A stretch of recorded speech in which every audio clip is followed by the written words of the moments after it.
Hello, hello. Welcome in, everybody. Hi, Nitty. How you doing? How's your friend? Important to ask that as well. Welcome in, man. Probably my personal best from this franchise. Yeah, and that was I'll give you that. That was a good one. I like that one. 11s is 7-11s is. I like that.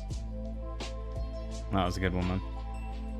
I have some updates for Unity as well about a few things, which are going to be interesting as well. So, and do you know what? I have something to say here as well, which side note on all the other stuff we were talking about, which I'll come back to in a minute.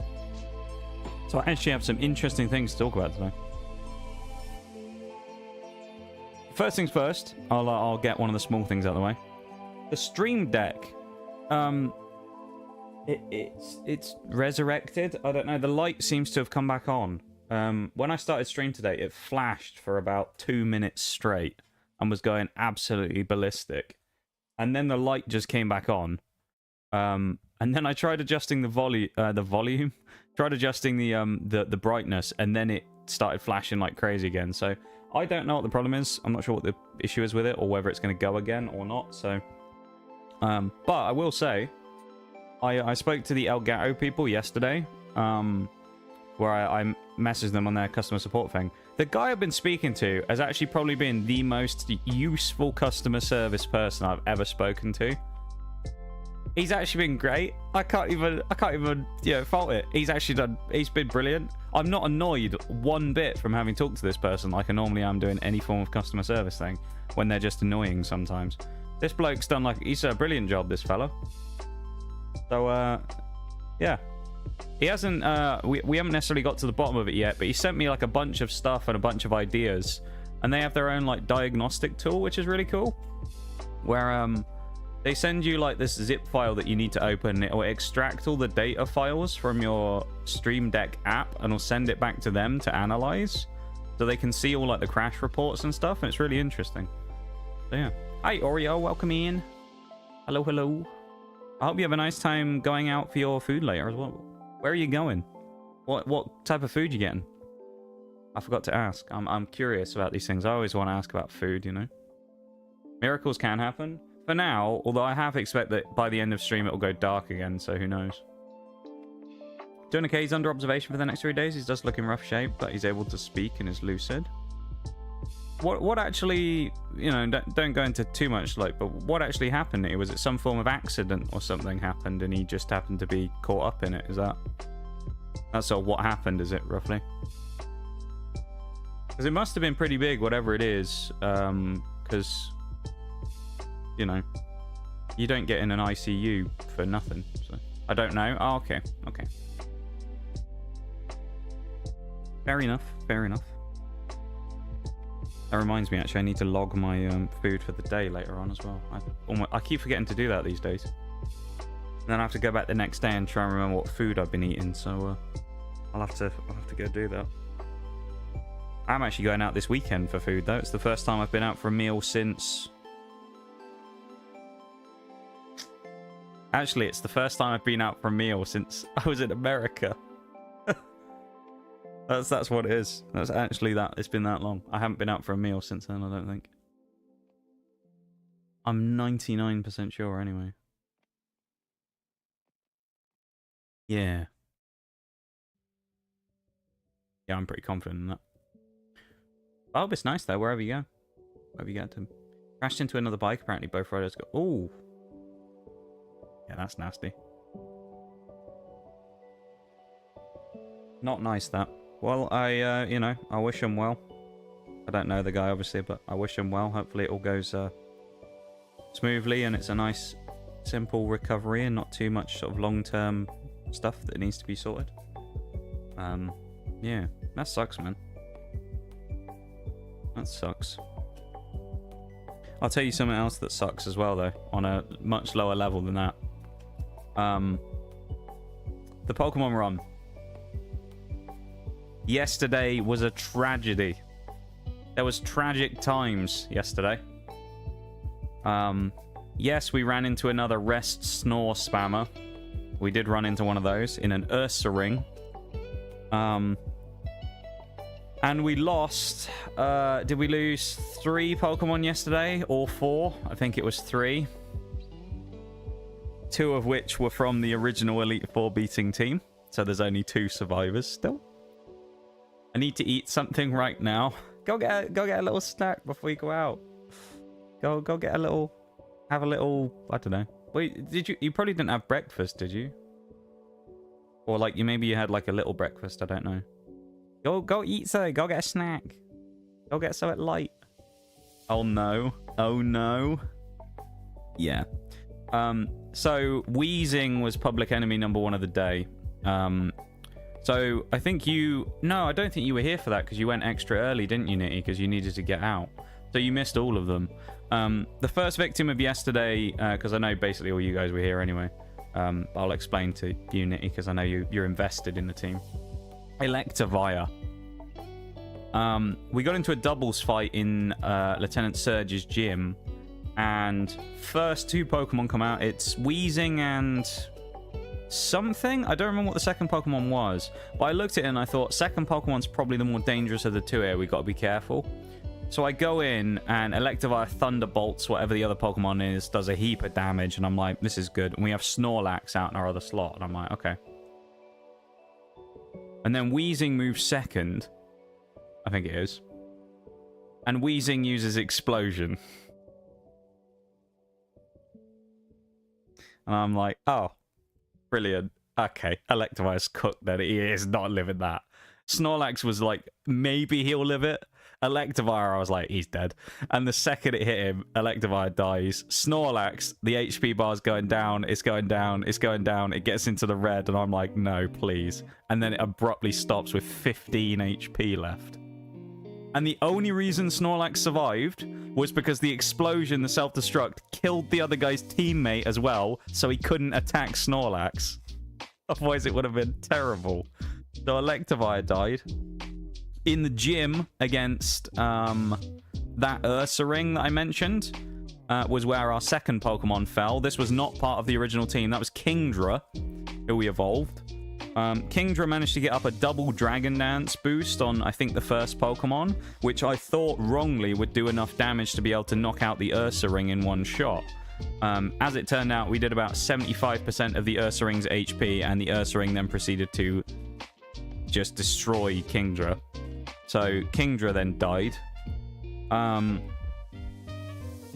no, we had 4. Okay, one of the other ones with Mamoswine. Mamoswine died. That one was tragic because he was in a doubles battle again. He got hit by... It was against a Ho-Oh and something else. He got hit by a Sacred Fire from Ho-Oh, which left him with, I think, about 10 HP, and he got burned. And the burn knocked out Mamoswine at the end of the turn. And the biggest loss of all, the most tragic loss of all, and I feel like you may know what's coming, Nitty, is unfortunately, our hero of the Elite Four, Snorlax, has fallen. And it was gut-wrenching the way that he died as well. Because there was nothing I could do. But Snorlax has gone. I'll explain how in just a moment. Haven't eaten anything today? Is that because you're deliberately not eating anything because you know you're going out for food? Or you just didn't really feel like eating, or, you know, you're just trying to, like, kind of keep the stuff down? You probably should eat something small, though, even if it's just like a apple or something, you know, just to kind of get yourself going, probably. Poor procrastinator. So the reason I say Wheezing is public enemy #1 of the day is it was also a Wheezing that took Snorlax. So Snorlax was going at it with Wheezing for about 5 turns. Because, of course, we can't hit him with Earthquake because of Levitate. So we were smacking him with Crunch and Body Slam and whatnot. I don't think he ever got healed. I think that's a different fight I'm thinking of. Someone else got healed that was annoying in a fight we were doing. But so we were smacking away at this Wheezing. We get him down into the red, and I'm like, simple enough. Wheezing goes down next. You know, one more hit, he's done. And then you see the words that you never want to see in a Pokemon game. And it wasn't Wheezing used explosion. Wasn't that this time. It was the foe's Wheezing used... Before I mention what it is, we were slower, keep in mind, than this Pokemon. We were slower than the Wheezing. So we couldn't avoid this either in any capacity, okay? The foe's Wheezing used Destiny Bond. And Snorlax could do nothing to stop it, as we'd already selected for him to use Crunch. And he goes in, knowing exactly what's about to happen, and we had to watch as Snorlax defeated the Wheezing, and thus defeated himself. And it was tragic, because Snorlax had been such a huge part of the run, and there was nothing I could do to stop it. He was just gonna die. There's nothing I could do to save it, because it's like... He'd used Sludge Bomb and, I think, Spite or something the entire fight for 4 or 5 turns in a row, and then just randomly whips out Destiny Bond for the final turn as we're about to knock him out. And we lost him. And it was painful. I was fuming when Snorlax died. I was genuinely really annoyed. I was so annoyed when Snorlax went, man. I was furious. You can probably find it in the VOD. I was really annoyed. I was talking to Shaylay at the time as well, and he was telling me about something, and it was like one of those moments where it was like, you know, it was nothing that like anyone did wrong, but I was just kind of having one of those moments where I was so furious I just completely stopped reading everything he was saying, and I was like, what? I was like, fuck, it's fucking Snorlax, man, he's dead. It's like, no, I'm not going to read the rest of this conversation. Snorlax just fucking died in front of me. I can't keep reading this stuff now. It's like, no. So I was very sad. Because our boy is gone. And, yeah, that's the worst part, is the Destiny Bond. I didn't know it was there. I couldn't have seen it coming. And he learns Destiny Bond, Wheezing, at the exact level that we encountered him at. This was a trainer's Wheezing as well. And I believe if I had to... say where I thought it was, I believe it was in a gym. It may have been Sabrina. Oh, it could have been Sabrina. It may have been Sabrina who had the Wheezing. Now I say that. Because I seem to remember, basically all of our deaths in the entire run have almost all come from gym fights. So I get the feeling, I know Sabrina took someone, I can't remember who it was, it might well have been her.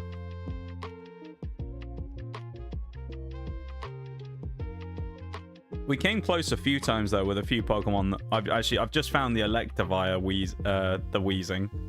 I'm trying to find it because I want to know. There's the Ursa Ring. We didn't really pick up anything that crazy, I don't think, in terms of new Pokemon either. Although I will say, Bronzong was an absolute fiend in that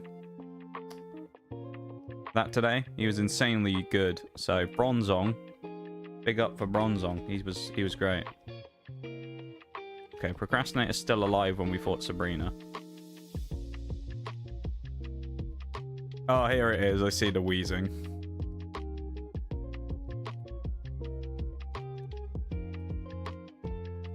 No, that's a different Wheezing. It wasn't Sabrina then, was it? She had a Wheezing as... Oh, I remember. She had 2 Wheezings. That's what it was. She had 2 Wheezings.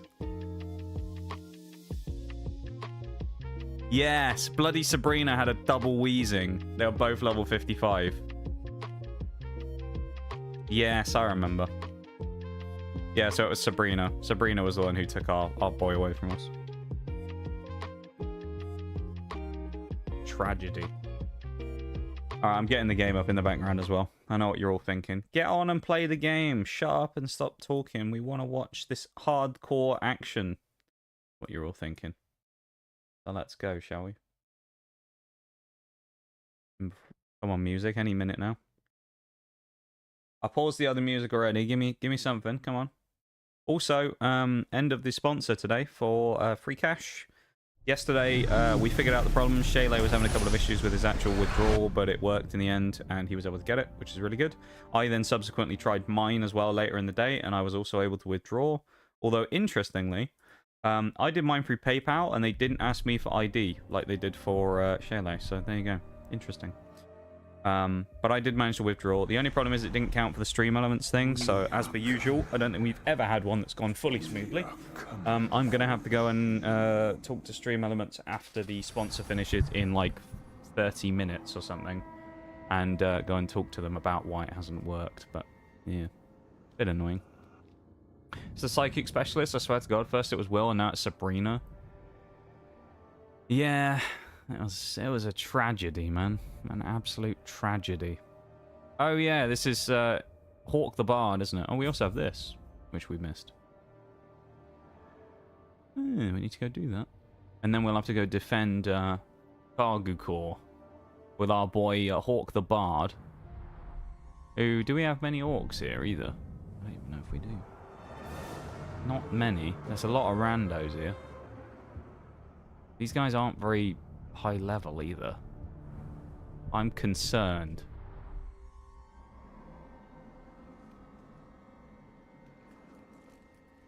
But yeah, so far with this game as well, we're at 36 achievements, because that's what we're here to do, so we'll focus on that now. 36 achievements out of 72 means we're exactly halfway. We made some progress last time. We didn't do a lot, though, but we did make some progress. There's a few things we can do today. There's at least one easy achievement I can think of that we'll probably do fairly soon, which is issuing a death threat to a captain and then exacting your threat against him by claiming you're going to murder him and then murdering him. So we need to do that, and we'll get on that pretty soon. We'll do this first challenge and then we'll get on to that. So do Megras first. Celebrumble bought his legendary elven precision to bear on his enemies by killing ghouls. Recall how he kept his invasion force safe from Mordor's many dangers. Nice. We've done a lot of the just kind of like fodder achievements now. There's a lot of like extra bits and pieces to do, but most of the fodder is done. So it's very much like a lot of the bits and pieces we now need to do are the longer, more only use 5 arrows. Damn, man.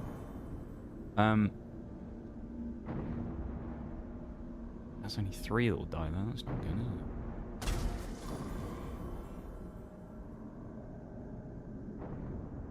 I'm gonna restart this because I didn't know that we needed to do it with 5 arrows. Let's try that again. Yeah, we've got rid of a lot of the fodder achievements, so it's a lot of the longer term stuff now that we need to do. And like DLC, there's a lot of bits and pieces. So.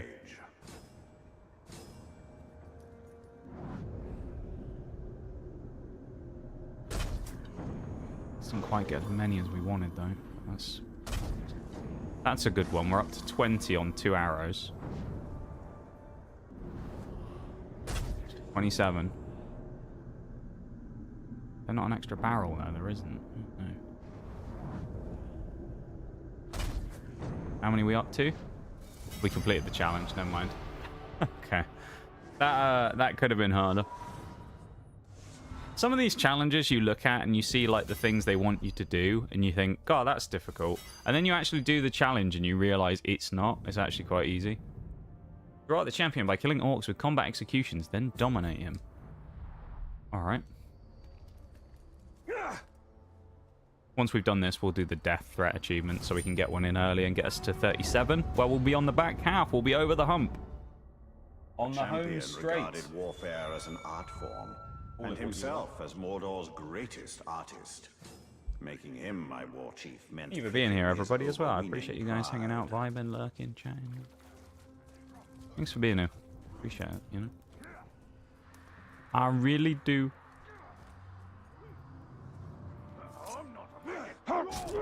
We're also up to a 5 hit streak already because we did some hardcore, which is funny.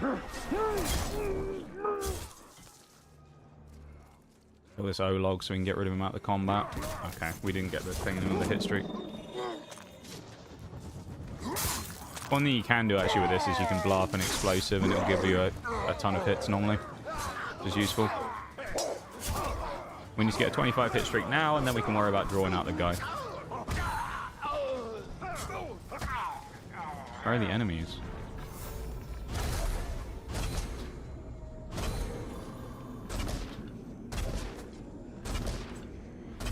Okay, we'll keep a couple of arrows in the pocket just because we'll probably need them for, or not, we'll use them all up. So we can, I was going to say so that we can kind of keep our streak going if we need it. But we kind of want them to raise the alarm. That would be good. And that's not great either. I knew that was going to happen.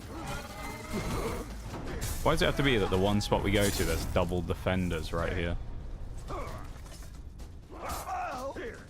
And we got hit by a sniper. Oh, nice.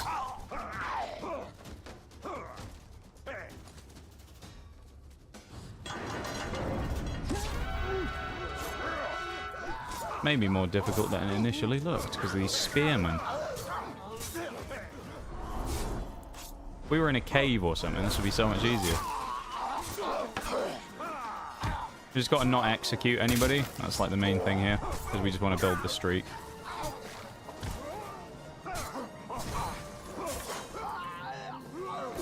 And we lose it because this little fucker hits us with a spear.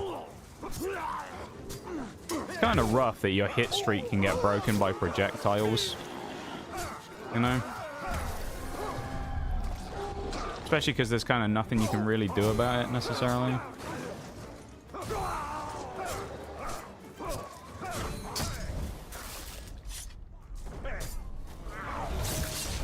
Have to use the execute for the Caragor to get rid of it.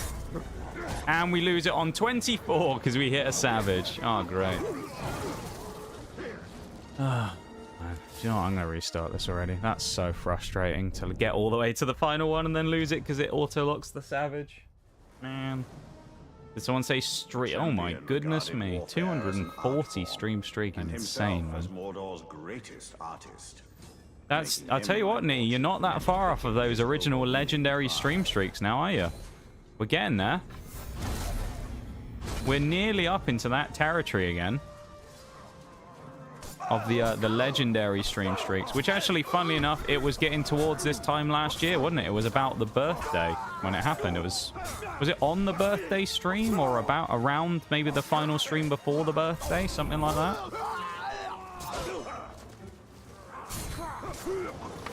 Kill the savage. I'm not dealing with that.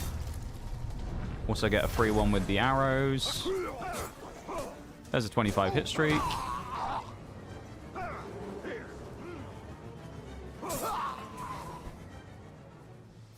That's insane though, man. That is a long streak. And I very much appreciate it, man.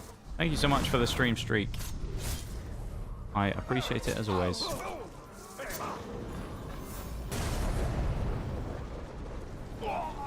It's genuinely a kind of insane feat to watch that many streams back to back to back to back to back. Especially with the schedule you have and the time zone you're in. Thank you, man. I really appreciate it. You're a very committed member of the community, and I appreciate that a whole amount. A huge amount.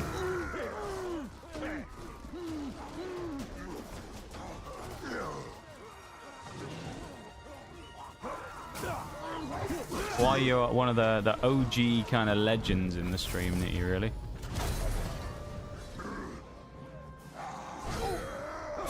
Legend of the community. Mugluk the champion, here he is.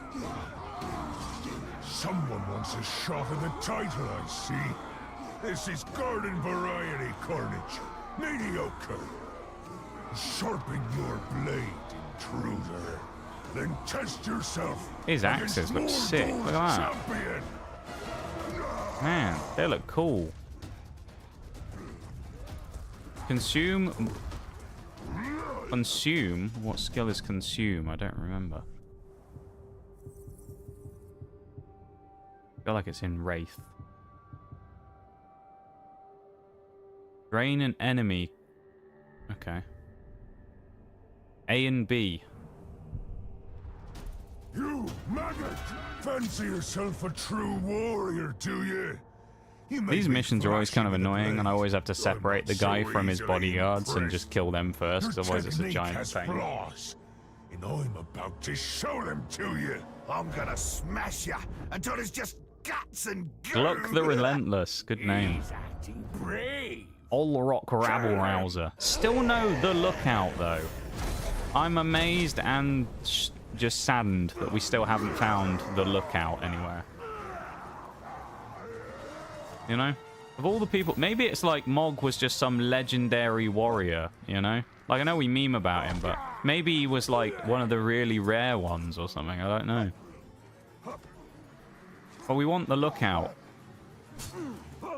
We need to be told to look out again. Could never be another Lookout after Mog. No, they wouldn't be the same.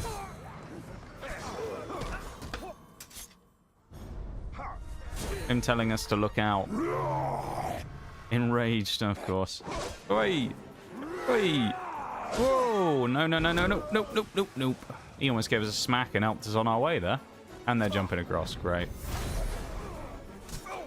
Although somehow the captain never made it across. Everyone else did, but the captain fell.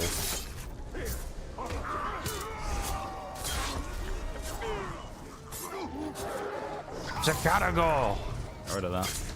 Yeah, there can't ever really be another Mog the Lookout. There's pretenders, but there's never a... That version of Mog will never exist again. He was too much of a legend, you know? He was the entire, like, playthrough, basically. It wasn't even about, like, what we were doing in-game. It was basically, like, Mog the Lookout doing his thing.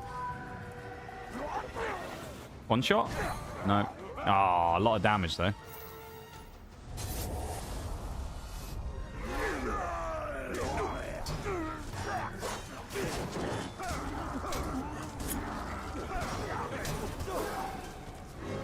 Bolt breaker, really?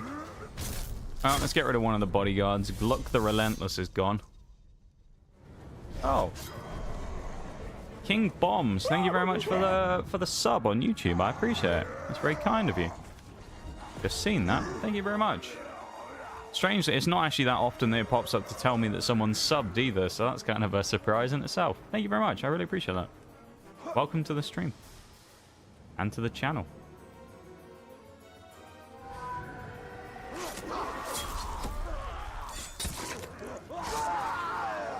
I should get rid of most of them. No point chasing that guy off either, because he's just going to run.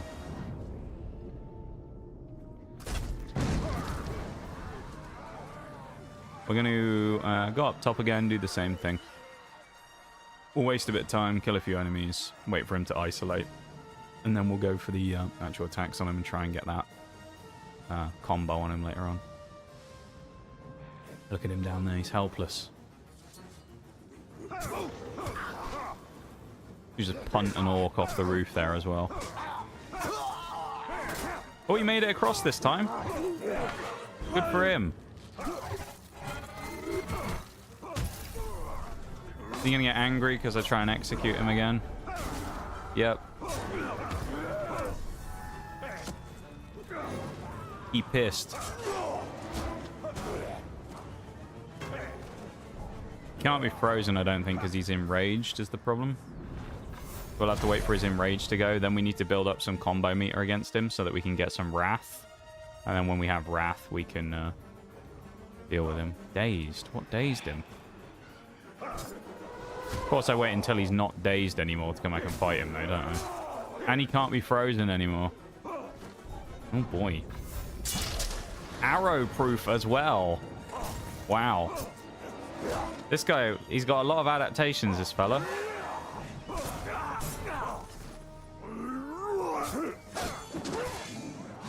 And I pressed the dodge button. Oh, okay. That's pretty rough. How's this guy doing with his spear? He's on it like a mop. Oh, that was close. I need to find a rando to drain. Probably that archer over there will do. We need to just break a bit of contact, build up the wrath meter, and then we can go. Get this guy and we'll be fine. That wasn't exactly what I was trying to do. Kicked him off the roof. No! That guy was supposed to be the chosen one.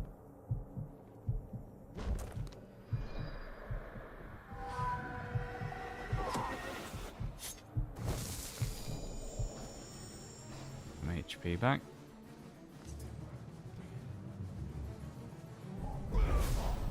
Little more is never a bad thing, is it? Look at him, he's stuck up top on the tower. I love that. I can't arrow-proof him either, but I can... Oh. I was going to try and do the... In the other game, you could hit them with the shadow, like dominate or whatever anyway, the shadow strike, just to kind of TP to them. He's coming down as well. Right as I've climbed up, he's gone down.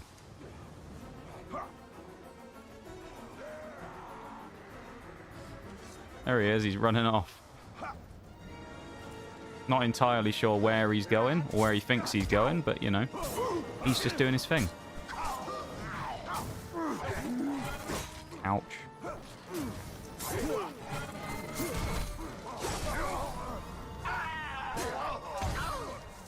Well, I've got my double wrath meter, which is what I wanted as well. So, we're kind of in position to probably do something. The only problem is, if I hit him again, I'll enrage him with another execute to get him weak. And then he's going to get annoyed, so... Can he not be executed anymore? Has he adapted to an execution? What is that, man? Oh, he's...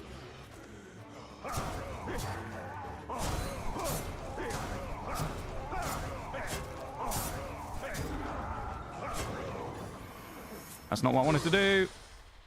He's enraged by poison as well. What is he not enraged by? He's enraged by poison. He's enraged... Oh, he's enraged by everything, this guy. He is not happy.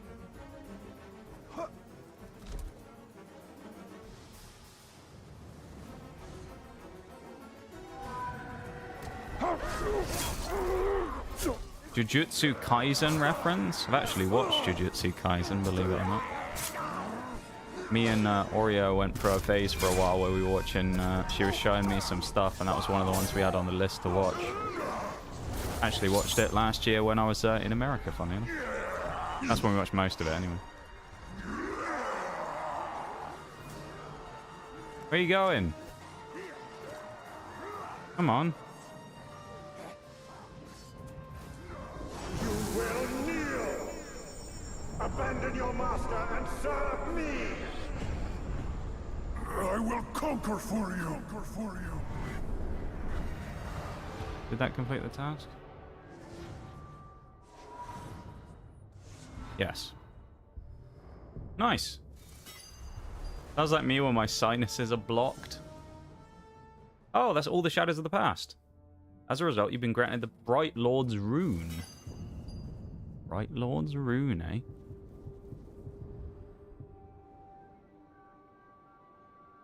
Go on, we'll throw it on. Why not? No achievement, though. So we did all that. I thought there was an achievement for doing that. Affected all shadows of the past. That gives you Celebrimbor's hammer. Instead of a bow. Why not? We'll run with it for a bit. I thought we were going to get an achievement for doing all of those. So you do all of those and it gives you nothing. It's a bit depressing, isn't it? All that effort in to do all those challenges. And it's just like, nah, didn't need to do them. Fine. Sucks a bit, doesn't it? Oh well.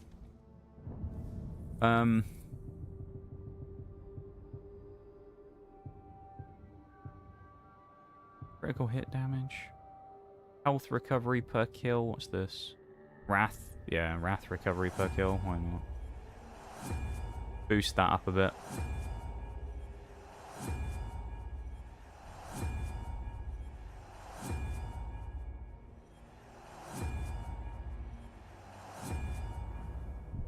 Love that. Right, let's defend a fortress. Last time we did this, it didn't work so well because we lost at the start of the stream. So let's hope that doesn't happen. No, hang on. Before I do that, I was going to death threat someone, wasn't I? Which I need to find a piece of intel for, like a worm.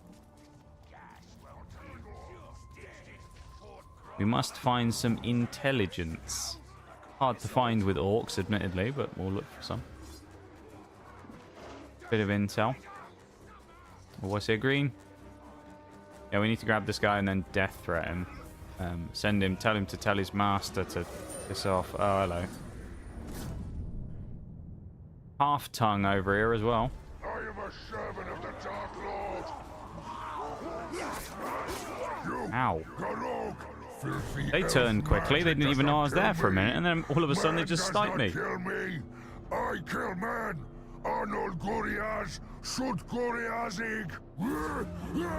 Yeah, whatever you said, buddy. I'm getting attacked by everyone now. Considering I own the fortress, you'd think there would be some more orcs around that were, you know, mine.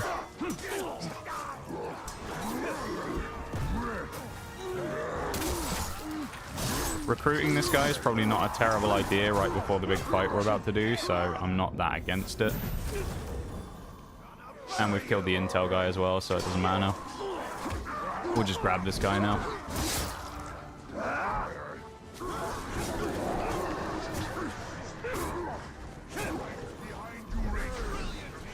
Unless we get Iron Willed, we'll be fine. Got a hammer, and a lot of you look mighty nails to me. The last thing they hear before they receive fatal bonkings. A good quote, that is, to be fair. I am yours, my lord. I like that, Nate. The hammer of justice will come after him. Trust me. Trust me, bro.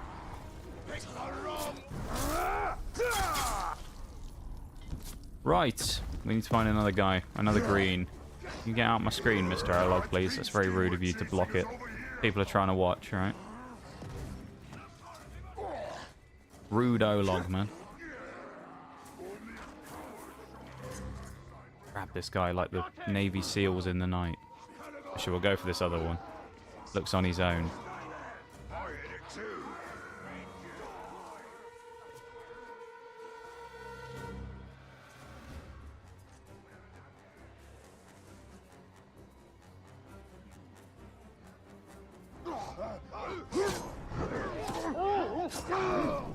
Nowhere to run now, pal. Spill your secrets.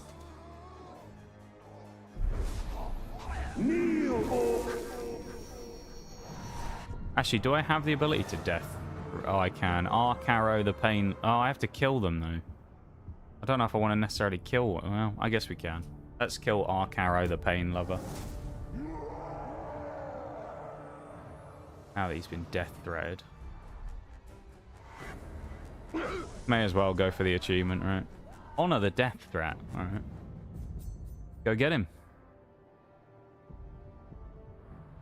No point messing around, is there? Get ourselves a nice achievement right before the end of the first hour. And then, we'll be in... Well, I was going to say we'll be in good stead. We won't really. One achievement is not brilliant, but also at the same time, we are in that slower part of the game now where there's a lot of less stuff to get quickly. However, when we go into the DLC, we can speed things up. But these last, like, regular base game achievements are kind of slow. They always are, really, with these games. Because there's always that easy fodder you get at the start, you know, so... It is what it is, as they say. Watching these Caragors just brutally murder these guys. It's great, isn't it? Getting eaten by Caragors and I'm just running through. None of my business, not my problem. Our Caro is mine. Have a go, shall we? Ah, Caro. We did fight him, I remember before, when we previously were doing the Saragost sort of main quest line, so... Cursed Terror Berserker. He'd actually be a good one to bring probably for the siege defense, but, you know, he's the only one who was available, so we're going to kill him. That's just business, you know. You are persistent, aren't you? So am I. Especially when I'm ensuring that a hated enemy dies a I'd like to know what it was that caused the agonizing scars death. on his face, you know. I wonder if he got attacked by a Caragor or something. I messed you up. Ow. Probably want to get out of this tiny little space. Ah. Ugh. This nasty breath all over us.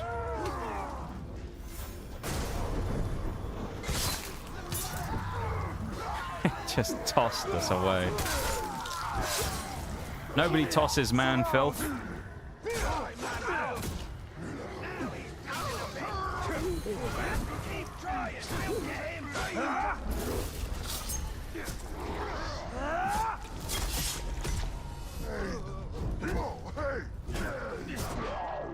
I love how I just got sniped by that guy through him.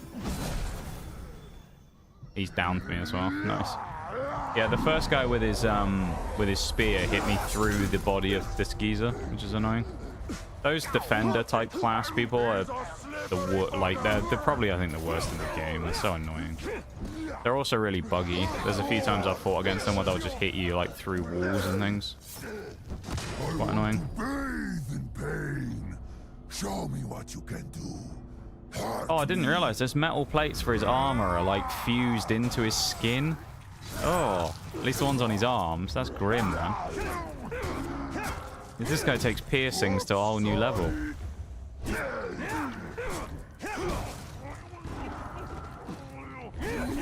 Nah, he's dead after this.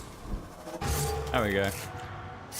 No, final stand? Nah, he's dead. There we go.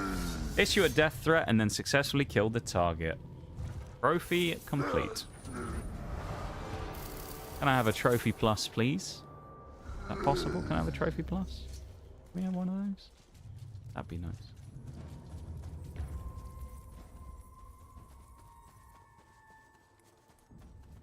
Thank you, Nitty. Much appreciated.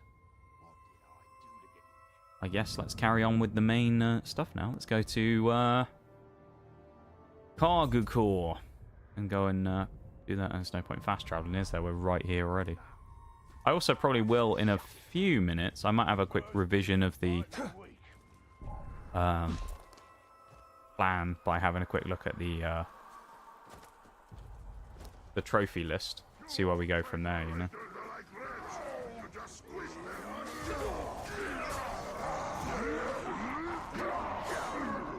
Because there might be something that we can pick up that's fairly easy, you know. That I just missed before.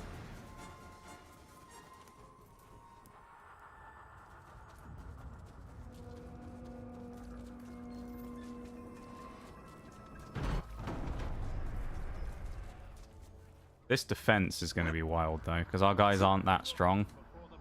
It's going to be bad. If we do defend, though, it'll be huge. Look at them all. Level 49, 43, 44, 45. What level are we right now? 45. So we can actually take a few of these guys. We can take almost all of the enemy orcs, which is good. Who are we facing, though? That's the real question. Bolg the Gatekeeper. Rook the Literate One. Hura the One and Only. Huga the Only One. Benu the Blast. And Saku the Steady. I was fully expecting Mog the Lookout to just be there, you know. Get ourselves metal walls. Why not? Could you imagine just Mog the Lookout being there? That was one of those people. Crazy, wouldn't it? Let's get Defender Hosts as we always do. Let's also buy up another slot or two. Even if we can't necessarily fill them, we'll buy them anyway because they are useful for defense stuff. Who can we fill the slot with? These guys are already in, obviously. We've got 3 more. We could put Argenic Half-Tongue, our new guy, in. The Terra Tank. With Cursed Siege Beasts. Why not? We can buy them. We can afford that. Got another War Chief we could throw in. Nakra the Puppet Master. Why not? Who will give him a Graug. War Graug. And then the final one, perfectly done here as well. We've got Ugol Hothead. That's the perfect amount for us. We're going to give him the Fire Archers, I think. So far, basically every one of these defenses has gone badly wrong. So We'll see. I'm not expecting a huge amount here, but this one at least they're slightly lower levels, so I can do a bit of something with them. Sauron and Celebrimbor remain locked together. Like I can. They are contained. Oh, they have a Graug. But not defeated.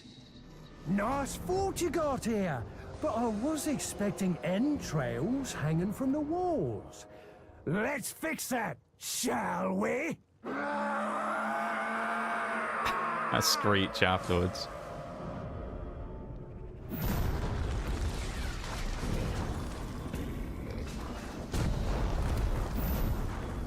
Right. Get rid of them siege beasts, I guess. The curse stuff has already started as well.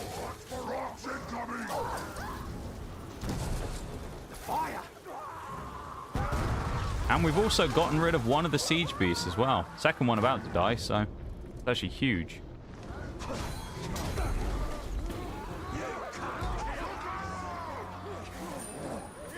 The fact that we'll have gotten rid of both siege beasts this early is actually massive. There's the literate one as well. He can be grabbed, so we will be having him. Nice of him to offer everybody to queue up, though, as well, and give them a turn. As I get sniped, I'm pretty sure, by my own war beast, siege beast, though.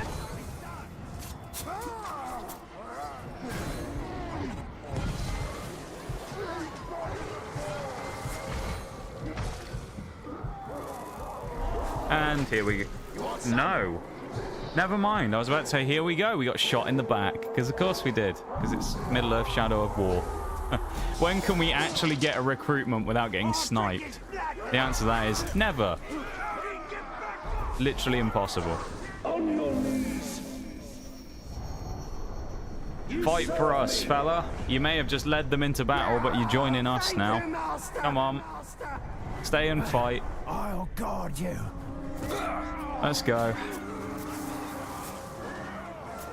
Got all of the points lying around. Great, isn't it?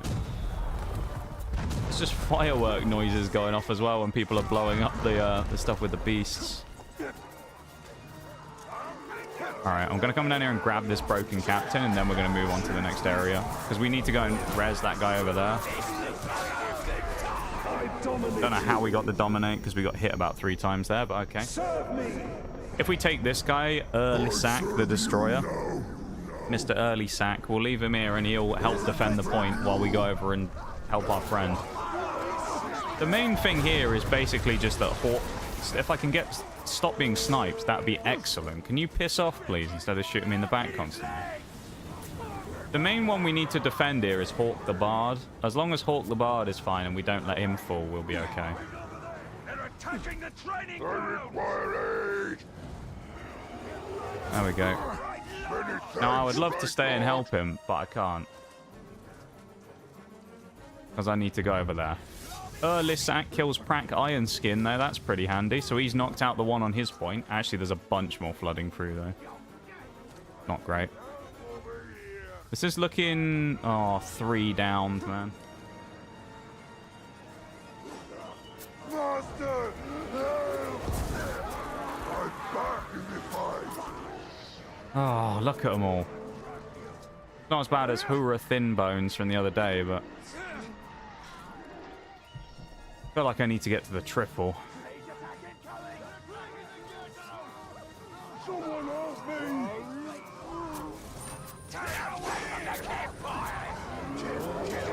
Get up, lads. Ain't got time for laying on the ground. No lollygagging, as they say in Skyrim.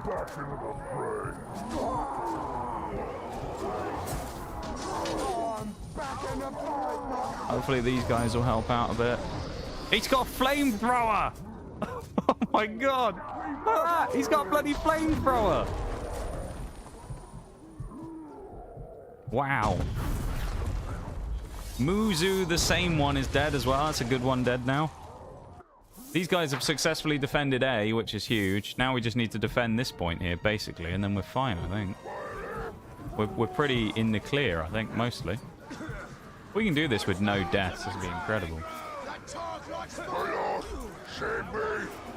There you go. I return to the fray. You can't kill him. I hear you've started raising the dead. What a Tell me, voice. what do their insides smell like after you raise them? Wait, don't tell me. I'll just kill you and take a sniff myself. What a weirdo. He wants to sniff my inside. Oh, that's a bit... I feel violated after that. He wants to kill me and sniff my insides. Hmm. Don't like that.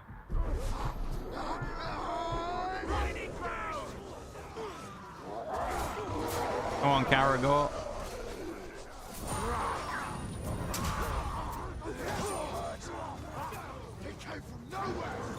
I think we just killed him. Yeah, he's got the Mog the Lookout treatment. There he goes. Cougar the only one. He's actually in 2 parts now, so is he really the only one anymore? Hard to say.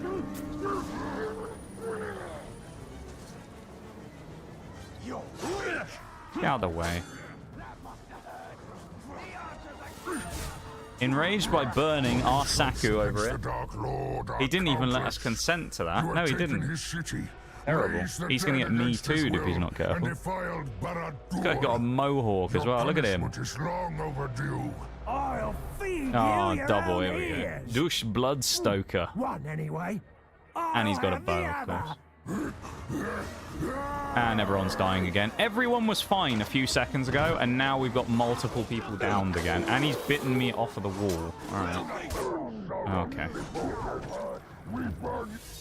Okay, we got one there. Early Sack gets the kill on Zugor. That guy, the big O-log over here, is doing an absolute job on these guys. He's killed about 3 people. Wakey, wakey, boys. This is the big man who's been doing all the work. Get up and keep fighting. Stab you on the way through. There we go. Booth Flame Monger, I'll help you out. Give him a little knee in the gut, knock him out. What a douchebag. I'm not going to get to that level 21 in time. No! Whoever that guy is, I don't think I'm going to get to him in time. No! Who is it? It's our Henok the Brute. Oh no! He's dead, whoever he was. Look how many chiefs have just come in here as well. Oh man.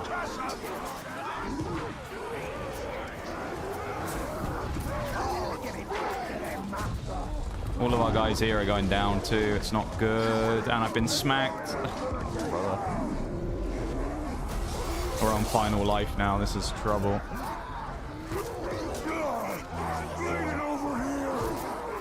We're dead. We've actually just fucked it, man. We're dead. GG. We just get saved! Nakra the Puppet Master with the clutch save! No way! He brutally murders him! Our savior! Although I'm left with basically no HP because I've been poisoned, so I need something very quickly. And we have no stamina, so I can't climb, and I'm probably going to die to poison. I need to heal before anything else. That was so clutch. Get up! Stop hitting me, you fucking pieces of shit! No, man. Are you serious? We're gonna lose to a random orc, aren't we? No, they let me up. No, no. Oh, we can't get any of these people up, man. I can't res them. Because every time I try and res them, I just take 1 hit from one of these guys. Give it back to them, I need to heal myself as well, is the other problem. And I can't, because it's like they're just constantly hitting me. Point lost. Ugh. I'm gonna have to leave all these orcs. I can't help them. Kill everything that moves! I need to retreat. I need to retreat, gain some health, and then start going through and killing all these guys. It's annoying, but our guys are gonna have to die here. And we're gonna have to hope that our war chief is gonna come in clutch later on and help out. Actually, this guy works out kind of... Oh no, that's an enemy. Or not an enemy. This is... Oh man. We're gonna lose multiple people over there. And that's not good.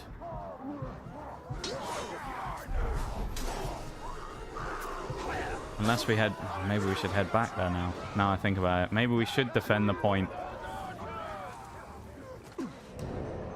Point lost. We might be able to get a shadow dominate on a couple of them.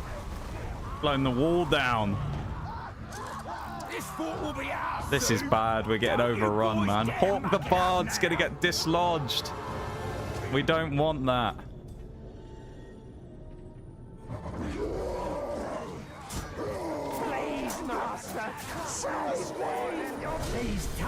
Oh, and this guy's enraged. Of course he is. Just when we didn't need something like that. I am gonna bleed you slow. An unlikely savior. I thought we were screwed, man. We got saved. It was so good. I can save you indirectly, maybe. Are you level 47 though, actually? I just saw that. Oh, he is. Alright, we can at least get rid of one. As-Agur the Iron Head. He looks cool with his little iron jaw. Get out of here, though. Send him away. Be gone. Nakra the puppet. No, that was the guy who saved us! No, he's bled out. That's so tragic. At least we can replace... Oh, man. He's dead. Our savior. We got Flak Iron Arm, though, instead. Come on, Flak. You've got to do some good now, honestly, mate, because we are not looking good. We are in a shit situation here, Sunshine. I want to try and res the other guy. Like, that's kind of what I need to do, I think, but it's hard for me to find the space to do it. Okay, well, I guess it's going to let us get you instead. One OG for another. I know, right? We got Hura the Dam. He's going to hopefully stop the flood of enemies coming through. We'll see. Are you sure no one's going to touch me? I'm not so sure about that myself because I've just been touched. Fuck off, man. Every time I can't res anybody. There's just one guy comes up and smacks me in the back. Oh, I hate it so much. It's the biggest annoyance I have with this game, dude. It's like, it gives you the ability to have these really cool mechanics, and then you can't ever use them because the AI is just like, nah, I'm just going to wait until you do the thing and then smack you once and break you doing it. Can't brand, can't heal, can't do anything. It's just really frustrating.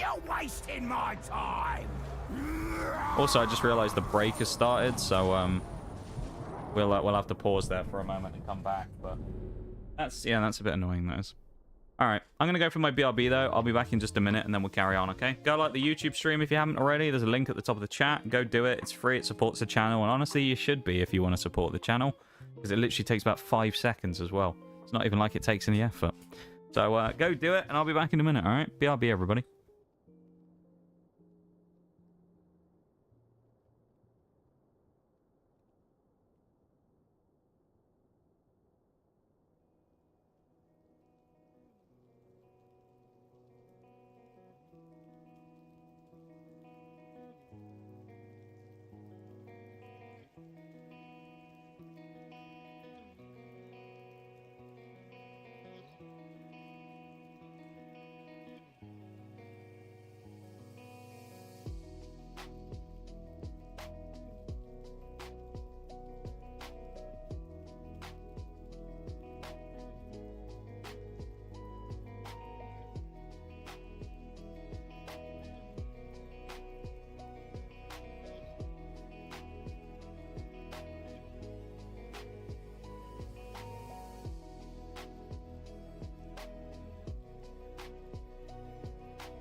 Right, I'm back.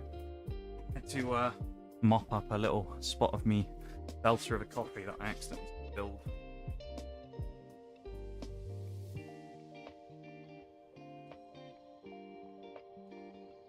And welcome back, everybody. Again. Carry on. Trying to protect old Hawk the Bard here and keep him going. This is rough right now. How many more sodding captains have they got to come in here? Quivering in fear, boys! And soon this fort will be ours! We need HP and we need to just get out of here. That broken captain up there actually is a good one for us to go do, probably. We can go grab this guy and get a free O-log by the looks of it. Oh, it's Mohawk Man from earlier. Submit. You will join me. To be fair, the people who died, we're kind of just upgrading the security anyway, because our other people were weak in the beginning, so we're just getting stronger units now. Oh, not more bleed outs again. How are they bleeding out? There's like, it's about 3 on 5. How are we losing over there? They're at level 40s. Come on, lads. Not that bad. We shouldn't be losing this.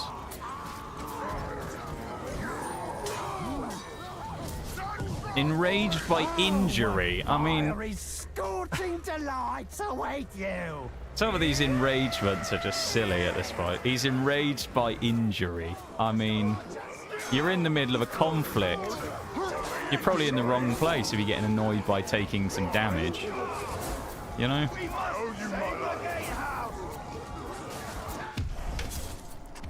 Dazed man here as well. We can shame him and send him away, which I was about to if we hadn't been sniped an ungodly amount of times just then. Wow, we just took all of our HP away in damage in seconds.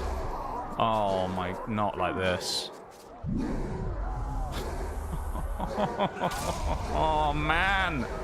This place is perfect. This game sometimes makes me want to smash my skull against the wall, because you have a situation like that where you barely get away with no HP. Then you go, I just need to find one guy to heal, and you just hear bang, bang, bang, bang, bang, bang, bang, bang, bang, bang. Oh, I fired 20 fucking crossbow bolts at you in 1 second. You're dead.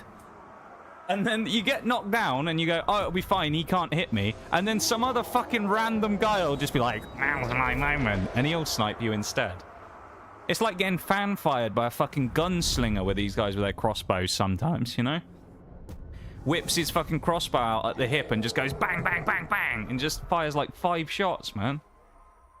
Oh. You dwell in the Tower of Sorcery.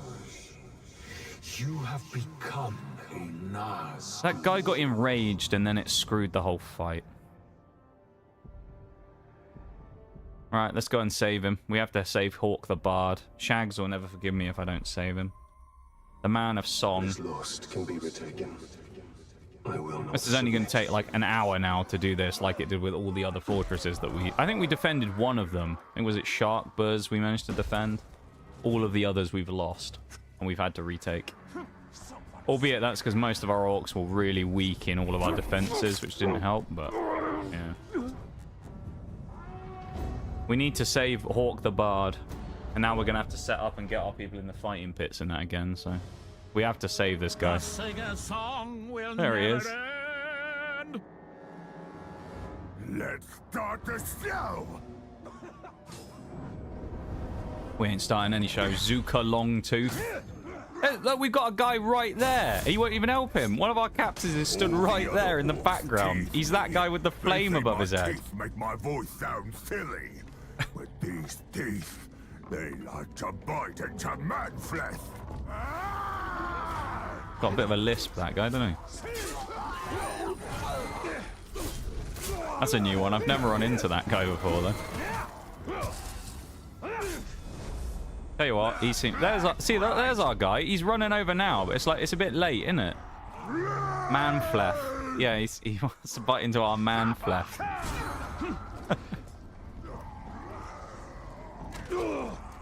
Oh, here we go. Crossbow again. I've got to wait until he becomes unenraged, otherwise I can't... There we go. Hi, Shags. Welcome in, man. How you doing? Fall to your knees. We're saving the bard, Shags. We nearly defended his fortress, but the man of song, you know. We've just helped him. Don't worry. The song will never end. Right as that happened as well, one of our other guys has just randomly shown up, and I don't know why either. He's just here. So we've got another random captain here as well.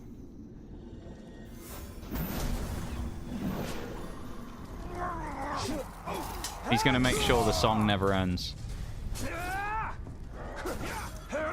I like explosions.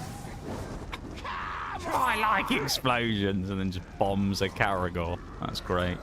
We also had our first savior moment a minute ago as well. We were going to die to one of the enemy orcs, and one of our guys, Orca the puppet master, his name was, came in and saved us on the death.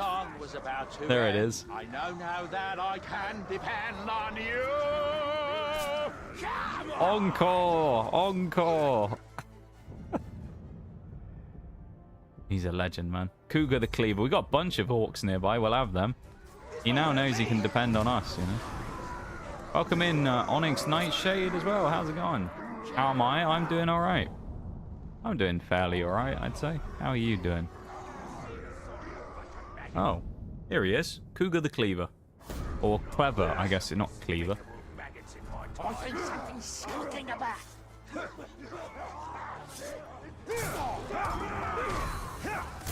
I resist your failure. He resists my failure. What does that mean? Two warriors meet on a battlefield to do battle upon the field of battle. What an intro. Two warriors meet on a field of battle to do battle upon a field of battle. What do you mean retreating? No, you're not. Come back here. I don't have any arrows.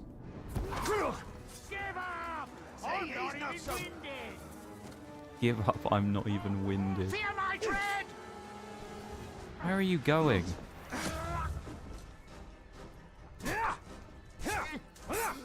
Another time, Ranger, if you last that long. Come on. He might have run away, but he's joining our ranks. Protect the singer. The legend, man. Him and his guitar that he has. To be chosen. Yeah, you are. Of course you're honored to be chosen. Make spy, infiltrate master. Oh, you must be a bodyguard. I'll see how it is. That's handy. There's Hawk. Look at him. You see that? He just saved us from that guy. Look at him go with his little banjo.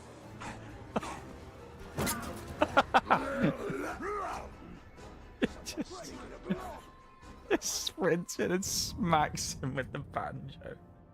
And then just roars afterwards. That was glorious. This is why we love Hawk so much. What a guy. Come on, Hawk the Bard. Let's go. That was amazing. We should probably send him away, actually, so he doesn't... Look at him. He's following us. We got to make sure he doesn't die, so we should probably make him retreat, honestly.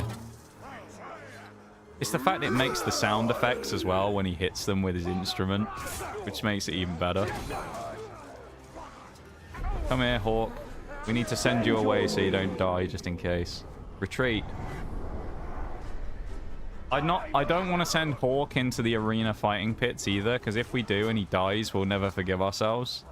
So we can't afford to send him there. He's going to stay as just one of our captains the entire time. Scared, honestly. The time is finally here. I'm moving to Ireland tomorrow. That's a big turn of events, of course. So understandable that you feel the way you do about it. It's also exciting though, right? So it's like, you know, it's a big thing. I think no one will think that it's strange that you're anxious in any way about it, you know? It's a big thing to move halfway across the world.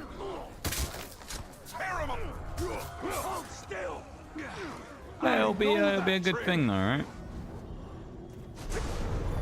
And I'm sure not long after you do it, you'll probably think, man, what was I even worried about?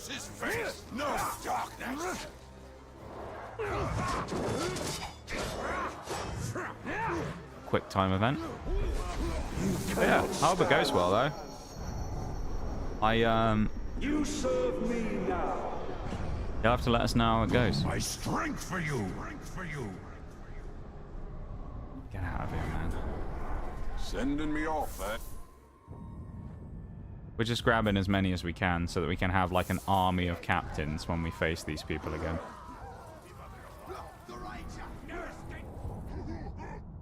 Rogue Warmaster. We want him. Oh, it's two of them. Who else we got? Grom the Gambler. Oh, man. I see he also... Grom the Scalper, more like. He opens cards as well, mate. There'll be so much gore it'll make the eye of Sauron blink. Well, that's actually a great line, though.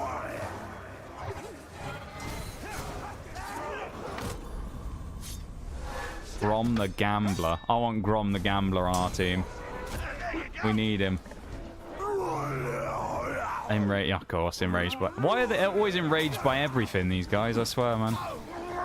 Ranger! Oh, here's the Gambler. Now what we have here, a game of chance. Odds have been laid, though we can't see them yet. Only way to see what comes up is to play the game. So let's play. I like Grom the Gambler. I feel like he could be an interesting orc for us to have. Also really looking for an explosive grog barrel right now. No? Come on, give me some grog. Actually, we can use this fire pit, can't we? All we gotta do is wait for them all to come around the corner and then bang. Blow them all up.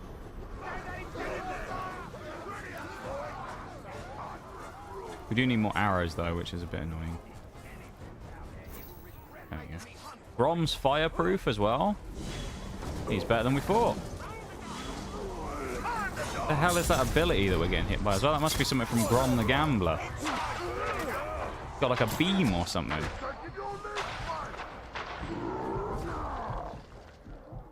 This is just gnarly. Everywhere we're getting hit by nasty stuff. I don't like this one bit. Get up on the old building, shall we? This should help us out a little bit. That whole thing's on fire as well. Oh my lord. I was about to take a breath and then we got jumped by a sodding Caragor.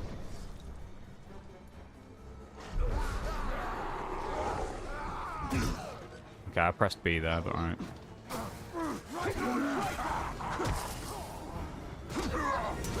Shit the O-log in the back. Oh, yeah, the guy's up here, of course. This guy's enough. Maybe we should get Grom first because he's only level 25, so he should be easier to get.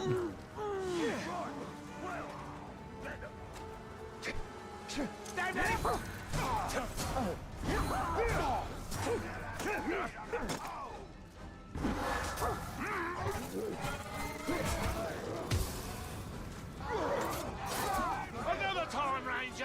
If you... No, you ain't running away, Grom the Gambler. You're joining our cause. We need you. We need your gambling ways. Join us. At my side, you will fight. I'm glad to have him. This is a wise choice. That's exciting to have him on our side. Let's send him away. He'll be good in the fight, though. You know he will. Grom the Gambler will be a useful asset.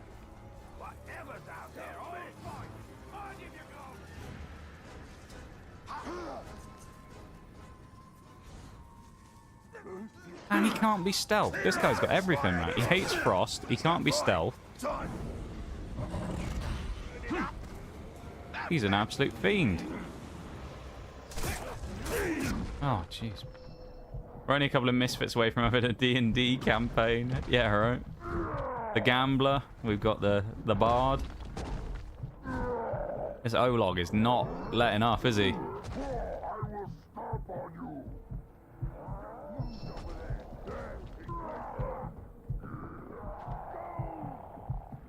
Please leave me alone.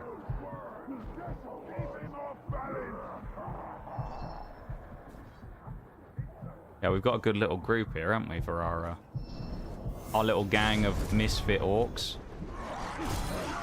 That another? Is that the same guy or is that another captain? That can't just be a random Olog, right? Who's poisoned over there. I guess it is. It's just a bunch of random guys. Someone who's just randomly poisoned fighting each other. These wounds you have may seem bad. Ooh, Shaq. but No, in he a must few be the one moments, poisoning everybody. They won't. I felt like based upon his little mini intro there, he should be called Ushak the Wheezer. I mean, you heard that. Got a bit of smoker's cough there, I think. And of course, we're no HP again because we just got smacked once by an arrow and we're basically dead because of course we did. Don't you just love that?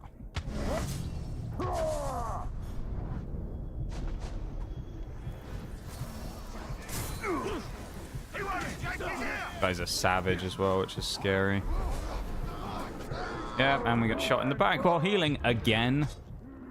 I hate these fucking archers, man. I actually hope that all of these orc archers burn in the most fiery, decrepit pit of hell possible. Fuck all of them. They are so infuriating. They every time perfectly timed just to stop you when you need it most.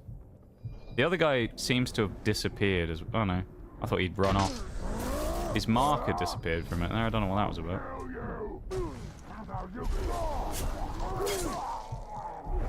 Again, can't get the heal.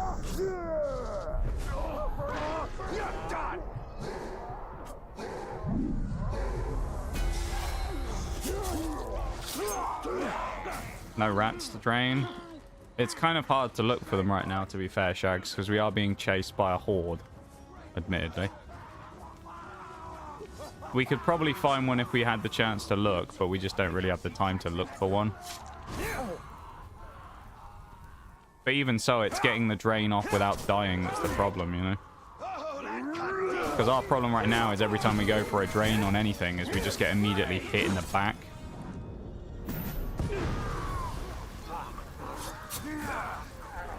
Right, getting rid of one of these two captains is good, finally. We got the gambler, we now have this fella with his wheezy cough. Ushak the Avalanche. Send him away. He'll be good in the arena, I think. He's a lot like Bagger the burglar, that guy. He'll be good. Just know he will.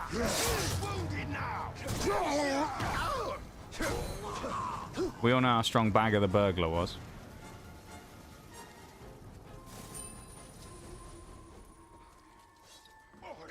I wonder if this will disperse some of them. There you go. Get a bit of terror going, that'll help. You've been hearing a lot about me, eh? Another intro. Maybe We've already I need fought to you check once. You don't need to for introduce yourself again. weddings. Next thing he's going to start asking me if I remember him.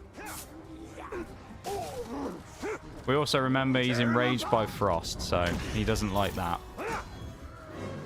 I don't exactly know how we're going to fight him, because not being able to use basically our most common tactic is not brilliant. We're just going to have to purely hit him with executes, I guess, which is easier said than done while he's got a horde of people around him.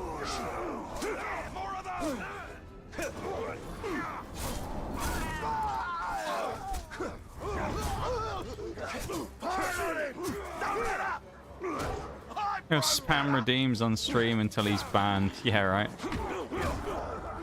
Could be worse. He could have rest and snore. That would be a worse option, wouldn't it?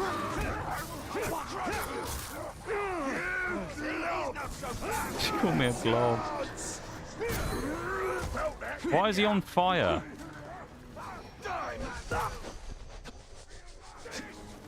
I don't know why he's randomly on fire now, but there you go.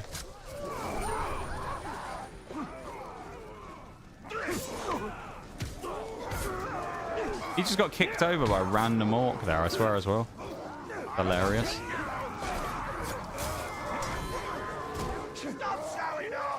Can we equip leftovers? That would be useful, wouldn't it? Getting some lefties. Look at this guy, he's gone up to challenge the captain. Oh, just when we thought it was over. You just have to get everyone's Amok attention, the don't you? Backbiter. Stupid Tark. Weird name. You should be careful what you wish for. I mean, he is hitting us in the back, I guess, when we're fighting the other guy, so he's sort of fitting for his name, I guess. Oh, the Caragor's biting the... That's huge. We need to just deal with this guy, honestly. We've been trying to... Oh, I've just enraged him again. That was a mistake. I gotta wait for his enrage to go now before I do anything. He's also regained a load of health as well from being enraged, which is annoying. It's like I've got... Oh, I can't even dodge him like that because he's just going to get enraged again.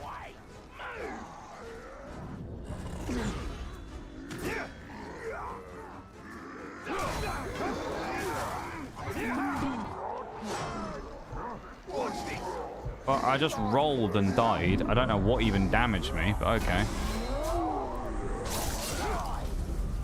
I had like 3/4 HP. I rolled forwards and then I just died. Interesting.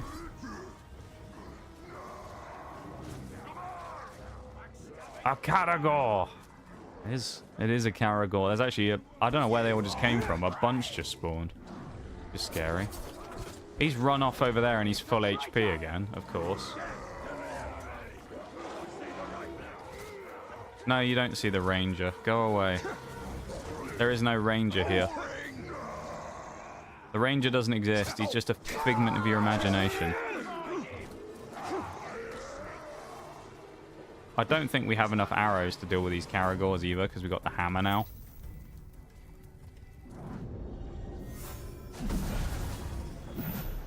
Especially if I waste them like that. Oh, he's gone up there.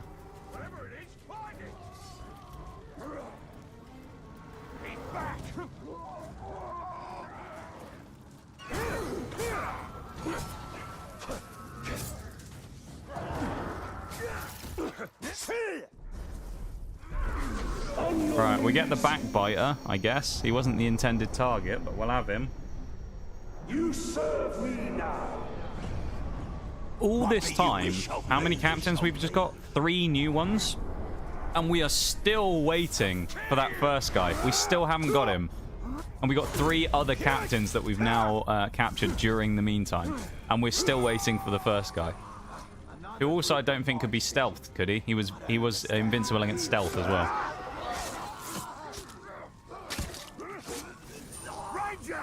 His third intro. You've been spying on us, and my lads know what to do with a spy. Where's Hawk the Bard when you need him? Need him to come in and play a song.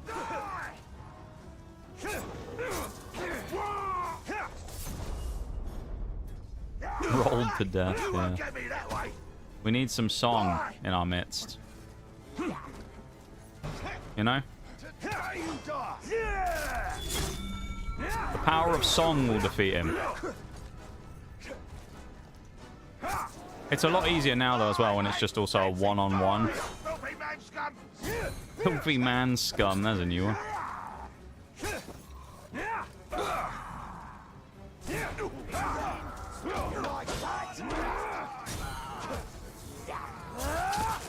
That's a bit mean, man. I'm trying to kill you, mate. Really? And now there's a whole squad again. Oh.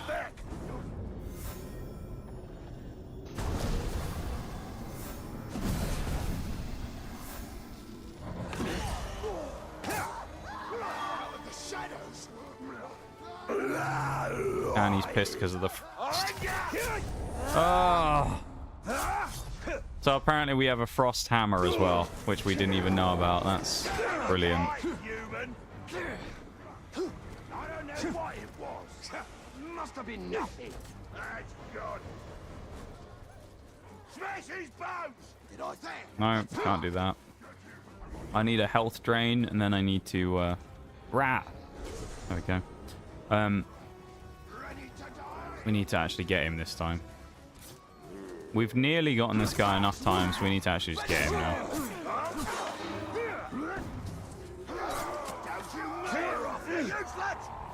This fight is so infuriating. We can't do anything to him. Can't freeze him. We can't hit him with... we can hit him with arrows, but that's it.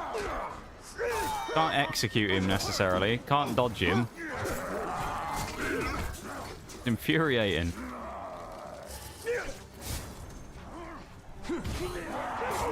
I'll look back at chat in a minute. Hang on, I'm a bit...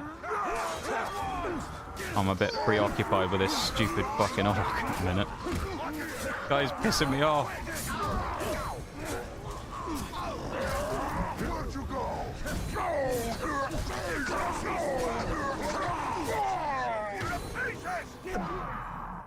I'll just die or he's back at full HP again.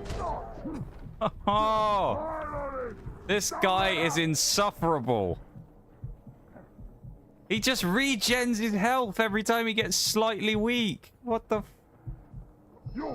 This is actual bullshit, man. Hi, Pred. Welcome in, man. How you doing? Gonna laugh at what's occurred? Maybe even call me dumb? I doubt it. There's far dumber people on the planet. Sadly, I've run into most of them, apparently. How's it going, man?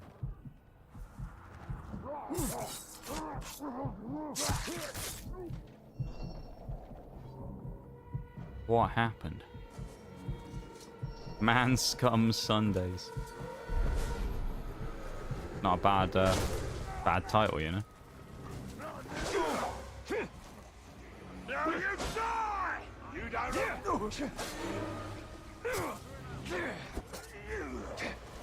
Can I just say, this guy also has, on top of all of his other stuff that's like vaguely bullshit that he has poison as well. Oh, he's getting cheesed now. He'll adapt to this, but I'm just going to cheese this. He's adapted already. There you go. And he's healing again.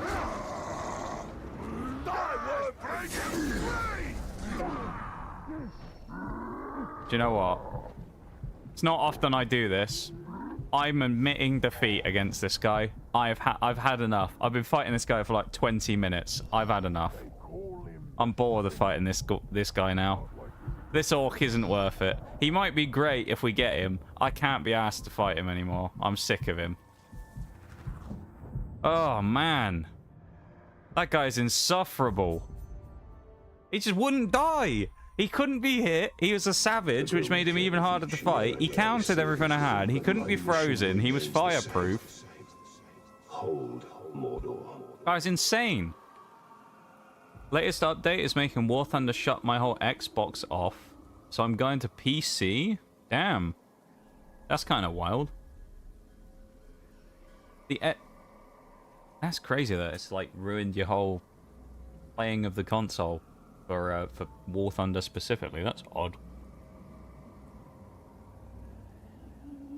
Can't get Snail Market on my account if I use Xbox account since MS is a baby. I can't do it because they're not allowing people to move accounts or merge. Guess who's fresh on PC and lost 500s? Oh! Oh, man. That is...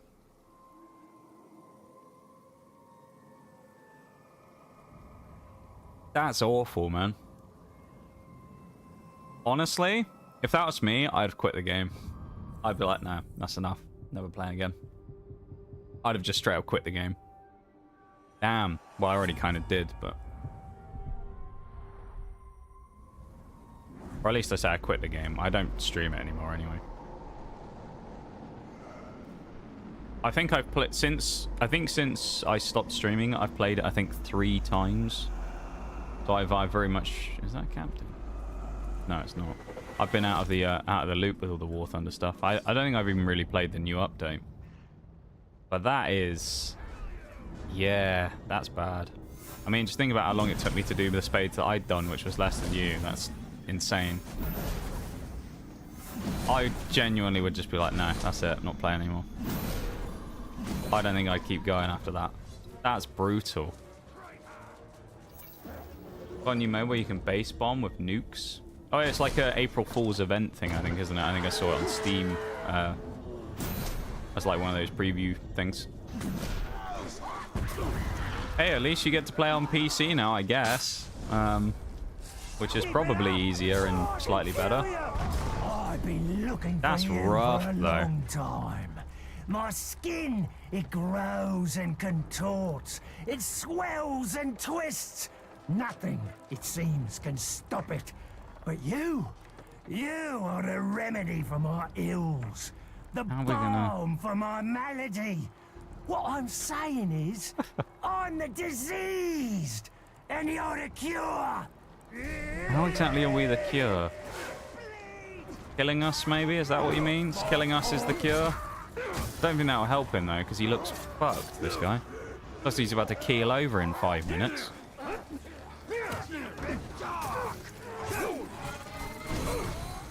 All of this just so we can get Hawk the Bard's fortress back as well. We'll have this guy, though. He'll be useful. No one will want to fight him because they'll be scared of getting the disease, so we'll bring him along into our fortress and he'll be fine. Nazu the diseased. Be great. Oh, he's a bodyguard as well? Even better. Infiltrate. Go on, Sunshine. Miss you, Ranger. I'll miss you. What? I'll miss you, Ranger. What the fuck? Why are we finding like the weirdest orcs today? We've had Hawk the Bard, who we already knew about. We've had the Gambler, and now we found some weird guy going, "I'll miss you, Ranger." Bit parasocial, innit? What is he? Someone on Twitch?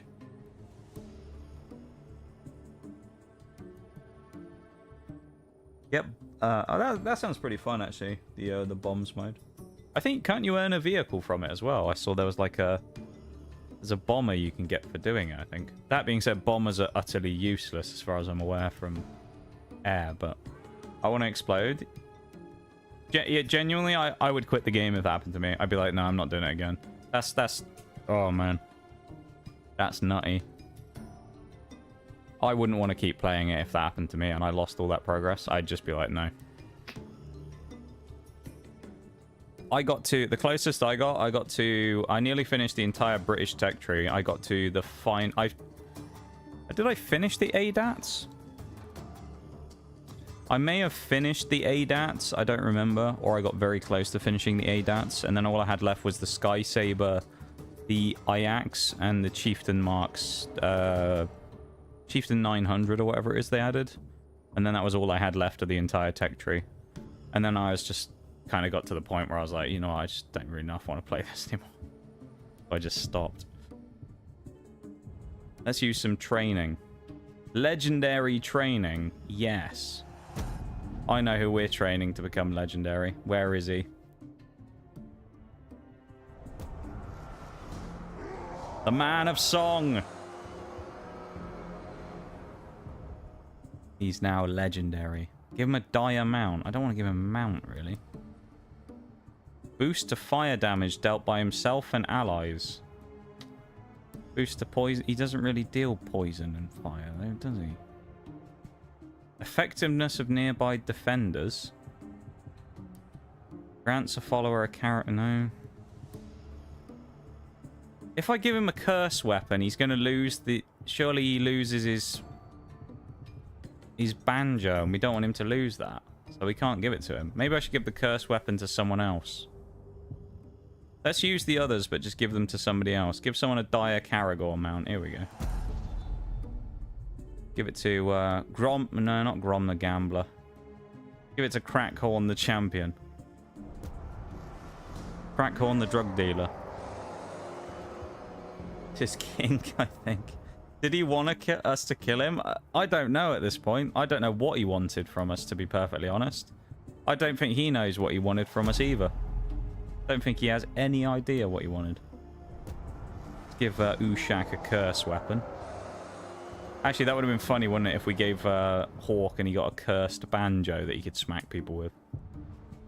We listen and we tell the judge. Yeah. We wait for the lawyers to arrive before we say anything. Both of the biggest bombs in the game, USA and USSR. Ew, that's kind of nice. They're getting some free stuff. Valid, I enjoy it. Let me pretend I'm cool. Lets me pretend I'm cool. I don't know. I think I just got to a point where it's like... There was a number of factors, really, that affected me stepping away from it, honestly. The game itself, I just didn't... At the time, wasn't finding that enjoyable to play on stream anymore. So I just stopped. But also, it was one of those decisions where it's like, when I was playing it on stream, I know I didn't even get the little Timmies coming in anymore, whinging about the fact I was playing arcade. I was just like, what's the point of playing it anymore, you know? It's like, it's not like I'm getting any new people coming in who are enjoying the game, so I'd rather just go and do something I find more enjoyable than keep banging my head against the wall playing it. Which is kind of ultimately what made me decide that I had enough. But these guys.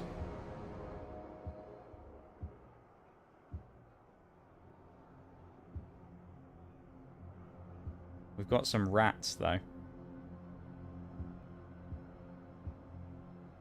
Who are already spying on their masters as well. So when we go attack them, that'll be good.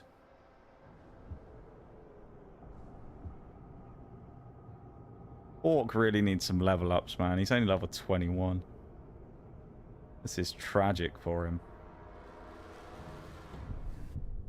But yeah. Hey, you know what? If you still enjoy playing it, then, you know, fair enough. Well, I think. I think it's one of those games anyway that I kind of like, I probably play in phases anyway, where it's like, I'm kind of one of those people who plays stuff for a while and then usually will kind of take a break from it for a bit and then come back to it in the future. So, you know. I'll probably play it again at some point, but at least right now it's like not one that I'm actively doing anything with. And right now I'm just happy playing my new Pokemon runs and doing my last 100% completion on stream as well. This is the last one. After this, I'm bowing out for that as well. Oh yeah, it's time of change for me, really.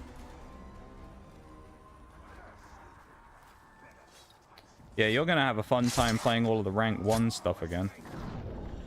That should be good. Playing all the baby tanks against idiots who don't, and bots, to be fair. Any idea the headaches you're causing me? I'm trying to build an organization here. How come? A lot of it, what it comes down to is, as much as I enjoyed it, it was a shame to me that over the main thing that pretty much solidified my decision is during the entire time I've been doing the achievement hunting.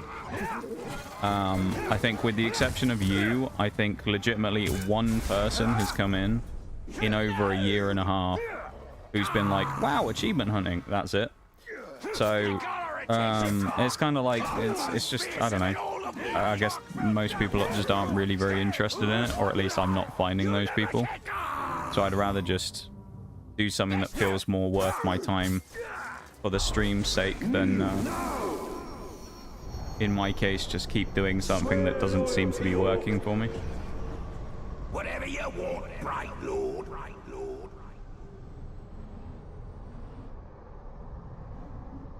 Oh, I got another guy.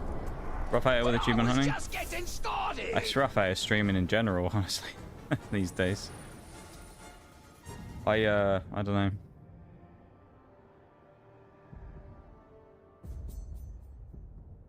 Hard streaming these days, I feel like. It's not, I don't think Twitch as a whole is as fun as it used to be. And there's still like bits and pieces about it that's great, you know? But there's a lot about streaming in general I just think it's not as fun as it was 3 or 4 years ago when I was kind of new. So I've just been kind of like changing up what I'm doing a bit as well. This spy will keep it up once you're mine to play with. But yeah, it's kind of one of those things where it's like I don't know. No, not this time. I think the main thing that's kind of like one of the big things that was like a big change for my general like feelings on it is like you never really know what's going to happen in life, and for me it's like there's a lot of potentially turbulent stuff in the next like year or so's time, and so with that, if it's one of those things where I get to the point where I just kind of can't really keep doing this anymore, I'd rather go out on my own terms having a fun time till the last of it when we decide, you know what, we're done, than keep doing something that I ultimately just kind of did because when I like towards the end just kept doing because I thought, yeah, maybe this will be good, rather than because I was enjoying it as much. So it's my 2 cents anyway.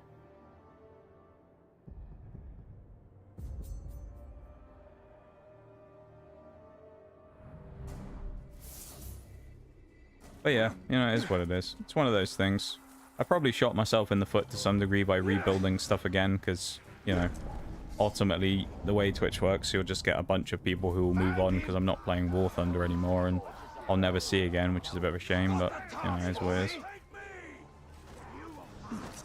I'd rather do something I enjoy and lose a couple of people than, you know, keep doing something that at the time I just wasn't finding very fun anymore.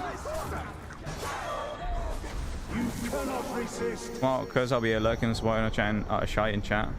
If you brother on whatever makes you happier, I appreciate it, man. It's nice to have people like that around, you know. I feel like I've said this before. I think we might have talked about it here in stream before, but I feel like there's not enough people with that general mentality around on Twitch. I feel like people are very like there for one thing and one thing only, and there's no other like flexibility with stuff like that. Whereas say you'll get people, I used to notice it a lot in the Pokemon community, where you'd get people that are like, I'm here for Pokemon stream and nothing else, and I don't care about any other streamer or any other game. I'm here for this one thing, that's all I want, you know. And like the second you even have an idea where you go, maybe I'll just not do this week, I'll do something else because it's my birthday, so I'll do a fun stream. They're like, oh, I'm not playing Pokemon, never coming back. You know? And it's just like, eh. You will serve. Well, I mentally felt the same way. Kind of like stuff out here when you feel like you're chasing your own tail. Yeah. I've been doing that for years at this point, honestly. This stream over the last probably 2.5 years has essentially just been going in a circle, where the exact same thing has happened year on year, which is usually that we do really well into the winter, then between winter and summer about half the community disappears and then I spend the next 6 months rebuilding the community again, and it's kind of just been the same like repeating pattern for the last at least 2 years. And then last year the big crash happened, except there was no rebuild phase, it just kind of stayed in the doldrums.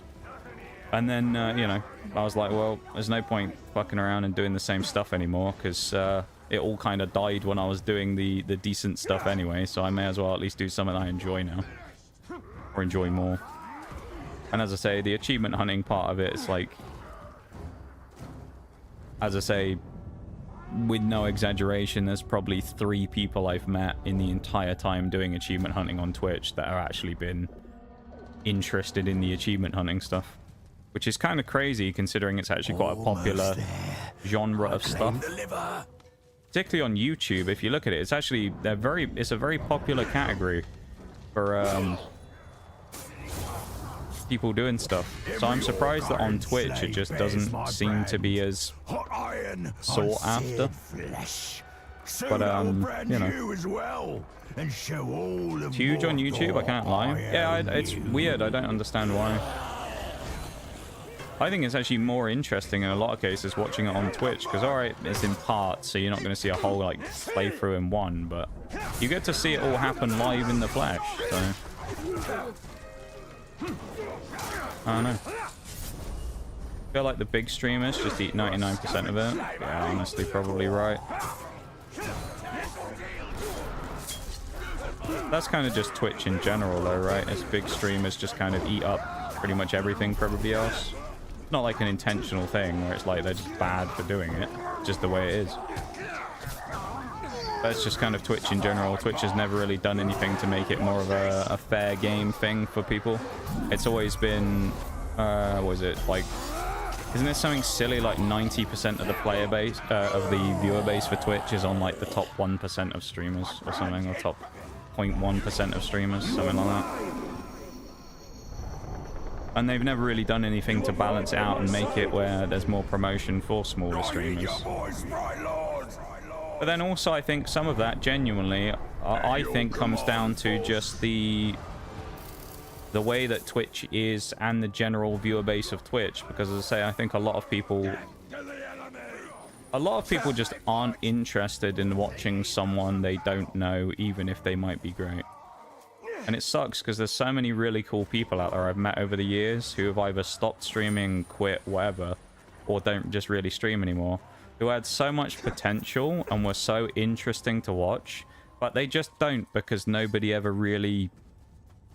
It just didn't ever take off for them.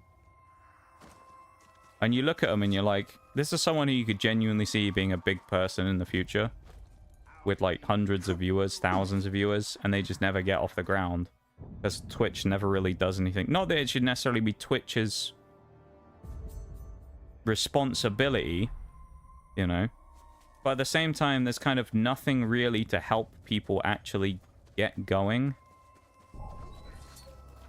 I mean, there's a reason that they say there's something like, I don't know, 80% of the people on Twitch or something like that are 1 to 3 viewers and never even make it to affiliate. If you have, I think it's if you have 10 viewers on Twitch, you're in the top 1% of streamers by viewership on the platform. 10 viewers. I mean, to get to 10 viewers is impressive, but if you think of it compared to the size of some streams on Twitch where there are people who have 50 to 100,000, 10 is nothing in comparison to that, you know? And that puts you in the top 1%. Which just kind of shows how bad Twitch's system is, where if that puts you in the top 1% having 10 viewers, that should be, I don't know, I feel like if you wanted to balance that out to make it more viable, 10 viewers should probably be like, maybe not even top 50%. Because you want the ladder to be fairly big of people at the top who are the top people with all the like loads of viewers, and then it all trickles down to the next category of the people who have 25,000, then the people who have 10,000, then the people who have 5k, all the way down through those brackets to now you've got the hundreds, 75 and up, 50 and up, all the way down to like the bottom people of the totem pole. But it don't work like that. It's 50,000 at the guy at the top, and then the next, like, you see how many times people see this all the time. If you ever go in the category on Twitch, like, you right now, not this game because it's a bad example because no one watches it, no one plays it, but if you watch I don't know, go to like the new Pokemon game or something, guarantee you top guy in the category is gonna have like 4,000 viewers, next guy will have 200, and it's never close. There's always just a massive gulf between people. And then you'd think that it would create this situation of, well, the people who are in the big stream, maybe they'll check out the other guy. No, they won't, because no one ever does. It's the classic syndrome of Twitch, and I've said this many times over the years, and it's one of the things that I kind of hate about Twitch culture in general and why I stopped doing it, is raids, right? Raids are great. No one ever actually checks anyone out from a raid, though. That's just the way it is. People just don't. Because 90% of people on Twitch, I would say, are there to watch the streamer they're watching, and they don't really care about anybody else. And that's just the way it is. That's just Twitch's, the way things work for whatever reason. So it's like, there's no like benefit to being in categories with people who are actually doing well, except for the fact that every once in a while, once in every 1,000 chances, maybe someone raids a random person they don't know and they get some sort of benefit from it. But other than that, all that you're doing is just putting yourself in a competitive category with someone who's just going to get the viewers from you every time, because any new person comes in and goes, this guy has 2,000, this guy has 7. I know which one I'm going into. Doesn't matter if the quality's good in the guy with 2,500 viewers or not, or if it's just a screaming child, like a lot of big people on Twitch tend to be, or screaming man children. It's... I don't know, man. I just think Twitch's whole system is kind of flawed, and nothing will ever change because they have no interest in changing it, because their whole thing at TwitchCon that they did, where they kind of did their whole, this is what happened, celebrate 10 years or whatever of Twitch, and this is the future, gave me absolutely zero confidence that Twitch knows what they're doing and are going to do anything good for someone like me in the future. 100%. Because essentially, Dan Clancy's message to everyone is, the way Twitch grows is we get celebrities and sports events and stuff on Twitch. Because that's what everyone's been asking for years, right? It's like, no, that's not what everyone's been asking for years, Dan Clancy. Most people are asking for basic quality of life features, which you still deny them. Because you're fucking useless. And you don't care about... you just don't care about what anyone actually wants. Seemingly. Fucking crazy, man. First page to show the biggest, of course, and also random, so it's more fair. I just think the page system in itself is kind of inherently flawed. I don't know how you would fix it. I don't have a solution, but the page system just doesn't work. It's one of those things where once you have the viewers, it's easy to get the viewers, but to get the viewers, it's like, at this point, is just difficult. It's just, I don't know.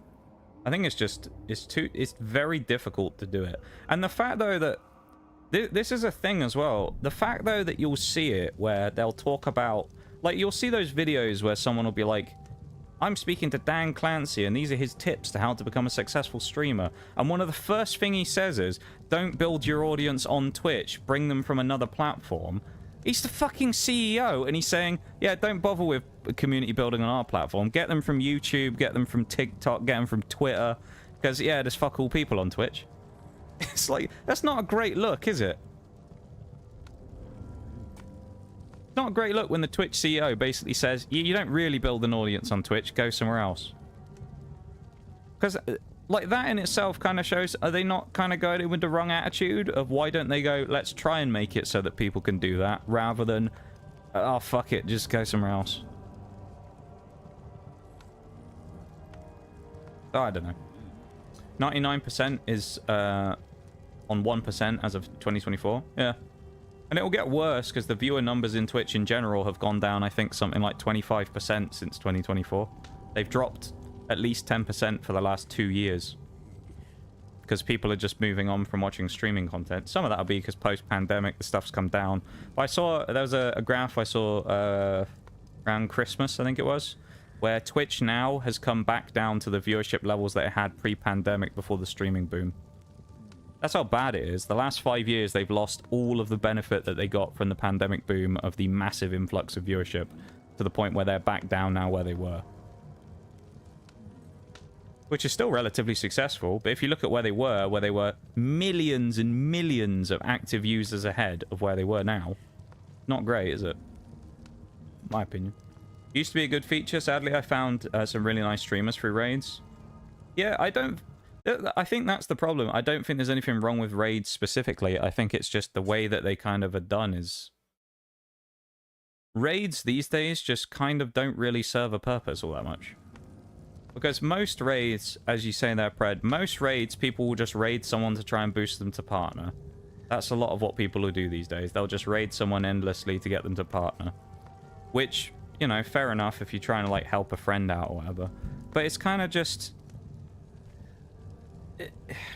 Raids just don't really do much for anybody. Because even if you go, well, yeah, but you send some viewers over to a person. Yeah, for about 5 seconds. And that's nothing against anybody, but I've seen it myself, man. I know it happens. I've raided back in the day when I used to do bigger raids than I would do now. I mean, I don't raid now anyway. But, like, there's times when I would raid on, like, a birthday stream, and you raid with 50, 60 people. You raid out, and within less than 5 minutes, the number of people that went into the stream, we're now down to, like, 15 left, 20 left, maybe. It's just, they're just kind of, eh. They were a good feature, but nowadays it's like they're just... I feel like raids need something changed about them to make them more interesting. Because at the moment, they just... The way that they've evolved and adapted, it just doesn't actually do anything anymore, it feels.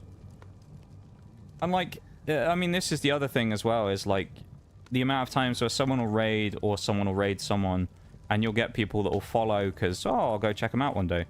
Nobody ever checks anyone out off a raid. It just doesn't happen, you know? Look, there's all kinds of communities that people have followed me from where I've raided. No, none of them have ever come in the stream. I doubt any of them even ever looked at my profile. They just saw I raided the streamer they liked and followed me. So, I don't know. And then also you get, I'm going to go on BRB in a minute. Then you also get the very fickle communities who are, I will only watch you while you raid and support my friend streamer. And after that, if you stop doing that, I no longer will acknowledge your existence. Which I've also dealt with myself as well before. There's at least 2 communities I can think of that I used to be a part of, that I used to be constantly in. And the second I stopped, those people forgot I fucking existed. And I'd been there in one of them for about 3 years and raided basically once a week for fucking years. The second I stopped, it was like I didn't exist, man. None of them even acknowledged me anymore in the chat. So, there's a weird tribalism you get on Twitch as well with people in these weird, like... People get very culty on Twitch, and I don't know. It's, yeah, it's something. Hi, Forks, by the way. How you doing, man? I'm gonna go stretch my legs real quick, and then I'll come back to this, but yeah. BRB, I'll be back in a sec. And then I'll continue ranting about the magic of Twitch.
Alright, I'm back. Welcome back, everybody.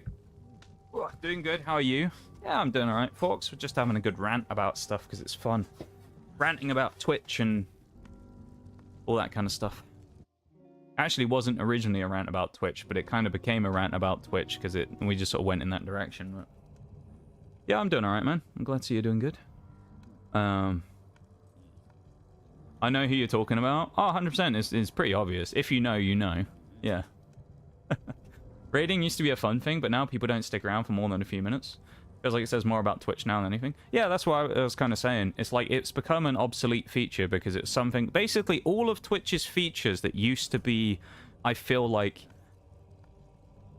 used to actually benefit people in their own communities and things, just don't really serve that purpose anymore. Which I think is just a wider shift on Twitch, right? That's just kind of the way it is. And I feel like if I had to give my 2 cents on it, not that I really, you know, I'm just someone who's been around and seen it, I'm not an expert on it. If I had to say what I actually think the problem is I think basically what's happened in the last 3 years, I would say, is Twitch has just become like full of sweaty tryhards, and that's all it is now. Is the whole community-centric, community-focused, let's all work together and become cool, successful streamers kind of went out the window years ago, and now it's basically just a game of fucking Thrones with everyone stabbing each other in the back trying to climb the ladder to make a few pounds. That's basically what it's become, or it feels like, where it's just, I don't know. I mean, even you look at this, right, in the kind of VTuber scene. How many times do you hear about it where someone successful has been sabotaging people they've known for years who they were friends with because they're trying to get ahead of them? That's not normal. You know, that type of thing happens. And it's just that the culture of streaming, I think, has changed, going from doing stuff for fun and playing games and enjoying that to... Feels like 90% of the people maybe who start streaming these days go, I'm going to make a shitload of money from doing this, and I don't really care how I do it. And it's just, it's not really, it doesn't feel like it's about enjoying games and sharing stuff anymore. It now feels like it's about success, nothing else, and stepping on as many people as you can to get it, in my opinion. Like, if you want to talk about the raids thing, another feature I'd throw in the bucket of stuff that's become obsolete. Shoutouts, 100% same thing. Shoutouts is a really cool concept. Pointless, though, in its execution. Why? Other than a few exceptions, when was the last time that most people in this stream checked out a shoutout? This isn't a trick question or I'm going to flame you for doing it. How many times... where a shout out of someone new that you see in a stream, did you actually click on it and check them out? And I guarantee the answer is not very often. Right? Because a lot of what happens is people just ignore shout outs when they happen in chat, or they're just not interested. Or again, it comes back to that, what I said before, of people are very like, this is my streamer and this is the person I watch, and nobody else exists while this streamer is live. And... I'm watching them, and I'm watching the game that they're playing, and if they ever do anything that isn't that, I'm gone and I'm never coming back, you know? So it's just... a shout-out these days has become kind of obsolete, because you can shout people out... I mean, I'll give you an example, right? I think this is a fairly good example. There's a community that I've been a part of since 2021. It's nearly been 5 years, because I think it was about June when I first found them. I'm not going to name the person because, you know, I'm just not going to... I just don't... I'm not going to. But there's someone I've known for a long time. Some of you will know who I'm talking about. They are a partner now. They got partnered a couple of years ago now. They've become very successful. When I met them, they had less than 500 followers and they were pretty new. I think maybe they've been streaming for about a month or two. They're brand new. And I met them from a raid from this channel years and years ago and became friends with them, and they're really cool. I don't talk to them as much these days, but we still, every now and again, will kind of catch up and have a little moment where we, you know, find each other somewhere and have a little chat. But that person these days went from small 500 follower streamer to probably these days they get somewhere between 150 and 250 viewers pretty much every stream. Guaranteed, right? They're, by all intents and purposes of a person on Twitch, very successful considering where they came from, right? And great for them. They deserve it. They're great, right? In all of the years I have known this person, I think just about every single time I've ever come into their stream, whether that be just appearing to say hi, raiding, whatever, they always shout me out every single time. And they not only do they shout me out, they will usually spend like 2 minutes where they'll talk about how cool they think I am and how there's certain things that I do that everybody should check out. And some, I remember I've been in there before and they've gone, man, he's fucking underrated. You should go check him out. Do you want to know how many people with all of that across 4 years actually followed me from that community?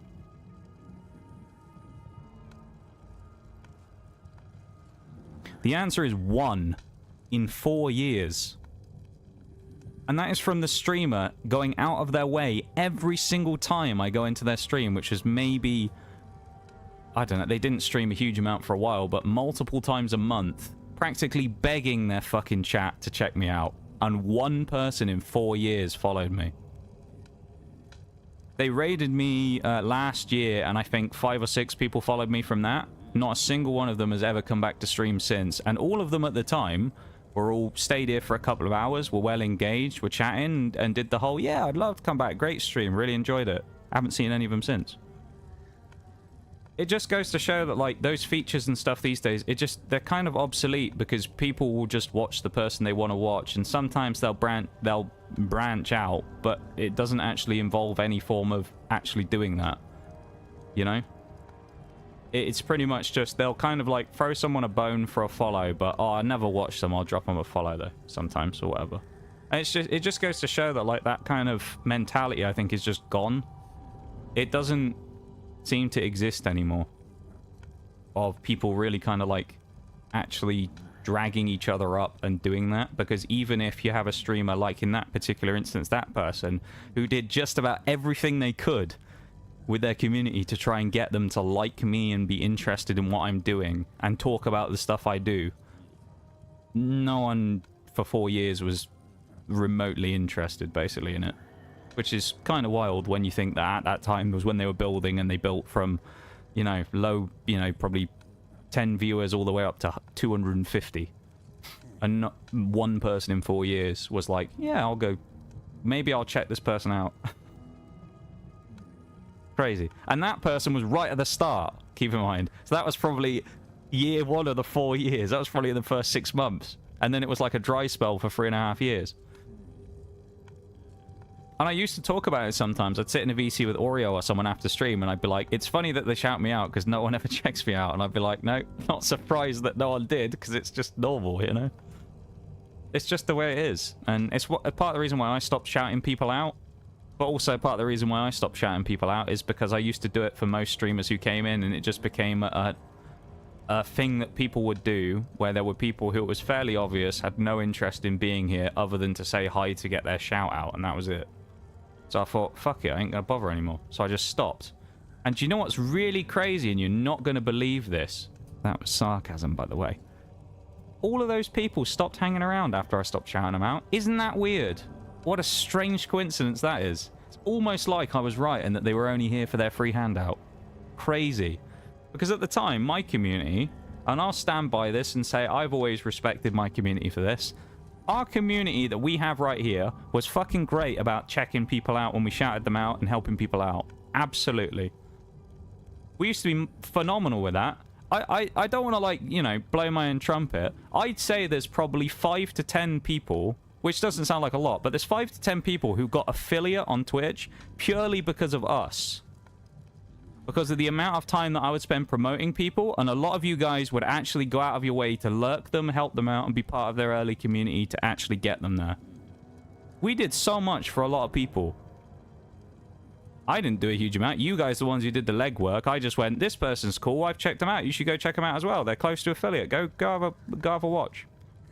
But then, of course, as with all those things, eventually it just became abused by certain people, and I said, fuck it, we're not going to do that anymore. And I guess maybe that was like the turning point of where Twitch started changing, was you have things like that, where instead of, oh, this person's really cool and they're shouting me out and that's so nice, it became, I'm going to go get my shout out and then fuck off. That was all they did. And the best part is a lot of those people, when they do it, they think they're slick and that you don't realize they're doing that. But what they don't realize is when you get people who are generally quite good at reading people, which I like to think I am, you see straight through that shit and you see straight through them. But they don't know that you do. So they keep going along acting all friendly like they give a shit. But you see straight through them. And it's just fucking hilarious. You just see these people doing fucking mental gymnastics every time, trying to come up with reasons why they, you know, seem invested in something, and it's like, you're fucking reaching there, man. Last time I did was a few months ago when someone you knew raided you. Yeah. Well, there you go. And again, that's not like a knock against anyone, but I'm saying like even with you forks, right? You know, you check one person out maybe in 6 months. I haven't clicked on a shout out for a long time, so I'm not, you know, I do the same thing. But it's because ultimately most people I know now I'll just find from somewhere else. Which proves the point, like 6. Yeah, I think the last time I did... Oh, no, I saw that. Oh, that was the other message. Damn, that's wild. There's definitely not communities like Wagnus anymore where they genuinely wanted to support their streamers. Yeah, I think that's kind of the case. I stand by this. For all of you who don't know Wags, he was a streamer from... When did he stop streaming? Probably 2023 now. Wags was one of the first streamers I ever met on Twitch, and he was also... and this is no disrespect to anyone else who's a streamer on the platform. Wagnus is probably my top/favorite streamer of all time. Guy was phenomenal. He was just kind of like the exact person that you want as a streamer. Not only was he just great to watch, and he was like great at improvising, and he was funny and just did a lot of stuff, right? He was just great at. He was like the biggest community person you've ever seen. He did community nights. I've been sat here for like 20 minutes talking now, but he did community nights every week where he invited all kinds of people. They did all kinds of games and stuff to allow people to join for that. This man would actively go on and talk about every streamer practically who came into his chat, who most of them he knew well enough to say something about them off the top of his head, and just talk about them like they were the best person on the platform for usually a couple of minutes in some cases. And like, I'll give you one that was like and it's fitting being this game. I remember years later, after we'd stopped playing it, I came into his stream once and he asked me about Mog the Lookout from fucking more Shadow of War. And he was like, I came in once, and this was probably like maybe 2 years after we'd played it or something, and he was like, you remember that orc from when you played it? And he couldn't remember the name, but he was like, you remember that orc? And he was like, I still miss him after he died. That old man in the arena. I was like, wait, you mean Mog? And he was like, that's the one, Mog the Lookout. And then we had a like 5-minute chat about Shadow of War and Mog the Lookout. And it was insane. Like, the guy was just like he's one of the nicest people I've met as well. He was just insanely cool. And again, that's nothing against any other streamer on the platform, but Wags is probably like he's like my rose-tinted nostalgia pick of like probably my favorite streamer of all time. He was just so good. Everything he did was just perfect. He knew how to run a stream perfectly, and he did it the hard way because he built his stream by grinding for years. When Twitch was not really what it was, you know, when the pandemic hit, where it boomed. He did it for years grinding when you could still just grind and become partner. And, you know, he's a great guy. He ended up stopping in the end because I think, you know, a number of things, IRL factors, but also I think he just kind of burned out because that man streamed for something like 700 days straight. Probably even more than that. It was ridiculous, man. He streamed like every day, every holiday, basically every day. He'd be there for 12 hours a day. It was insane. His work, like, schedule for it and work rate and stuff is insane. Preds is pretty high up there as well, to be fair, now I say that. That's a long old set of streams as well, and a long old streak you got going. Minus your internet problems that you have occasionally, which I know all too well after last year. Dude was top 2 for me. Yeah, he was crazy, man. Not only did he do that, but he'd come into your streams. Yeah, he'd come into like our streams. So I had like fucking 4 viewers or something. I was some random geezer. This man had like 150, you know, viewers or whatever, and he'd take the time to come in and say hi and do stuff. That man raided me like 3 times on birthdays and things, because he always made it a point to try and raid people on their birthdays and stuff like that. The amount of my biggest raids ever, the highest amount of viewers I've ever had in this stream came on a birthday stream once, and it was 350. And it came because him and I think he was playing with like 2 or 3 other streamers. He got them all to raid me because it was my birthday. Now, as a little minnow streamer at the time, who had, I don't know, 5 viewers or something, maybe 10 if I was on a good day, that meant the absolute world to me. That someone that huge in size got all of his friends to just dump all the viewers in the stream. And the best part is, I raided at the end of my stream, and I had like 80 people or something left. A lot of them actually stayed. It's like, man, that's crazy.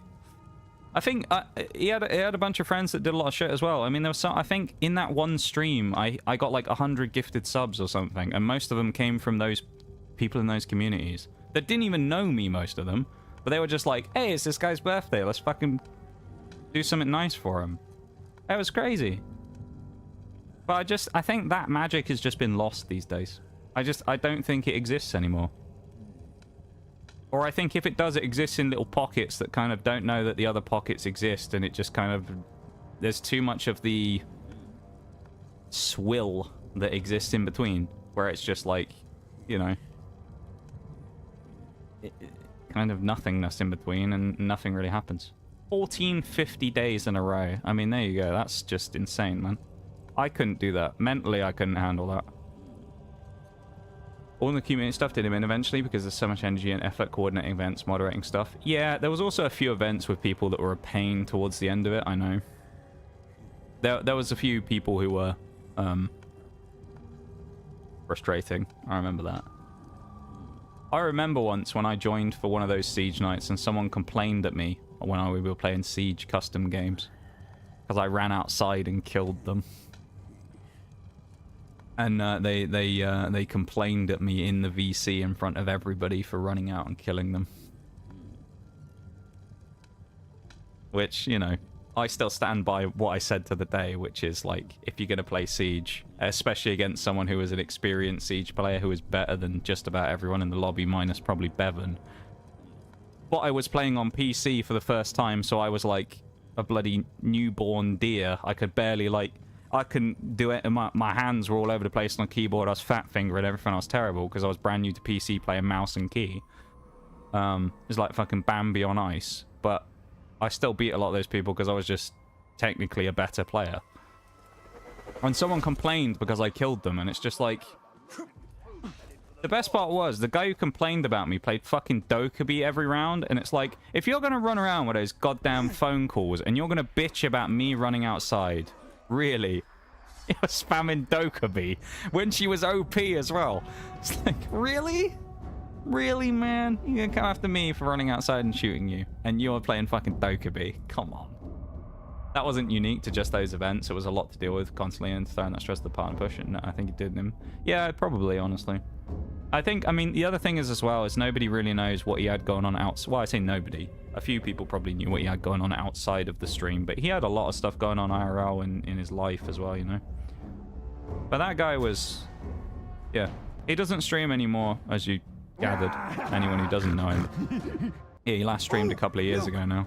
I did hear a rumor, like a bit of a rumbling once from Bevan, that he was considering coming back. I don't know if it would have just been for like a one-off, but he was considering like giving it another go, I think. But yeah, I guess that never happened, or at least it hasn't happened yet. But if he ever comes back, man, you'll know it, because I'll be the first person shouting it from the fucking rooftops that our Lord and Savior has returned. But kind of the point I was making with that is, I feel like after he left, it felt like that was the point where it all just kind of started crumbling down, really. I felt like after Wags kind of packed it in, it felt like everything just kind of wasn't the same, in my opinion. So I don't know. I just... A lot of stuff has changed over the years, which I think is what's led to the general cultural changes and stuff, but I just don't think Twitch is the same landscape and place it was a few years ago, where that stuff was able to flourish. Last live, 11th of February 2024. Really? It's been 2 years then. Wow. That's insane. Yeah, he raided... I remember he raided you a couple of times, Forks, as well. He was a great dude. He's been in the stream a number of times as well since... last time I think I saw him in, he came in on... I think it was about October or something. Even then, man, he came in like October. I was playing War Thunder, and I'd spent like 5 minutes kind of explaining what I was doing. Because it was one of those days where it's like I didn't really have much to talk about, so I'm like, let's just kind of talk about what we're doing in game and explain the thought process. And I did that, and I said something afterwards. Or I was... No, maybe I didn't say anything, because I think that's why it was cool. I didn't say anything, I think, but I was thinking to myself, no one really gives a shit about me explaining what I'm doing, because no one in here is particularly interested in War Thunder, so thus really cares what I'm thinking and doing. I'm just kind of autopiloting, talking, because I genuinely don't have anything else to say. And then, he out of nowhere, he just goes, I really appreciate the insight there, Nox, mate. It's really interesting to see how you think and what you're prioritizing and stuff like that in the match to try and figure out how to win, like, real time. And it was like, I don't know, it was such a moment for me where I was like, man, someone actually noticed. That's crazy.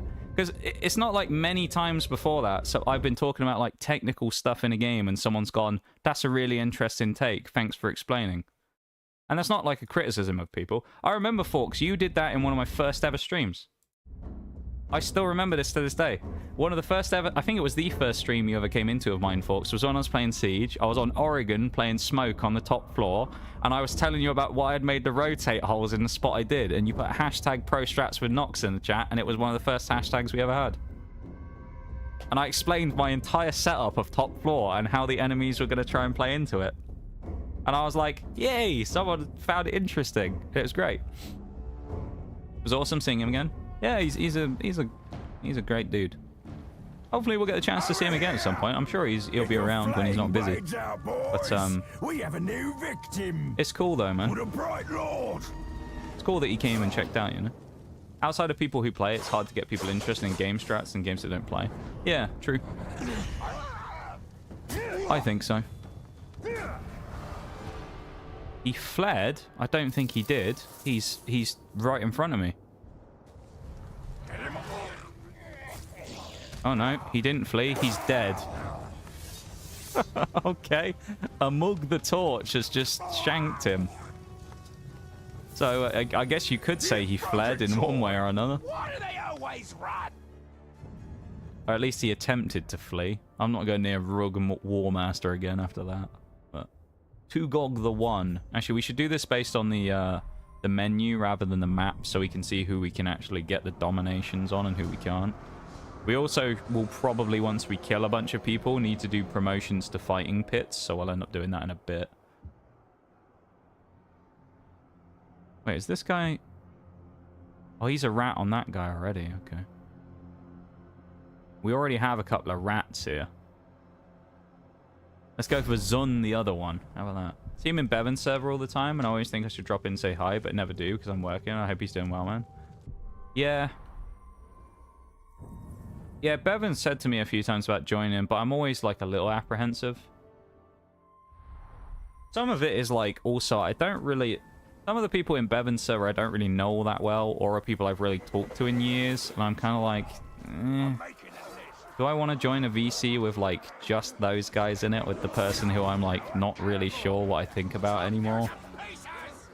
You know, and it's like, I just don't want it to be awkward from joining and then just kind of having this person there who doesn't really want to talk to me and whatnot, you know? And it's like, I just feel a bit awkward joining, so I'm like, I'll do it another time. And I kind of feel bad, because he'll be like, yeah, you should join, man. And I'm like, yeah, next time, man. Well, yeah, we'll do it. Like the old days. I just never join. There's nothing against, you know, like Bevan or anything. It's just, I just don't really... I'm kind of one of those people who's particular, though, if you don't really know me all that well when it comes to this stuff. But I'm one of those people who's quite particular, which is I don't really like joining VCs with people I don't know that much. I'm also kind of one of those people who I find it kind of awkward to join VCs when I'm not involved in what's going on as well. Like, if someone's just playing, like, I don't know, say a bunch of people were playing Siege and I just joined the VC randomly, I would just feel awkward being there. Because you're also like, well, I don't want to talk because I don't really want to, like, disrupt the game. And I'm just kind of, like, awkwardly sat there, like, and I just sort of won't say anything for, like, an hour. And I sort of sit there sometimes, I'm like, why the fuck am I here? Why did I even join? So usually if I see that situation now, I'll honestly just pass. And I'm like, I'm just not going to bother. Because it just feels like there's no point me joining, because I'm not going to contribute anything anyway. I'm just going to sit there and feel socially anxious about it and go, nah. Don't mind one person I don't know, but if there's like 2 or 3 I don't know, it gets awkward. Yeah, let's say that's how I feel for it, so we're quite the same on that. There's some people who I don't know or really don't care for. Yeah. Yeah. And the thing is, it's not that they're necessarily bad people or anything. No, it's just like, if I don't know them, it's like I'm just not someone who's social enough to go, let's go and talk to some new people, haha, and make friends. I'm just one of those people who's like, please leave me alone. You know? Like, I'm not much of a talker at the best of times. It depends. If you're someone who I'm like closer with or whatever, I'm able to talk. But the vast majority of people don't get much out of me because I'm just not much of a talker most of the time. Okay, well, we weren't trying to kill you, but we were going to recruit, but that's okay. We were actually trying to recruit the last war chief as well, but he ended up dying. So there you go. There's no hellfire now, at least. But yeah, I don't know. It's just how it is, isn't it? Different people have different things that they do and feel and whatnot, and I feel like I used to be that way, but now I've definitely reverted to not wanting to interact with people I don't know. Yeah, I think I did the same, honestly. I think for a while I probably became a little more open to it. Not for long, but I did for a little bit. That's probably why I met a lot of people here and in different servers and different communities and kind of became friends with them. The problem is after that is I just wasn't really someone to kind of keep up contact with people. You know? Like, this is one thing that I think may end up happening in the future. I don't know if they're here in stream or not, but I'll just say this now. I won't say who it is, obviously, but there's someone recently who has started, who like wants to play games and things, and I've ended up playing with before. But they're kind of one of those people who, like, now it's happened once. They're kind of like, you can tell from the way that they talk about things that they kind of want it to be a regular thing.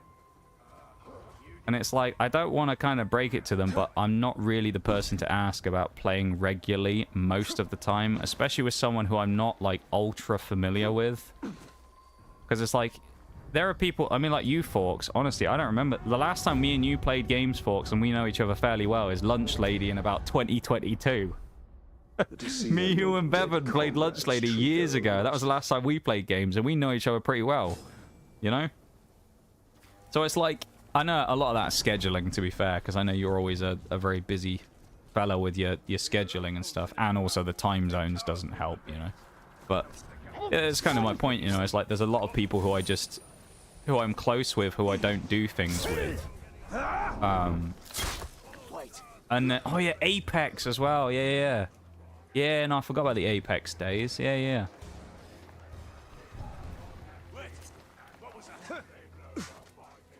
But like, you know, those types of things. There's those types of situations.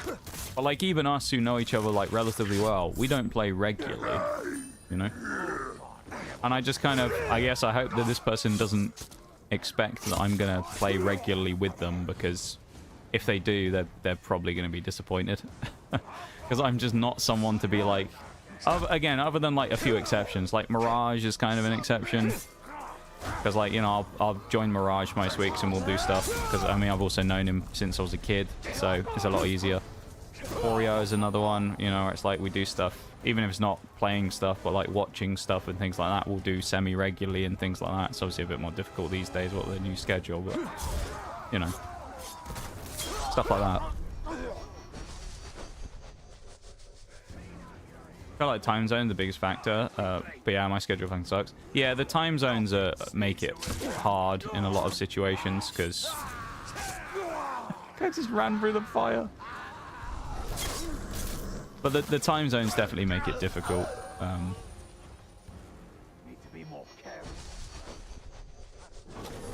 was using the wrong ability, that's why I wasn't working. Yeah, it's tough. Yeah. I'm like, I don't know, I guess I don't want the person to feel bad. And also, I kind of know that if they're like, oh, should we do something? And I go, listen, buddy, I hate to break it to you, but I'm just not really someone who plays games very often. That'll be the last time they ever actually invite me to anything. Like, I almost guarantee after that, they'll just never speak to me ever again, probably. Most likely. Although, I don't know, I feel like that might happen anyway. I was playing as part of a group, and it always felt like I was kind of like, not in the way that this is actually how it felt necessarily, but it almost felt like I was in someone's mind the awkward third wheel who was there, who they kind of brought because they had to, not because they wanted to a little bit. It almost felt like they wanted to play with the other person, but they were like, well, we better bring him as well, we don't want to leave him out. You know, I was like the pity picker. That's not actually how it was, but I was like, afterwards I was looking at it and I was like, was I only there because I was like, man, that was funny. Got to work up to that, I feel like. Yeah, as I say, especially because it's someone who I'm not like hyper familiar with. If I'm familiar with someone, then like I can do stuff with them a lot more spontaneously and on the fly, but yeah. Oh man, that's another war chief we've killed. I thought he would survive that. I don't really play games with anyone much anymore, unfortunately. Honestly, kind of same with me. I was talking about this. It was about 2 days ago. I was talking about it with Wario, and we were talking about it, and we went, man, we haven't played games together for so long. Oh, he's come back from the dead. He's level 56 as well. Oh boy. That's scary. Yeah, we were talking about it literally 2 days ago, and we said, man, we haven't played games together for ages. And so actually we scheduled, we're after stream, we're like, we should do something. So we're going to do something tonight. But it's like the first time in quite a while, probably since like January maybe, that we've actually played games together. We're like, yeah, let's do it. Let's play something. We're like, what do we want to play? We'll figure that out afterwards. We should end up getting a new GPU from one of our friends as well, which was really cool. Got a whole GPU from one of our D&D friends who had like an old GPU from their old like reserve PC. They had like a backup from their old stuff, and they gave her a brand new GPU. Well, I say brand new, you know what I mean? A used GPU, but new to her. And it was like, man, that's a hell of a thing to do in the current market of PC parts, to be fair. Even old GPUs that aren't really worth a lot anymore are actually going up in price.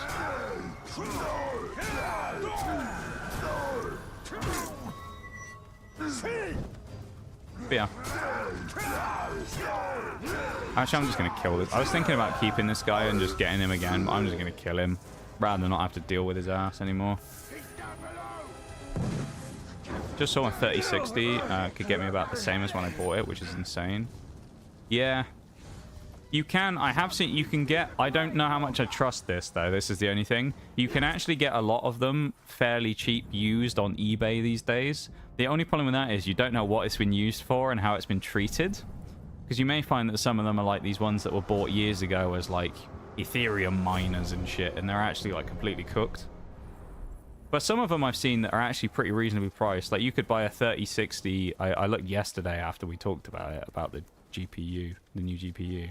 And it's like, you can get a 3060 on eBay for about £200, which is probably about $250, which is actually a really good deal.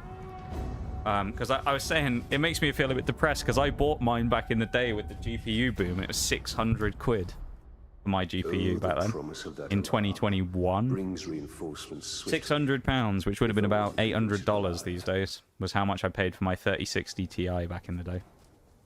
That cost, guys, so I pre-built with a 5060 Ti, got $1250. 5060 for $1250? That's not bad, you know? I mean, it depends what else is in there, I guess, but that's actually really good. Damn. Honestly, I will say, pre-builts have had such a massive, like, blow-up in the last few years, where it used to be that you'd look at it and it was always, you could build a PC yourself that would be better than a pre-built. And like pre-builts were kind of for people who were really casual and weren't really that interested in making a powerful PC. They're like, I just don't really know anything. I don't want to know anything. I just want to buy a PC. Which is, you know, what they were designed for, and they did really well at that. These days, though, I feel like they've made them really competitive, where there's so many pre-builts that are actually really good value, but also have really good parts in and stuff.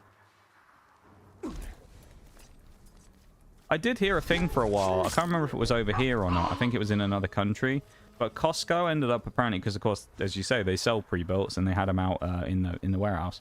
Apparently, they had to stop having them like in store in some places and had to put like the cards out where you take it to a desk to get someone to get it, because people were stealing the graphics cards from inside the display PCs and the RAM. It's just like, how tragic is that? That people were nicking the parts from inside the display PCs. But I guess at the same time, you could get away with it because it's not like it's going to have a barcode or anything on it because they've just put it in the pre-built. So in theory, you could steal it probably and not get caught shoplifting. So people were just stealing the parts out of the PCs, and it's like, it's kind of funny in a way, isn't it? People were just nicking graphics cards and stuff out of a random display PC. You have to inspect it, but honestly, my pre-built has been a tank. Yeah, if you anyone with, I think, some semi-decent knowledge about PCs, even like fairly basic stuff, you can have a good assessment of a pre-built if you look at what it is.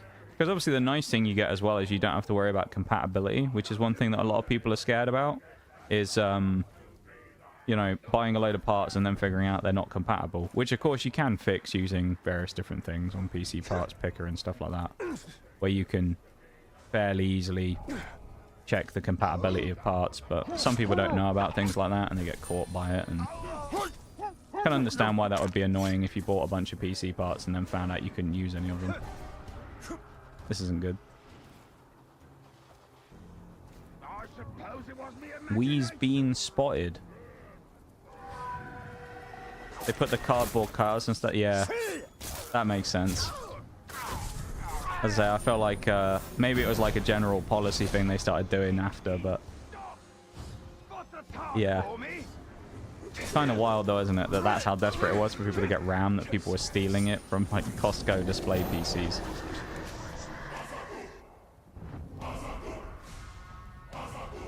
I'm very lucky in that basically when it comes to my PC stuff, I haven't actually changed much of anything since I got it.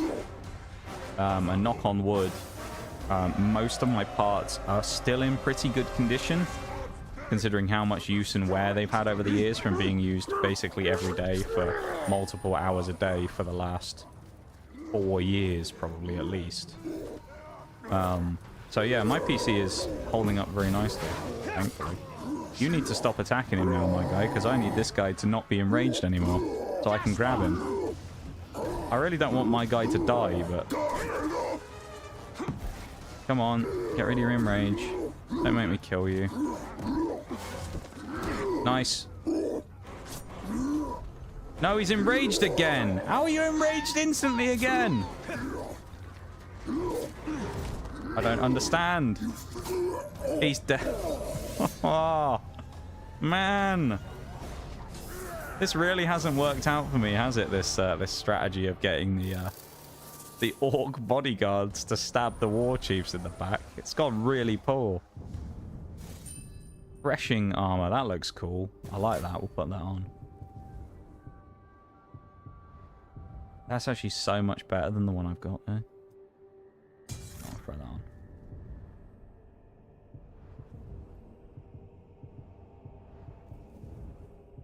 We look cool, man. And I'm hesitant to give up my left arm for 32 gigabytes of RAM in a new PC. Yeah. Yeah. I can understand that.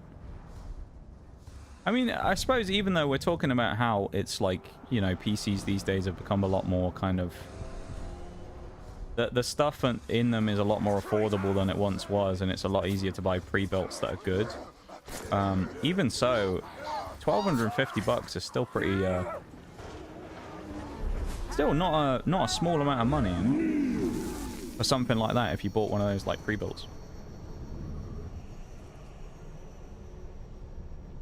It's actually probably one of the most cost-effective ways of getting RAM these days, I suspect, is actually just buying a pre-built. I wonder how many people. It wouldn't surprise me if this is a thing. But it wouldn't surprise me one bit if there's people out there who buy pre-builts of like cheap prices if they can get them, and then split them down for parts and sell the individual parts effectively brand new, or try and make a profit on it, like PC part flippers. It wouldn't surprise me one bit, because I bet there's some deals you could get where you could actually get a pretty good. You could probably make a decent profit on selling the parts afterwards. Brick by brick, I don't know. orc by orc shall the war. Also, I haven't said it for ages, but actually two things to mention. Number one, reminder to everybody that the YouTube stream is up right now, and if you wouldn't mind going over and dropping a cheeky like on it, I would appreciate that very much. We're at 4 currently after nearly 3 hours, which is, I was going to say is low, but actually that's fairly normal these days, and we somehow managed to get up to about 15 by the last hour of the stream, so I don't know how that always happens, but go over and do that if you haven't. It's free, it supports the channel, and it takes literally a matter of seconds. It's I'd like to feel like it's not much to ask. I'm not asking you for donations or to sell your soul to me. I'm just asking for 5 seconds to go drop a like on the YouTube, if you wouldn't mind. On top of that, though, I also want to say, if anyone is still trying to do it, the sponsor is officially over now.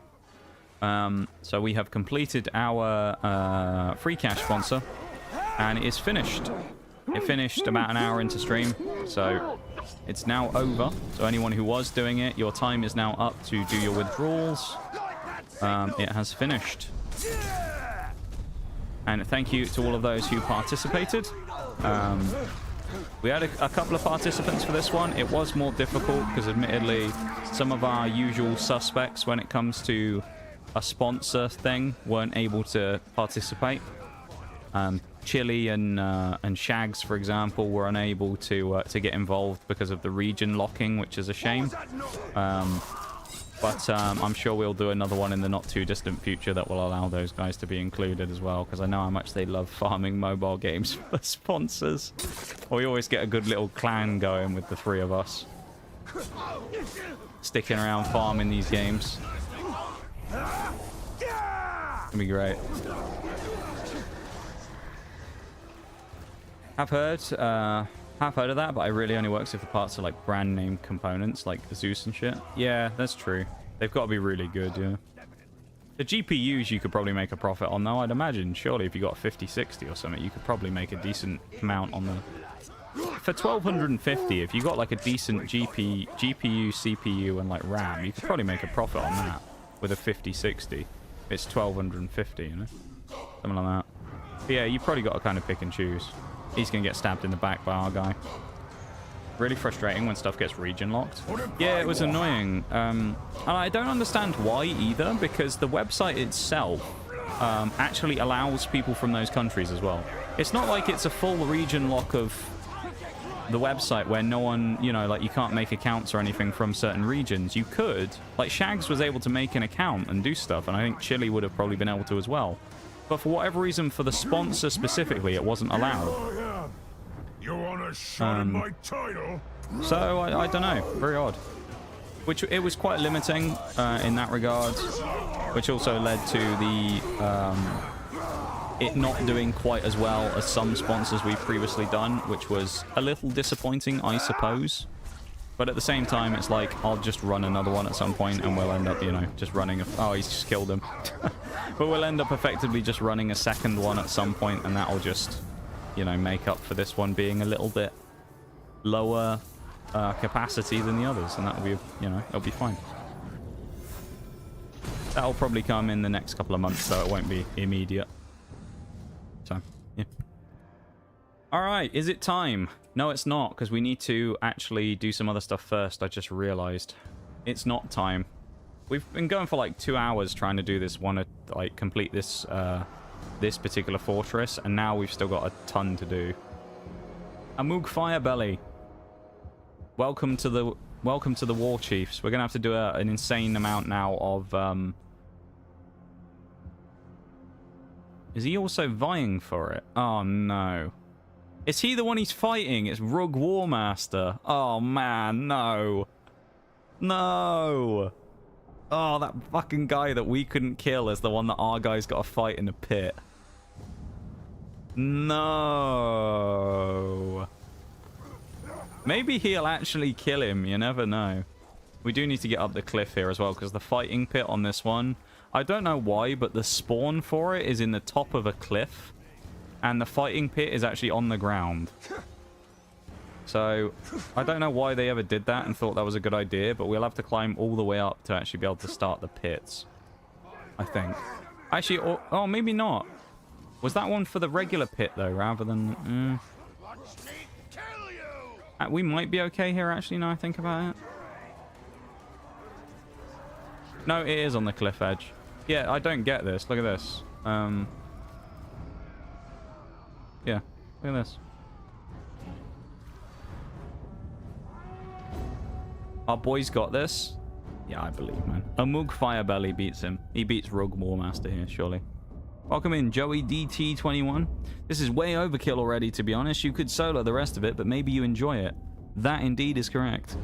I do enjoy a bit of fighting pits, hence why I'm doing it. So yeah, we could do it without, but it's more fun if we do it with, I think. Give me someone proud. I do like it when Look at him. proud. He's got this. Our old man is going to get it done. Fire spear early on as well. And he's breathed all over him with his nasty breath. He's getting off to... Well, no, he's not getting off to a good start. He's taking a lot of damage there. Nasty breath again. Another fire spear needed here. Big hit. Not bad. Get him! Go on, kill this absolute pain in the arse that we fought earlier. I like how we struggled against this guy because of all of his silly... Oh, he's done the nade! Deserves a Rogue Warmaster, to be fair. Yeah, the Rogue Warmaster we fought against earlier, and he was a real pain because he's like arrow-proof, fire-proof, frost-proof. He was enraged by finishers. So every time we'd nearly kill him, he'd just get enraged and then heal himself again. It was really frustrating. And then that guy just killed him in like 30 seconds in the arena. I think we found a new... we found an absolute Chad right there. I was going to say I think we found a new guy worthy of being Overlord, but the only one worthy here is Hawk the Bard, the legend himself, so... Cougar the... do we want to make 6 war chiefs? I don't know. Because we also want to get rats on Bolg the Gatekeeper. Tars the Lurker. Let's get him in. Why not? Looked like he was going to be fighting an O-log there, was it? No? Okay, it looked like I thought I saw another one there for a minute. Imagine doing a Marbles-style fighting pit stream. That would be interesting. Everybody doing predictions on all the fights. That would be hilarious. I think Tars the Lurker wins this. Caragor, he's got a thing on his back. Oh, he is fighting an O-log. Who's he going against? I fight for Sauron. As Tarmo the Mountain Eater. Okay. Death to him. Come on, you coward! That's all he's got to say. Come on, you coward. All right. He's got... Look at him. He's got like a... He's got like a cannon.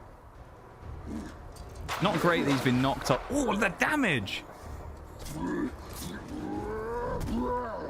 All right. He's so small in comparison. Tiny he is.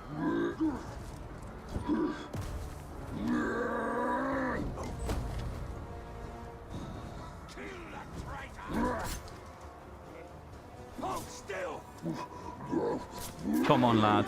What is he, 14 levels lower? He wins it from 14 levels down. What an absolute Chad. Look at him. What a killer he is right there. What a killer.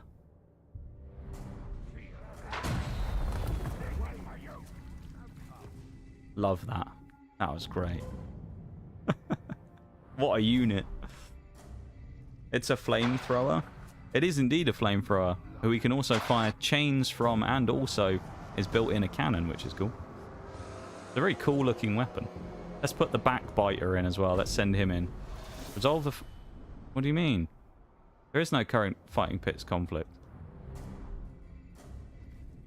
Huh? Is it bugged? Did I do it too early?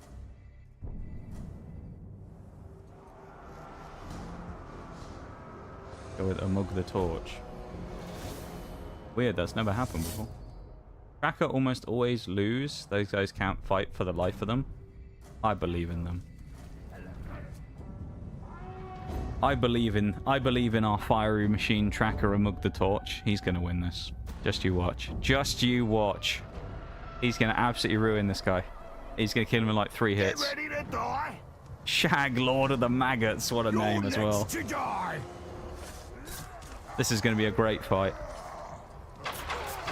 He's taking a shitload of damage already. It's not a great start. Oh, he's firebombed him.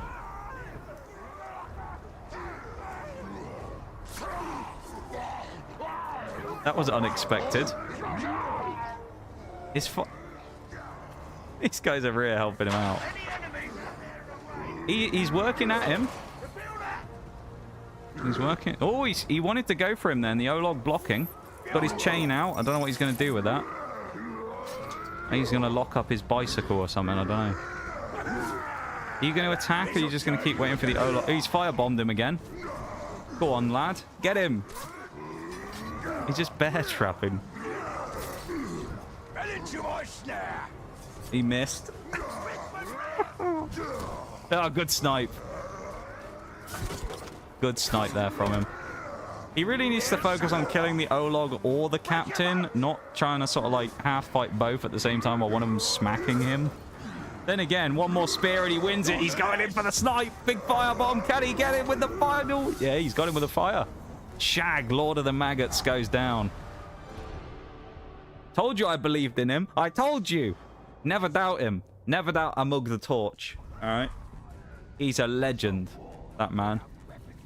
If Mog the Lookout could make it in the arena, Amug the Torch is an absolute hero.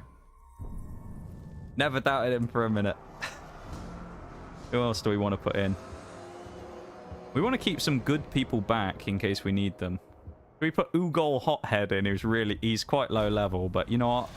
Our last guy with the Firehead did well. I think he's going to do it. I think Ugol Hothead, I think he's got this. Have you ever seen a fighter as you know, as impressive looking? Look at him, he's massive. He's going to do it. He's got this, I believe in him. Oh, he's against it. Oh, no, he's not fighting an Olog. He's got the Ologs. Who's this guy? I'll provide all the sport you need. Hura the Deep Seer. It's a bit of a level discrepancy. I hope you can entertain me before you die. He has got a shield, though. He's a defender kind of class, so usually they do quite well in the arena.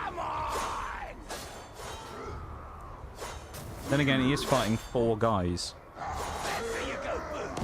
Oh, hello. He's got some tricks up his sleeve. The Olog's beating up the captain. This guy's just shanking his mates. He's been knocked off the Caragor. I'll tell you what, this is huge for our defender, though, to be able to get him on the ground. Look at this. This is great fighting. Ooh! Nasty little teleport there. That was cheeky. He's firebombed him. Big spear. Momentum's changing. Big stabs as well. He's got him on the back foot. He's roaring. The Olog's knocked him down. That was nasty, though. Nasty little counter hit there. Come on. Not a fire spear. The Olog just smacked him and he's supposed to be on his side. He's got the stun with the Olog. Go in there. Get him. Finish him. Get him. Stop waiting. Just kill him. Get in there and stab him. Oh, come on. Yeah, he's in the... Get him. Finish him. The Olog's going to kill him at this rate. This is tragic. He's defending well. You got to give him that. But he's letting the Olog do all the offense. Get him. Stab him once and he dies, basically. Get him. What are you doing? AI. Oh, my... But he stood there and he got sniped. That's so dumb. Now, what a throw, dude. He won that so easily, and then the AI just went, nah. I'm just going to stand here and not even swing at him. I said this last stream, though, that I feel like the worst thing is the AI in normal fights, absolutely fine. In the fighting pits, I don't know why they just suddenly go to shit. It's just they act like... They act like they don't know there's an enemy in front of them. They're just kind of stood there being like, oh, what do I do? Anyway, I'm going to go for a... BRB. I'll be back in a minute. Okay, everybody. Back in a sec, and then we'll carry on.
Welcome back.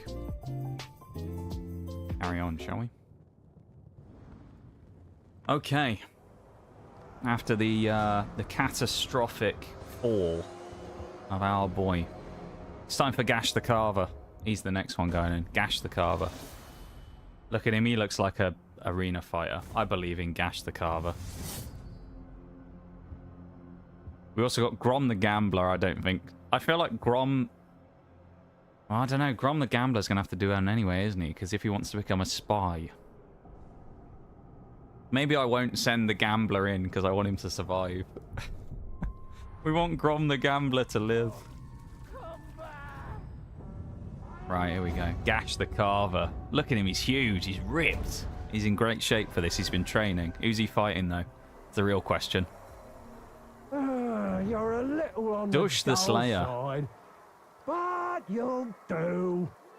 Assassin class, though. Level 38. So ready to kill again. Double axes. He's a savage, so I mean, that's going to go pretty well. He's already on the offensive. Look at this. Oh my, it's not even close. He's got it very quickly with a huge start. Nice. Didn't take any time at all. Gash the Carver. Absolutely. I mean, clues in the name. He carved him up. Crazy, man. What a guy.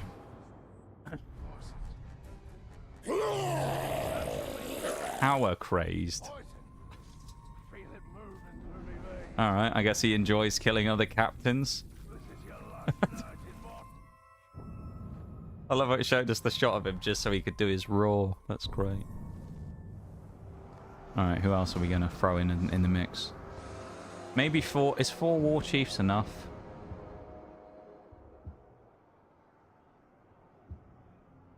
Hey, what we should do. Here we go. Let's set up what we want to do here. The old man, Amug the Backbiter. It's time to start making some rats. And then hopefully, like last time, we'll go through undetected. Because one of our previous times, one of our guys actually did get found out. And he got killed. It was the Crier. Oh, we might lose this. Double fire axes. This is going to be close. Skak the Red.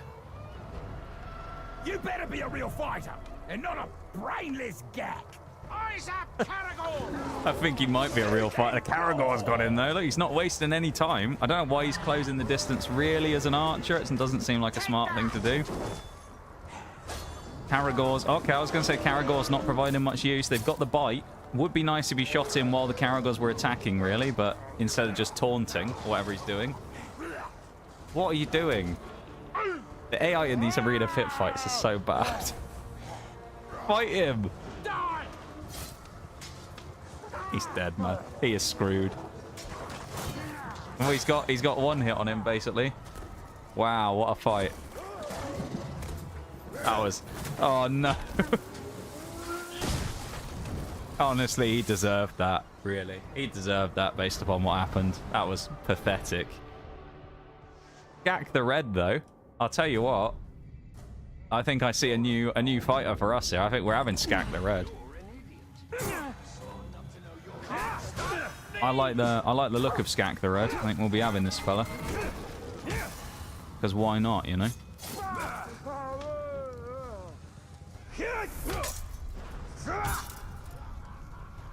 He had a counter for a thing. That's insane.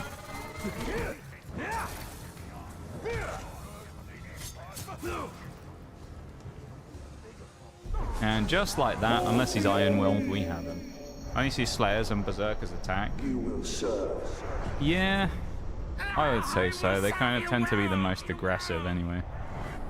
A lot of the others don't really seem to do a huge amount most of the time, but it seems like any of the savage Berserkers just kind of run in, and usually the fights with the Berserkers seem to be over in about 30 seconds as well. They just sprint in and insta-kill people. All the others take a while, but they seem to be the exception to the rule. At least in my experience, anyway. Something just... This is your end!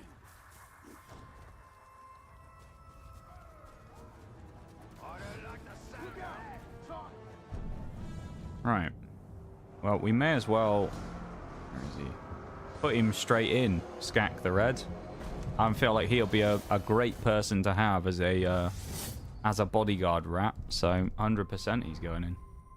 He's just won in the pit as well. We saw him. He was an effective fighter. He dealt with our guy well. I think he's going to do well here against this unknown captain. Here we go. Let's see.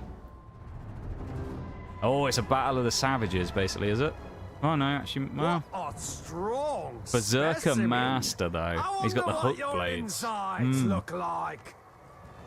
This is going to be an interesting fight. Now I could do this all day. I like this. This is going to be interesting. We do have the fire on our side, which has already worked out kind of well. Both of them getting a hit in. Come on, Skak. I feel like the one guy he could run into who he may lose to it. Oh, he's doing well early on. Good blocks from Skak. They're both down to close to half HP. Skak with another good hit. He's got him. Skak's beating him. Oh, he's snapped his arm. Oh. He dislocates his arm, shoots him in the head. Look at that grin on his face. Look at his little smile. His little face. He's so happy with himself. Look. I need to screenshot that. That's great. I've posted that in Discord. That's great. His little face. Yes, I did that. Yes. That's going in the gamers chat.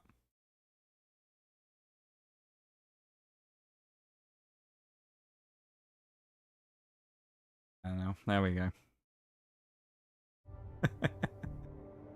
Look at him. He looks so happy. Oh, what a guy. Other guy's title scared me a little. Nah, I should never be scared. Remember, we watched our boy win that against insurmountable odds earlier on, you know? Gotta have faith. Ushak the Avalanche, he wins this easily as well. That's me. Welcome back, Oreo. You bagged from food? If so, I hope it was good. Actually, you might not be. What time is it for you? No, it's not really time, is it?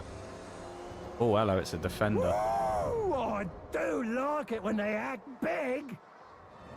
This is going to be a fun fight. Watch and learn, you globs! Watch and learn! Haven't left yet? Okay. After I said it, I was thinking that was probably the case. Oh, 50% in one hit! Wow! The Avalanche here, I believe in him. Okay, he did take a couple of hits though. That's not great. Come on, Avalanche. Get him. We only need a couple of hits. We've shown that already. We need 2 or 3 hits and he dies. Although he's not really... He's finding it hard to beat the shield. Come on. He got... Oh, I thought he got him. He died on a counter, I guess. Man. Hoth the Strong takes the win. That's a shame. I had high hopes for that guy for the Avalanche, but, you know. What can you do? Just gives us another useful unit to have, doesn't it? I still can't get over that orc's face, though. That was great. He looked like such a little gremlin after he'd done that. It was amazing. You will join me. I hope you have a nice time when you go out for food, though, Oreo. Have you done the PC stuff you were talking about as well? Or are you doing that later on? I know you were saying about moving your OS onto the SS... Yeah, hello, who's this? Dush Who Watches. Almost like the Lookout. Okay.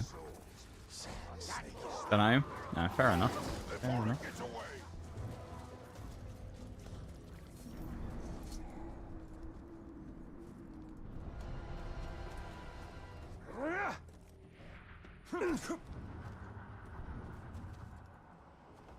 We're just having a lovely time watching orcs fight to the death, which is, you know, one of the best forms of entertainment imaginable, I think. Great, isn't it, just watching them all have a scrap. Right, Koth the Strong, our new champion, who is on a Caragor now, interestingly, as well. There you go. Send him in.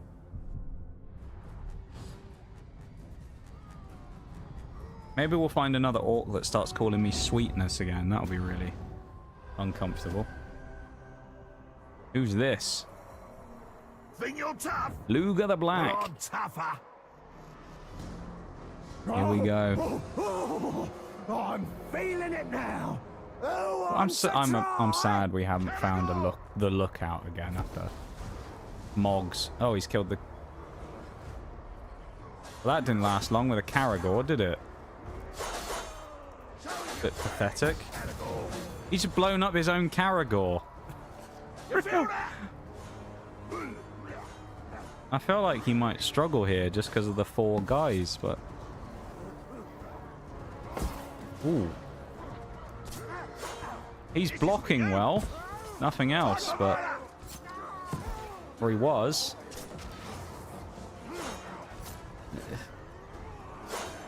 He does really need to do something. He's struggling a bit here. Especially considering we saw him in the last fight do quite well. Oh, two-shotted him! Whoa! He did do something. Koth the Strong. Wow. I was getting nervous then. I thought he might have actually lost that. That was insane. He just backhands him with his spear. Wow. That was impressive. Now we got 2 rats. Who we got next? Who's another one that I think will be good? Cougar the Cleaver. He'll do well in there. Look at him. He looks like a pit fighter, doesn't he? He looks like he'll do a good job. I believe in him. Cougar the Cleaver. Here we go.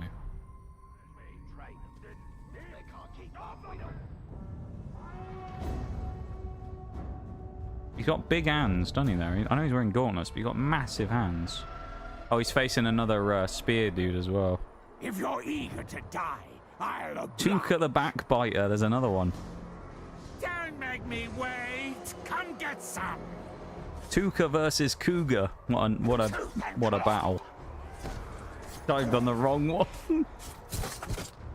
You're a dumb one. Now they're insulting each other. I love it. He's just called him dumb. I'm sad we haven't had one say, oh, bollocks to this game. That's what we need. We need bollocks to this from one of the orcs again. Oh. The Trickster clones not doing that much here, to be honest. Seemingly. Especially considering our boy's getting swarmed. But after the last fight, I'm not really going to take that for granted, considering he absolutely just... Oh! Hell of a snipe from one of our guys there. In the last one, we got swarmed, and our boy absolutely ruined him anyway. And he takes the win here anyway. Nice little stab down low, smack in the back. Beautiful. Cougar the Cleaver. Nicely done. Love that for him. See, we're building some absolute monsters here in the arena. This is great. Love it. Who's next? Not Hawk the Bard. He's not going in. The Man of Song isn't going in. We'll put the Firebrander. That's a good name, the Firebrander. He was the one who killed his war chief as well, so I could see it going well. He's got a flaming mace. He's on the back of a Caragor. I think he'll be a good unit. Look at him. He looks confident. That's part of the battle. He's got this. Oh, he's double Caragors. Here we go. Promise me you'll Norsco the There's Bladesmith. No fun That's when cool they name. just keel over. I just want the Lookout to You come must be back. eager to die. I want Mog the Lookout more than anything. It's an absolute mess early on here. The enemy crossbow has basically just knocked everyone down and set them on fire. Everybody is now in trouble. He's got a sledgehammer. Look at him. Neither of our guys want to fight each other. He's going after the Caragor. Oh, no. He's changed targets from the Caragor. Big hit with a double, triple hit from the club. Oh, hello. He's killed the Caragor with his sledgehammer. Big roar, taunting each other, getting ready to throw down. Damn. I was right about him. He did a hell of a job on him. Even a bow at the end to the crowd. Look at him. What a showman. That was quite impressive. I was quite surprised by that. It probably helped that whoever that was blew up all the Caragors in the first couple of minutes there. The opening rounds, really.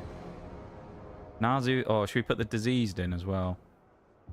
We're kind of running out of good options, I'd say. I'm tempted to put Two Horn in as well, but he might... I don't know. We've had mixed success with the Bowman. It depends who he fights. I believe in him, though. Two Horn's gonna win. He will. Just watch. Just you watch. He's ready.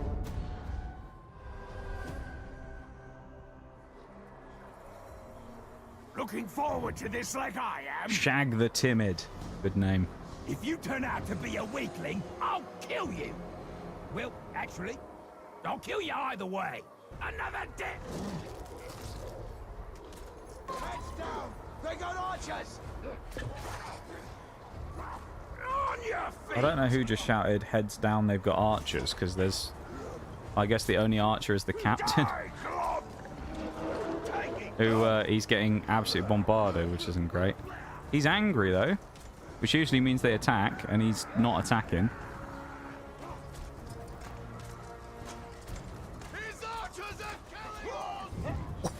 Oh, he won that! Damn! I'm surprised he pulled that off. I should never have doubted him. Two Horn, Steward of the Keep. An absolute weapon with that crossbow. Make one your bodyguard and summon him versus the Overlord. I'm probably not going to do that. I'm just going to make them all turn on him in the throne room, to be honest.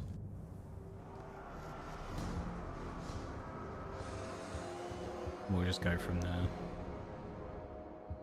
Do we want one more? How many has he got on him? 5. We put Crackhorn in. Let's give Crackhorn a chance. Crackhorn the champion, who is about to be our champion as well. Watch him go. He is going to be... He's only level 29, but I fancy his chances. You better not underestimate Ubar the me. Trophy Hunter. Okay, good name. Feral Trickster. Another victim. Oh, look at our boy's haircut. It's great. Dire Caragor as well, getting the early attacks in. Level difference is... Oh, he sniped his own guy. His own guy is making a perfect shield there. He's killed 2... He sniped 2 of his own guys. Oh, big hit. Little stun. Caragor swiping at him. Needs to get some more. He's just killing his own dudes. This is great. He's killing all of his own people and leaving them to... Okay. He's just showing some magic tricks a minute there. Showing the trickster that he's got tricks of his own. He can levitate after being knocked off his Caragor. Hit him. Go on. Don't just stand there, you idiot. Smack him. If he loses now that he's fallen off the Caragor, that would be tragic considering how much of an advantage he had. And he's going to as well. He's not even attacking. That was pathetic. That's my thing. I don't understand why, after all this time, they just made it where half of them just don't even attack. Like, I don't know. I don't think it'd be that difficult to make it so that the AI actually fight each other, but it is what it is. It's just weird that they don't actually do it properly. I've been searching high and low for the traitor you've got hiding in our ranks. The search is tedious and annoying, but I will find him. There is no traitor, I don't know what you mean. There are no rats in the Overlord's bodyguards? Absolutely not.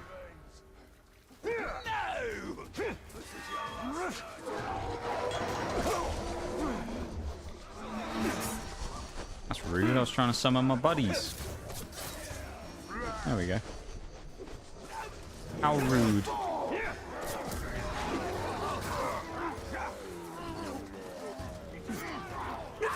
Try that one again. Never trust the tracker, except the one earlier who we all trusted. We can always trust that guy. Submit. At least we get a new friend. Swear loyalty, Orc. I will be your chosen. Right, I think it's time.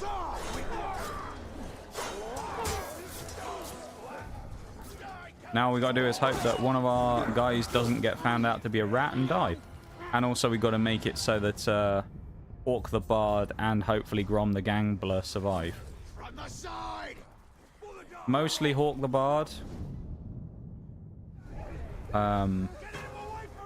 Mostly for Shags. We can't let the singer die. The man of song needs to survive. Oh, hi, Shags. That was a great time to come back. The man of song is about to have his moment again where he retakes the fortress. Are we getting raided in a bad way? No, we're literally still trying to take the fortress back that we lost earlier on. This is how long it's taken. It's taken like 2 hours to basically set everything up. Right. Here we go. We got Bolg, of course. There's Gash the Carver, Amug the Torch, Amug Firebelly. We got a lot of mugs in here. Tars the Lurker. Then on our side, of course, there he is, the Assault Leader, Hawk the Bard. Bring in some others. Do we actually have any other options? So we do. We have Fubar Trophy Hunter. He'll be good. Our new fella. We've got Nazu the Diseased. That's it. That's all we've got. We've got 5.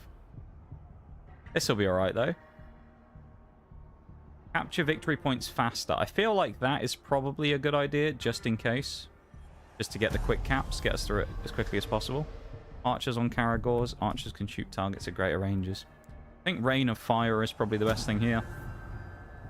War Graug always seems to work well for us. We'll grab one of those.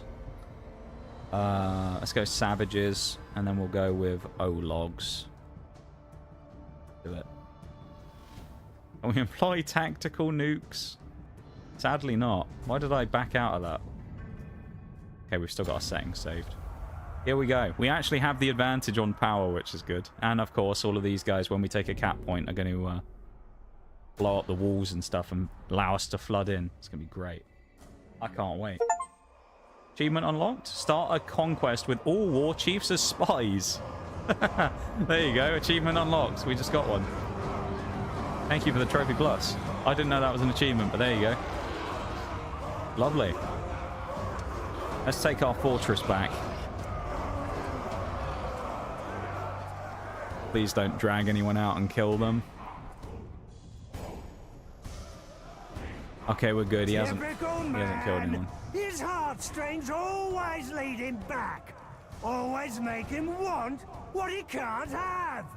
Now let's put this broken-hearted pink skin out of his misery.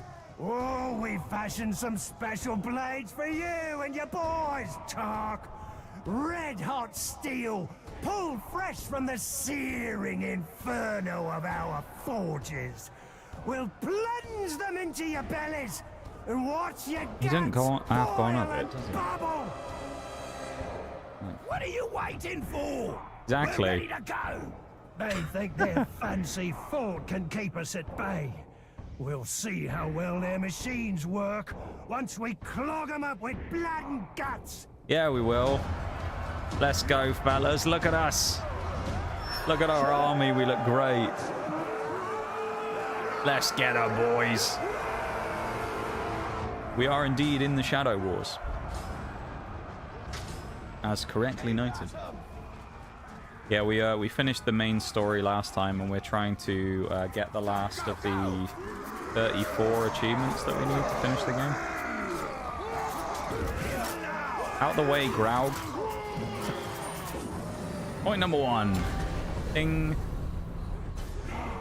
Who have we got? Gash the Carver, here he is. The look on their faces when they saw me sabotage their fort. Such delicious agony. Delicious agony. Alright. Don't let up! Interesting, interesting wording. Some delicious agony. Loves a bit of pain or loves witnessing pain, I guess.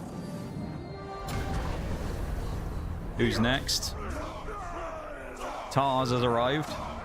Caught by surprise, just like you said. I gave him a little message for you. What a guy. There, look who's right next to us, though. It's Hawk the Bard. There he is with his purple ring. Our old overlord is running back in. Tars with the exclamation mark. Look, yeah. He was ready, mate. Tars was ready. He wasn't messing around. Look at these guys. They're sprinting to the areas. Someone's enraged. I don't really know how, because he hasn't really been fighting anybody, but there you go. I think it's Hawk, actually, who's taken... He's lost half of his HP. Poor Hawk, man. We need to defend this... Oh, that must be the area, of course, that we didn't have anyone... we didn't have a person in. So we should have this next one. Should give us our final war chief, I think. Who will join us in the fortress. Here we go.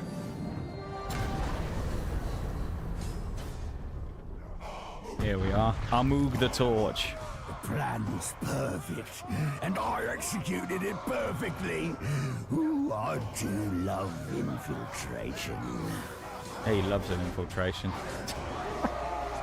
The way he said it, he just... That's great.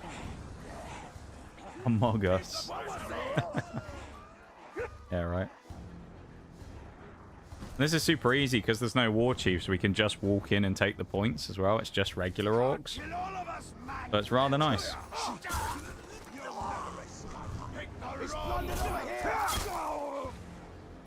Who's next?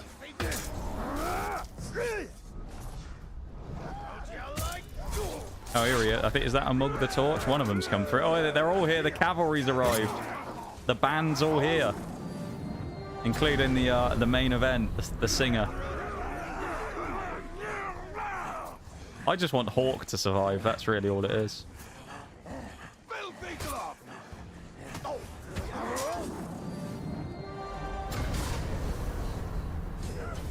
He's just knocked an army of guys down. Oh, here we go. Amug Firebelly. Ah, these defenders lack imagination. What defenders? And now they lack pulses. What defenders, Amug? There was no one really there to stop us. We just walked in. This is just regular difficulty, just normal. We didn't need to go higher for the achievements, so we decided not to. This is going to be a bloodbath. Here we go. Look at them. Some of our best fighters here. This guy gave us a hell of a speech last time. What's he going to say now? I'll admit it. I'm glad you reached the heart of my fortress. Now I'll get the pleasure of dismantling you personally. The pleasure will be all mine.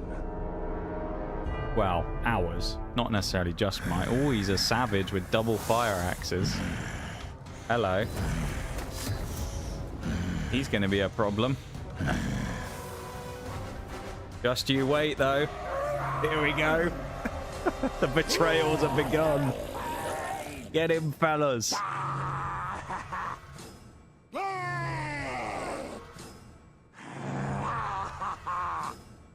Get him. I like how it says the Caragors are like enemies still, though. The Caragors that our guys are using are considered enemy units. They hadn't been taken.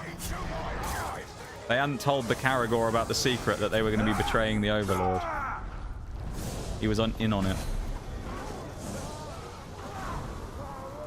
Who's died? Oh, he's killed someone. That didn't take long. Bloody hell, he's pulled Cougar the Cleaver's head off.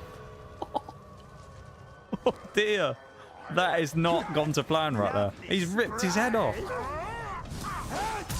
And he's immune to executes. That was the wrong target. That's actually really awkward. Although these guys are doing a lot of damage to him, in fairness, though. Does mean that actually getting the kill on him probably is just going to have to come down to one of these guys hitting him when he gets in the green. Because we aren't able to just straight up execute him. So, and I'm not going to brand him. I want one of them to just murder him because it'll be better.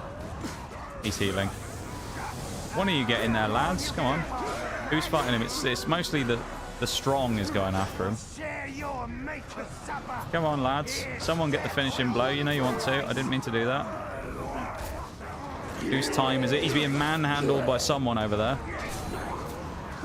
That was the guy who was on the Caragor early on. You miss me? Someone finish him. Come on.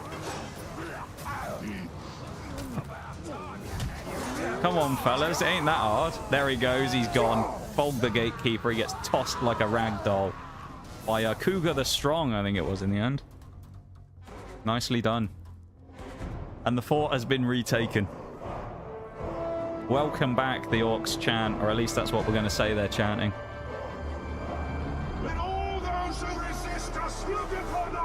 And now we are going to bring back the Overlord, the legend Overlord. We punish all who stand against us. You know who's coming back. For as long as it takes. You know who's coming back. Hold back the Lord of Mordor. He shall return to us.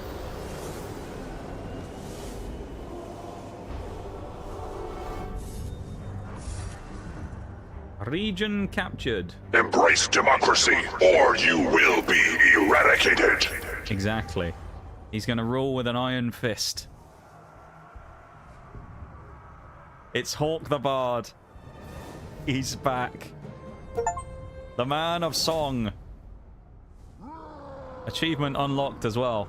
We just completed the Shadow Wars. There you go. Didn't he lose the fortress though? Yeah, he did. But also that was kind of on me. So that was my fault, not Hawk's. It was my fault. Decades. But the Dark Lord's ring had a will of its own. I have a trophy plus, please. Thank you, Shanks. There you go. I didn't know if you heard the first time. Together, we will turn towards Middle-earth. Talion finally fell and joined the Nine. We look sick though. Wow.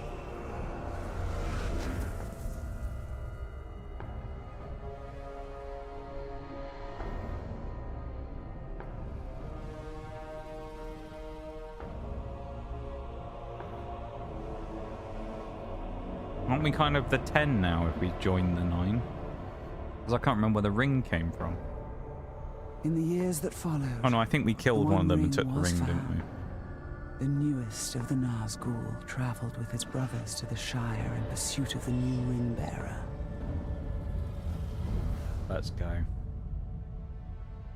And then, And then? after decades of war, darkness gave way to light.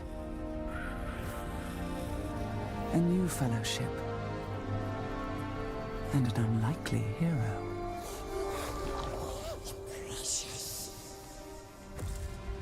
I'll tell you what. Death came. Do you know what would be really cool? If they made a movie about the story of how the Death ring to got to Sauron. the volcano and Death eventually to was his destroyed. dominion. I tell you what, that'd be popular. And death to Talion, That'd be a classic. who walked out of darkness and found freedom.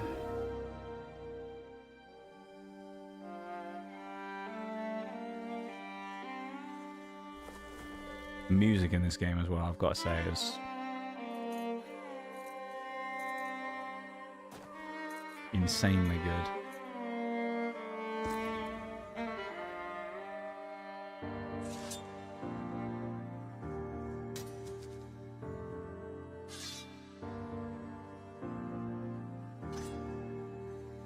Oh yeah, we killed the sealed door. That is true. I hope we don't get copyright claimed for whatever this music is.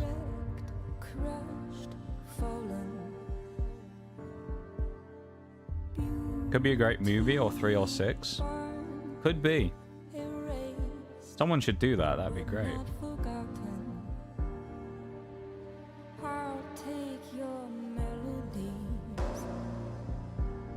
We're gonna watch the credits, why not?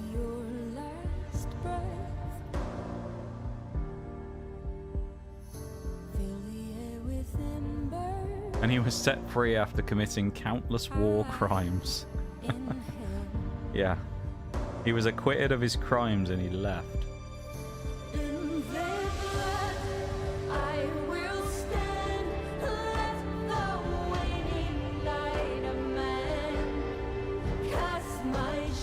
Oh, this is just like a vocal version of the main theme. Okay, we shouldn't get copyright claimed for this then, I don't think.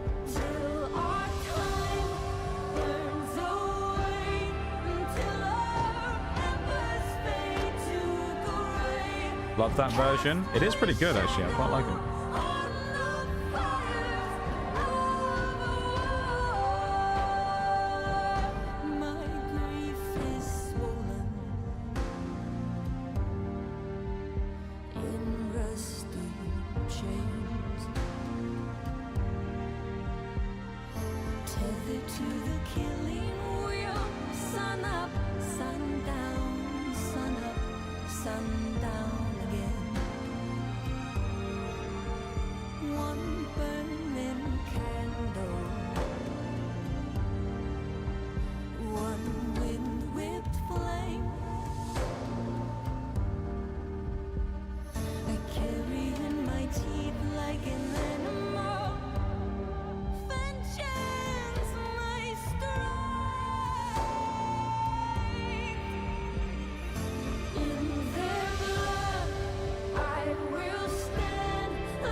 Alright, you can skip now.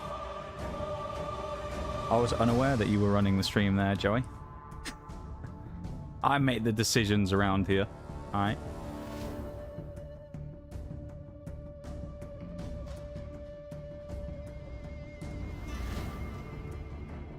Just because you've said that now, we're going to watch the whole credits.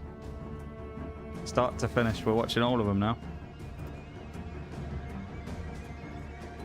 What happens? That's what happens when insubordination happens in the stream.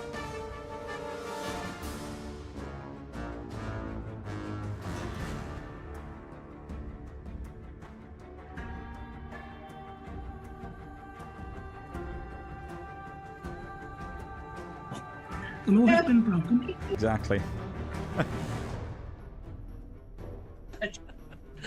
Here comes the subpoena! Subpoena inbound.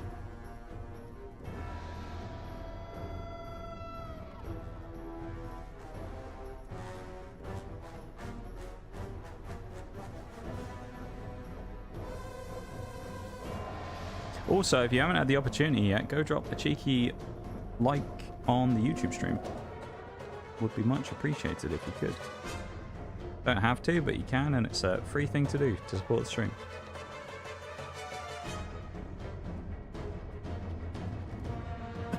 Who is this? Not even following and trying to bark orders? Well.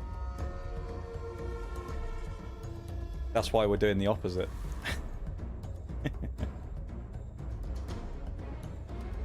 We're, I'm being difficult now.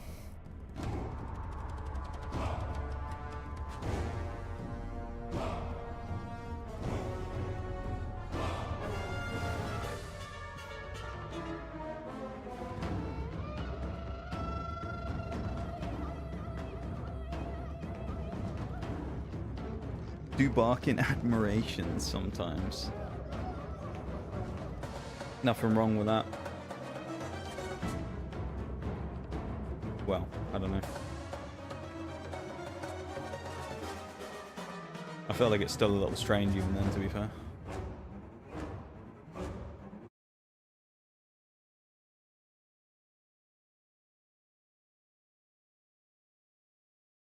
It's gone quiet because I just tabbed out for a second.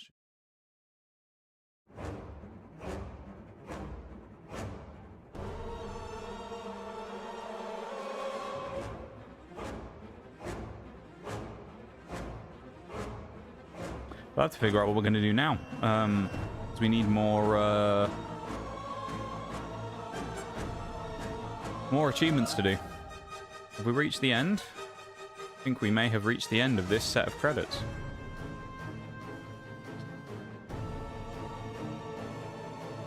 That's a shame. I was hoping they were longer.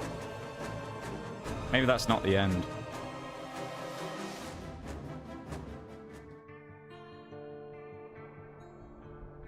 Who's this fella?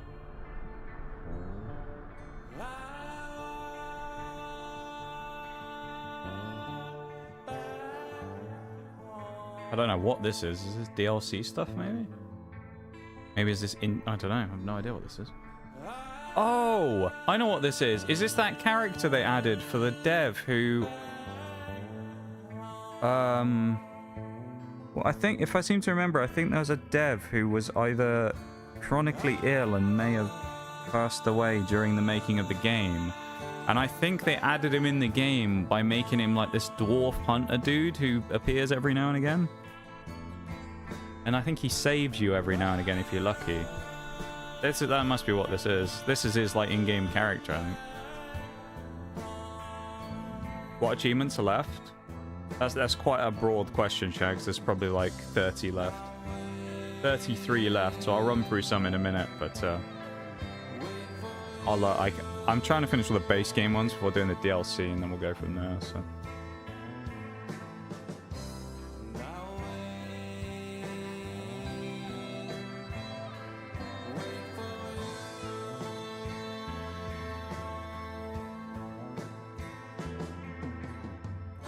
He looks like a rider of Rohan with the beard and that.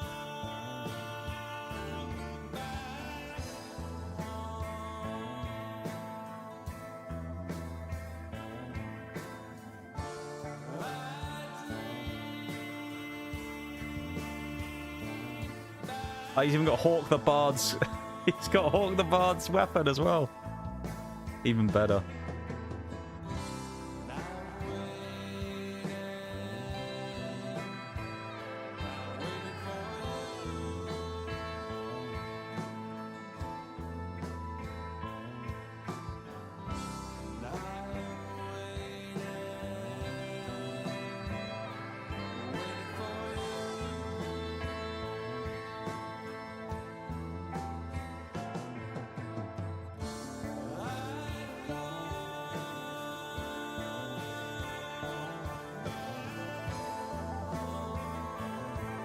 If we skipped the credits, we would have missed this wholesome moment.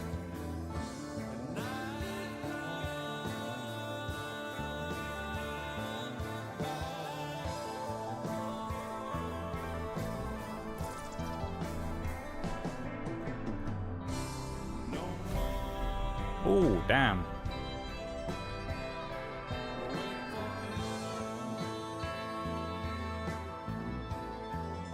No, you wouldn't have. It skips to this part. Well, I'm still glad we watched the credits anyway.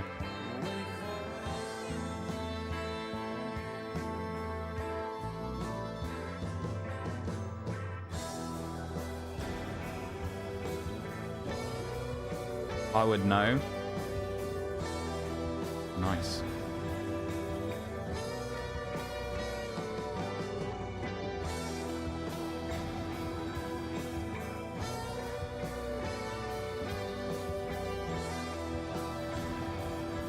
Synth goes hard. Yeah, it's pretty nice, eh?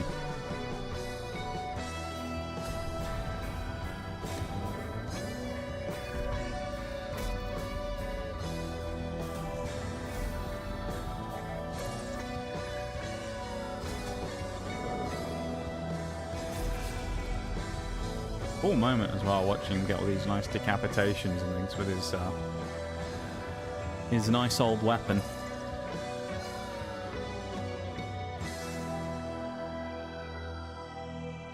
Feels a bit like Grunt from Mass Effect 3.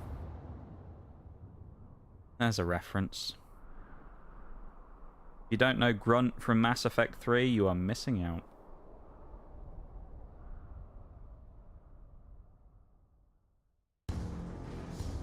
Oh, more credits. Nice. Let's watch the rest of them. My favorite.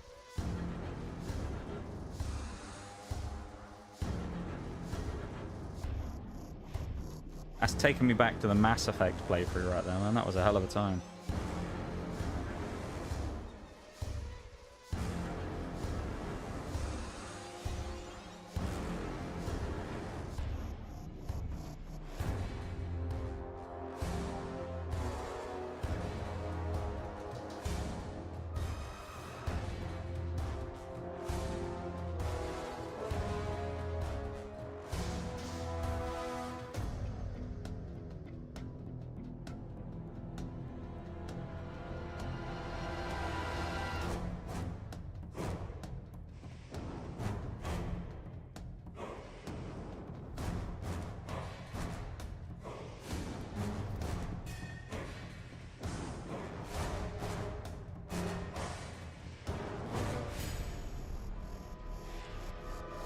I kind of wish I could go back and play Mass Effect as a franchise for the first time again without knowing anything about it, just to experience it again. It'd be great.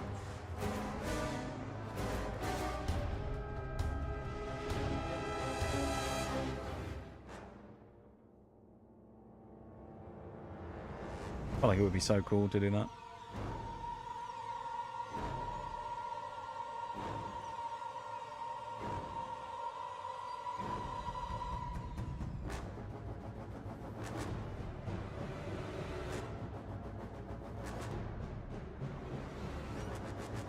Troy Baker is my goat. I'm gonna guess that's the voice actor for Talion. I don't actually know.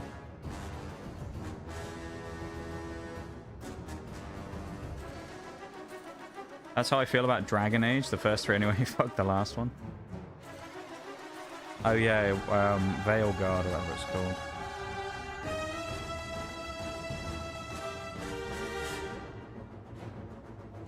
Yeah, no, I do wish I could go and play them all again. Because it's just that they were so good and it was magical playing them. And you just know that playing through them again is also gonna... It's gonna have that same great feeling you got the first time. Yeah, I understand that.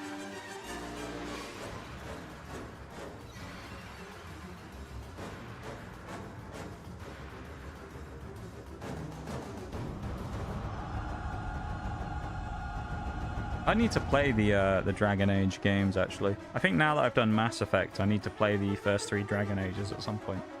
Not on stream, though, because otherwise I'll get copyright claimed for the music for some reason. Which is weird. Or I'll get copyright claimed and I'll get muted halfway through the stream at times. Which we don't want, so... Would be Talion. Thought so. Thought so.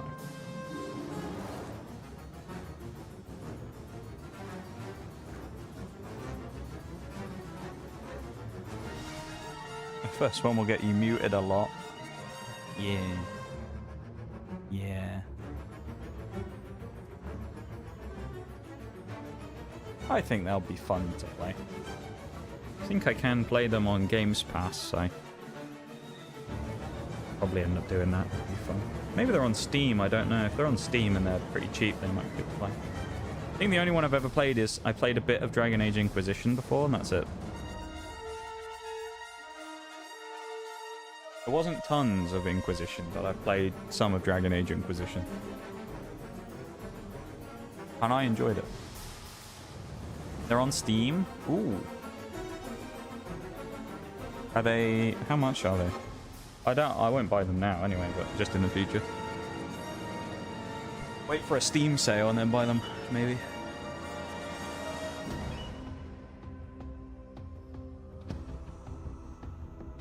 Oh, are these... Oh, no. Never mind. Ignore me.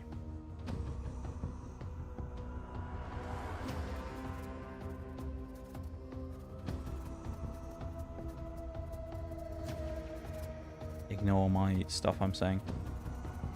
Original Force. That's a good name, isn't it? I guess this must be like the fighting people. Martial arts actor, animator. I wonder if, yeah, these could be like the fighting stuff people. Character art. These are the people that designed Mog the Lookout. What we love to see. Unsure. Not too much, I suspect. Yeah, I can't imagine it being that bad. Because they're fairly old games, aren't they? I mean, what, Dragon Age 1 came out in 2007? Something like that? About the same time as Mass Effect, because they were releasing them kind of at the same time, weren't they? So, it would have been about that same time. I watched someone play the first Dragon Age once. It looked like World of Warcraft. Depending on who you are when you say that, that's either a glowing endorsement or an insult. Depends where you come from, which camp you're from. Don't talk poorly about my game like that. There you go. Maybe Shags is a prolific World of Warcraft fan and he loves it. I don't know. Never heard you talk about it though, Shags, so I doubt it. Then again though, Shags, you like Mass Effect so much, so if you weren't a fan of Dragon Age, it would be kind of a surprise. I guess they are very different. It'd be like someone being a fan of Fallout and not necessarily a fan of like one being a fan of Elder Scrolls and not Fallout, or Fallout and not Elder Scrolls, you know. Not endorsement at all. WoW looks ugly AF. Damn. So you're not... So Shag's not a fan of Dragon Age then, or at least not a fan of the art style anyway. Interesting. Damn. Savage from Shags. Thank you to everyone who did go over and drop a like on the YouTube stream as well. Appreciate it. Thank you if you did that. Never did play Dragon Age, but not impressed with what I saw. Damn. Dragon Age has a reason to look bad. Dragon Age Origins is old as fuck. Fair. Fair enough, fair enough. To be fair, the original Mass Effect doesn't look that great either, which came out at the same time if you look at the old version of it. The remaster one looks a lot cleaner, but the original couple look a little bit... They don't look as good these days. Back on those Xbox 360 graphics in the day. Now I think about it, I'm surprised they've never done a like legendary collection of Dragon Age, right? Where they've done like a remaster. Because they did the Mass Effect one. I'm surprised they never did the Dragon Age one. That would be kind of cool. Do like an anniversary one and then like remaster them would be cool.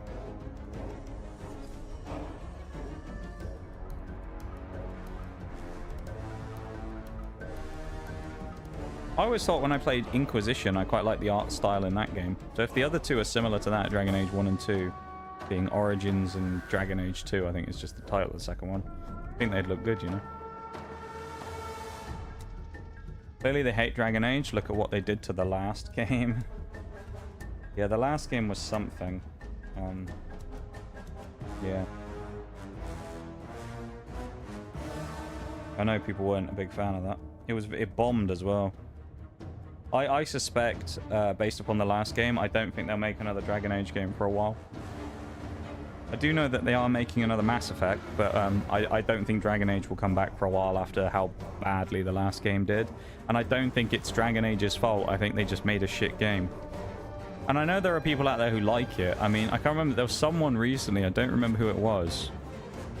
Somewhere, I don't think it's like someone I knew. I think it was just a video or something I watched. Someone said that Dragon Age the Veilguard was their favorite Dragon Age, which I was kind of blown away by.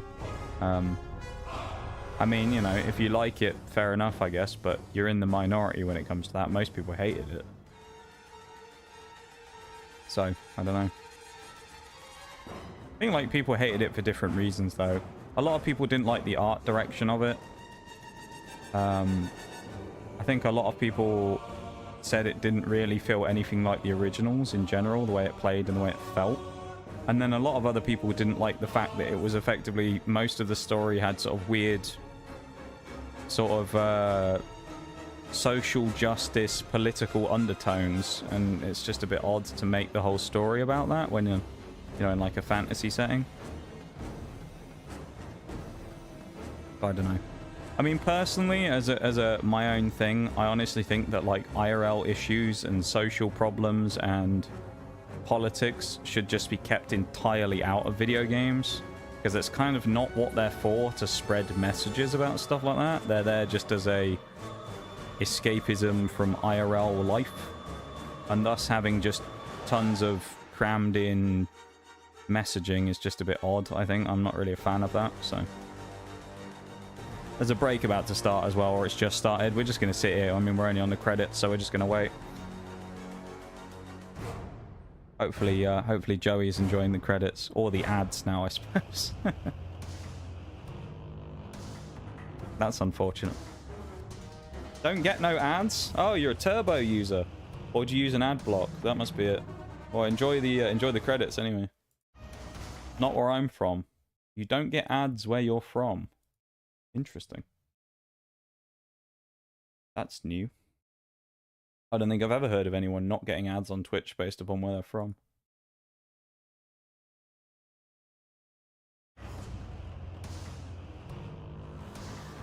Did it enrage the same people who hated AC Shadows? Oh, I missed the Oreo message as well. Hang on. I've been told that as a standalone game it was fun, but as a Dragon Age game it was shit. Okay, interesting. I guess kind of like the Assassin's Creed newer games then, where people, if they weren't called Assassin's Creed, people would probably like them. But the fact they're called Assassin's Creed, people complained. I liked them. I thought they were fun. But I actually 100%ed 2 of the 4 of them. I've never played Shadows. Valhalla I did about 75%, and then Origins and Odyssey I 100%ed.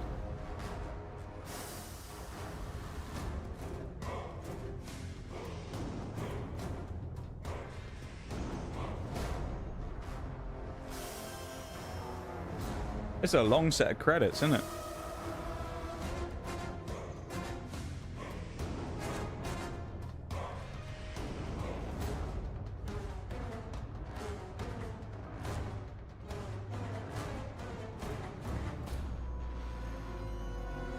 Heard people say they don't like the RPG mechanics of the new AC games. Honestly, the way I see it,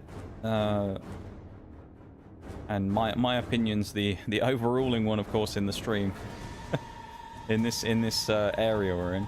But the way I see it, I don't think mostly people didn't like the mechanics. I think what it came down to is, if you'd have slapped a different title on it and not called it Assassin's Creed, people would have loved them. Because functionally and fundamentally they were pretty good games. I just think that because they're called Assassin's Creed, people instantly bitched about them from the start and were never going to like them, even if they were the best games ever made. More of like a psychological thing than anything else. It's the same reason why I say that Elder Scrolls 6, no matter how good it is, will always get hate. Literally doesn't matter how good the game is, because the amount of hype that has been built up by people saying that Elder Scrolls 6 has taken so long, it has to be the best game that's ever been made. It will never live up to the hype of what people want. Kind of the same with GTA 6. Doesn't matter if GTA 6 is one of the best games ever made, it's never going to live up to what people expect of it, considering how long it's been delayed and people have talked about it. Ever hear of Back 4 Blood? I played it back in the day for, I don't know, a month or something, and then put it down. I don't think I touched it since. Like the Left 4 Dead spin-off. I don't know how you describe it. Left 4 Dead franchise game? I don't know. Not really a sequel, is it? About the same deal. People were told it would be Left 4 Dead 3, but it was nothing like that. But then what a lot of that comes down to, though, is the fact that a lot of those people then, once finding out that it's different, don't differentiate between the two different games themselves. Like with the Assassin's Creed ones or whatever, they still sit there and then moan because it's not Assassin's Creed rather than just enjoying it as a different game. I don't know.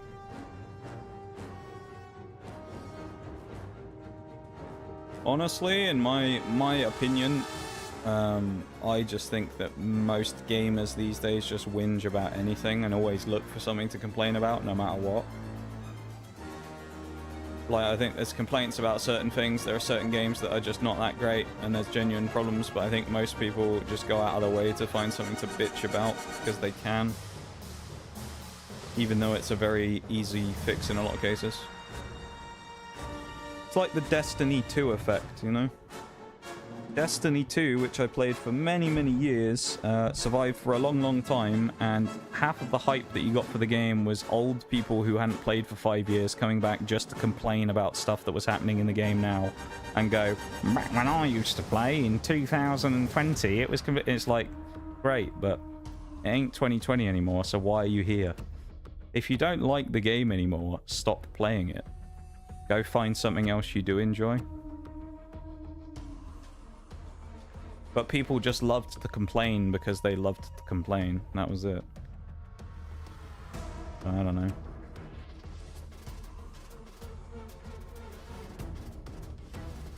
That's my take anyway.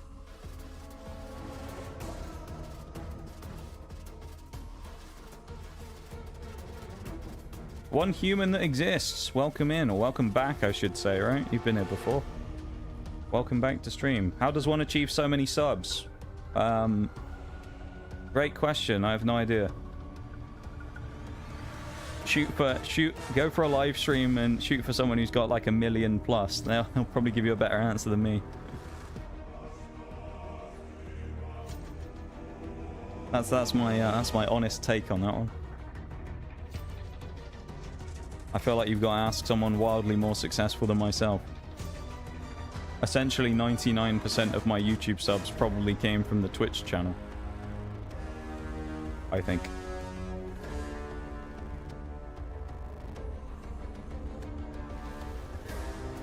Watch people do that to every Ninja Gaiden that came out after the first game. It's just the general way of things I find. Wow, I say that. It's all you see because that's what the internet presents. Because the internet is essentially just a big old cloud of people moaning about stuff. And because there's usually more people moaning than there are people saying good things about something, that's all you end up seeing, and it kind of skews the way you see things. But generally, when it comes to most publicity about games online, you don't really see that many people raving about games. You just pretty much only see people complaining. And then in doing that, most people just kind of try and fit in with the crowd and then just complain as well. So it just becomes this weird circle of people just complaining because other people complain, and then feeling like the issues that other people complain about are the same issues that they think are wrong with it, even though they've never played the game. I don't get it. Like, if people have never played something and then they moan about it, like... They complain about, like, some of the... There's some things you can complain about by just not liking the game, like the Dragon Age thing. You can just look at it and go, it just doesn't look like a good game, and a lot of the stuff they did is just bad, right? But then there's a difference between that and people who just have never played a game, never played anything in the franchise, know nothing about it, and then just go, oh, it's a terrible game. Like, how do you know you've never played it? There are some games that are just bad, but there's not that many that are just inherently that terrible that nobody thinks they're good. But it's just that effect of someone says they're bad that they know, and they go, well, Mr. Streamer Man said it was shit, so it must be. Even though Mr. Streamer Man is just a random person on the internet. Like myself. Why I've said this many a time, and I'm pretty sure I've even said this earlier this week. I don't really understand why people listen to streamers' opinions all that much, because they're just random people playing games as well. It's like... It's funny, someone will say like a game's bad and people will act like the word is law, and it's like, it's just some streamer who doesn't like a game. And then you get like communities of thousands of people being like, this game's shit. It's like, is it though? Or does one person not like it and the rest of you just said it was terrible? I don't know. That's my 2 cents anyway. People who aren't complaining, just playing the game. Yeah, pretty much. Some communities, we call those tourists. I mean, that's just the internet these days, honestly.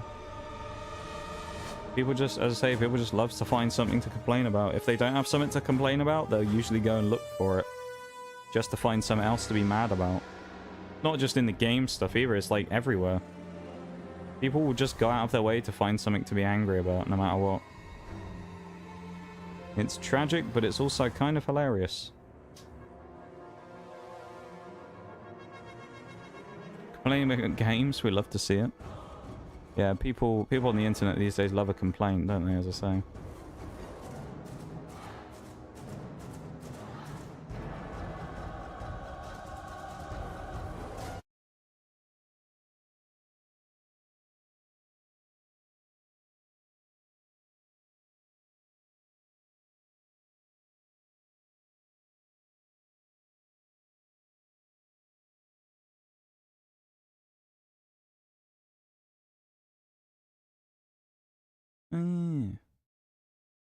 I had to double check then. Yeah, one human that exists is, you have been here before. I couldn't remember for a minute. There's a few people with similar names. You have been here before. One of our YouTube viewers. That's who I'm talking to if you think I'm crazy. We have the YouTube chat open as well. Which you should go over and drop a like on if you haven't already on the YouTube stream. You should just do that. It'd be great. Be a good idea. And then we can do like that human that exists said, ask me how I achieved so many subs. We'll have more. The more likes we get on those streams, the more subs we have a chance of getting. Eh? Still going with the credits as well. That's crazy. I've committed at this point though, so we're just going to keep going. We've committed. We're just here chatting now. Become like a just chatting stream.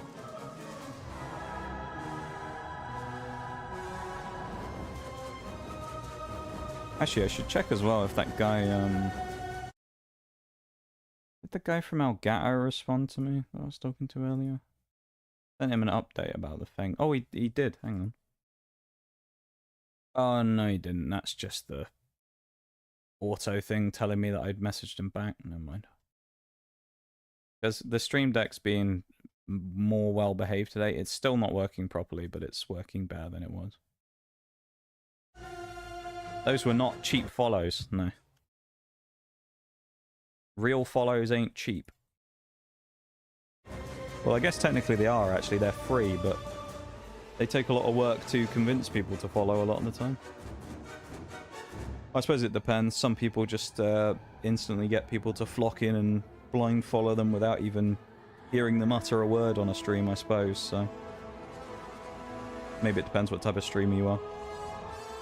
I've always said, and I stand by the fact that I'm someone who generally people need to probably witness for a little while before they decide if they like the stream or not. And a lot of people jump the gun, instantly come in, follow, hang out, and then they realize that I'm probably not what they expected.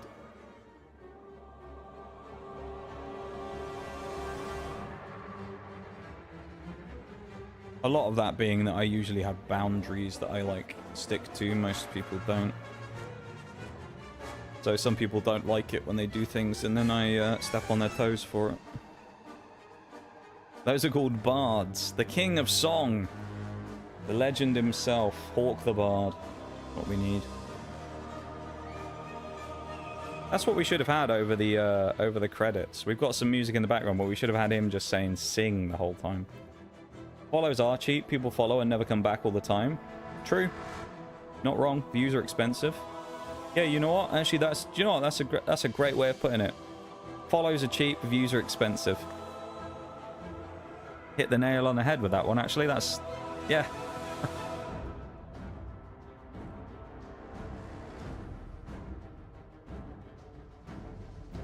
That is true.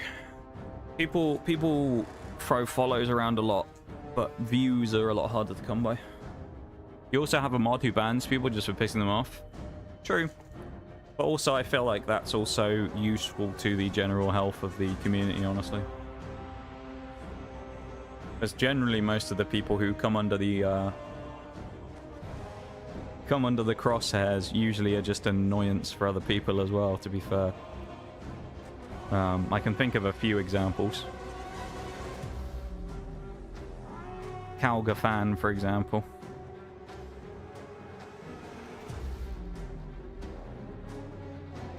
Now we just meme about that guy and it's great. People follow and unfollow later. We actually spent like, I don't know, probably an hour talking about this earlier on stream, that I think the majority of people, when it comes to Twitch, a lot of people throw around follows and then never actually watch the person they followed, which in my opinion is kind of a bit silly. I don't know. I'm like one of those people who doesn't really just go out and like follow people all that often unless I anticipate actually watching them. And if I don't, then I either don't follow them or I'll just unfollow them fairly quickly afterwards, because I'm like, well, I'm never going to actually get into their stream. But I find it kind of strange. It would actually be like an interesting rebalance to see what would happen if everyone who doesn't watch this stream anymore was like force unfollowed if you didn't watch after like, I don't know,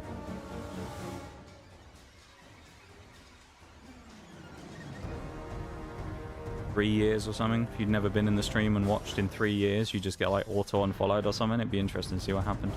Be interesting to see how many people we lost. I know the numbers roughly on the amount of people that follow the channel versus how many actually have notifications switched on, and it's a lot lower than you think.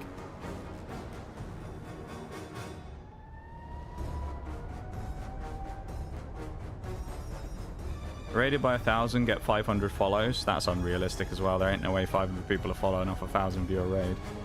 Maybe like 50 if you're lucky, I would say. We were talking about like all this stuff earlier. Raids are kind of worthless these days because raids, I feel like, used to be more meaningful and people used to take them seriously, but as we kind of talked about earlier, raids kind of these days just feel like a tool that people use to pad numbers towards getting partner for themselves or other people, and that's pretty much their only use.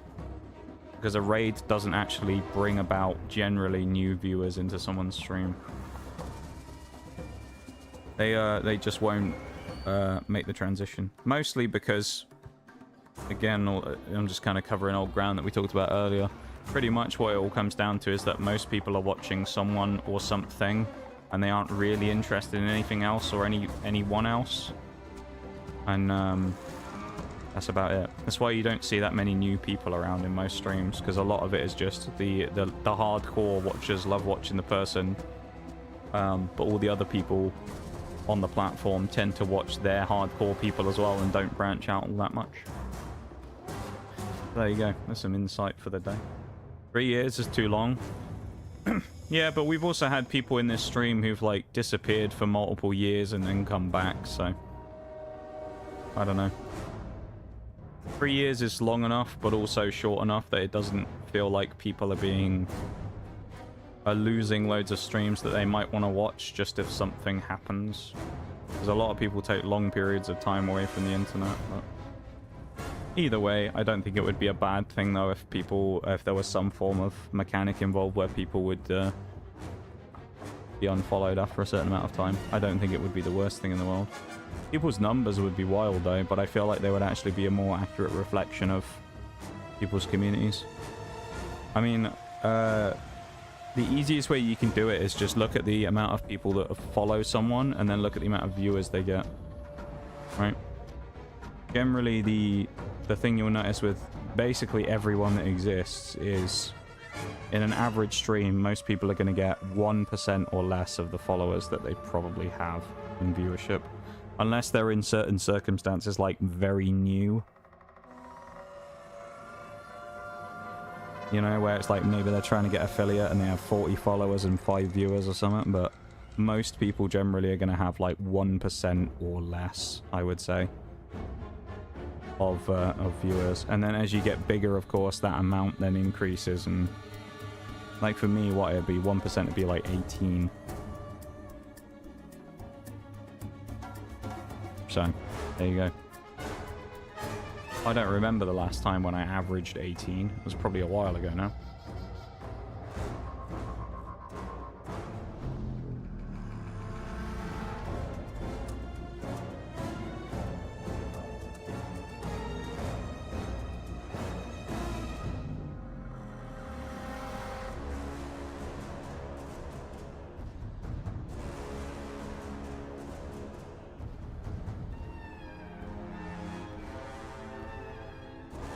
I'm amazed these credits are still going. These are really long.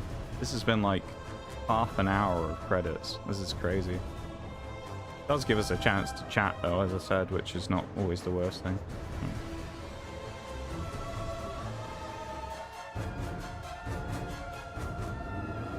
But yeah, when it comes to it, almost everybody will have significantly higher followings than the actual amount of viewers they get, or interaction in general. Same thing on Twitter. I'd say probably, I don't know, especially modern day Twitter, most people who get like 1,000 followers on Twitter are probably going to get like maybe 5% engagement if they're lucky.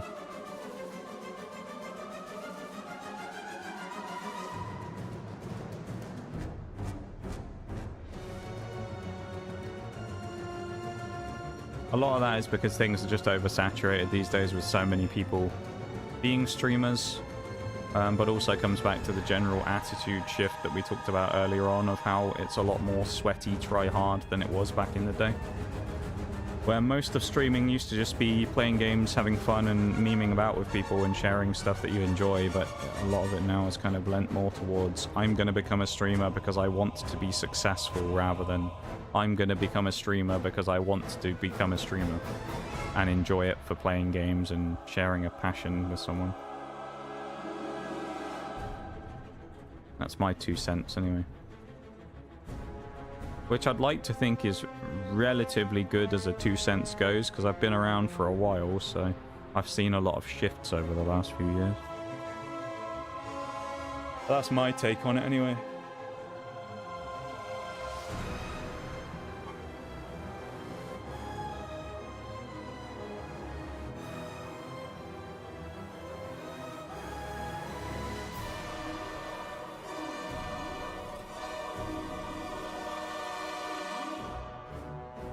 What can you do though?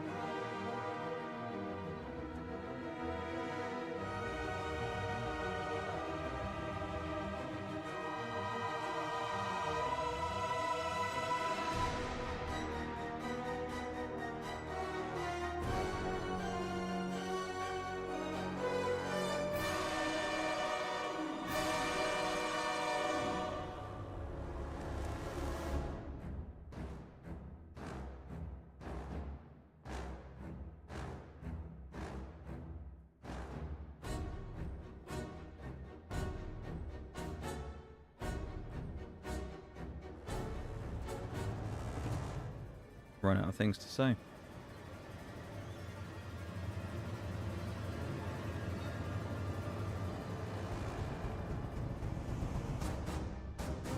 Actually, I'll tell you what, another thing I'll say is, I do feel like stream culture from the viewership side of things has also changed in the way that I think that people, what people want or used to look for in streams has changed as well, in my opinion.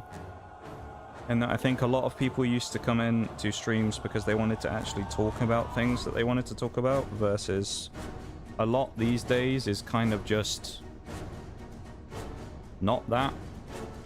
Bevan described it really well, who is one of the mods here. He said that I think these days the shift is that people don't want to talk with you in a stream anymore, they want to talk at you. And they want to say their thing, they don't care if you respond or not, and then they just kind of, that's all they wanted out of it, you know? That's my take anyway. Like, you know, here's a... Like, I'll give you an example in terms of, like, as to one of those types of things that I mean. But, like, if you look at the YouTube chat, right, with the one human that exists, says, how does one achieve so many subs? I then respond, and that's just it, you know? That's, like, end of the conversation. So it's like there's not really any back and forth or anything like that happens in a situation like that anymore, as we reach the end of the credits finally. But I think a lot of people, I don't know, I guess they just don't really want back and forths anymore in streams. Who knows? Kind of a shame, really, because I think in most cases it's what streamers actually want. That's why they do it, is to have a level of interactiveness with people. But, you know, it is what it is. Just how it is, isn't it?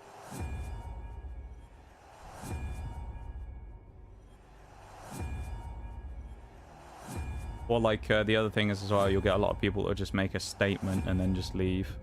It's just like random. Someone will like come in and go, I ate steak today, and then that's just it. They've already left by the time you even go, what type of cut steak did you have? You know, was it ribeye? Was it... They've just already fucked off. And it's just like, okay. Talk. That was a great conversation we just had. Right. Wait, we have a mission here? Oh, is this just defenses again now? Is that all it is? We're not going to do that right now. What we need to do is we need to go and check the achievements list. Because we didn't do that. We should have done that during the credits probably. But we're at 39 achievements unlocked out of 72 total. So what actually do we have that we can do?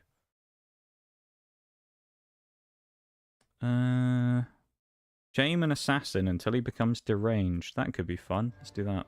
Do we have an assassin anywhere?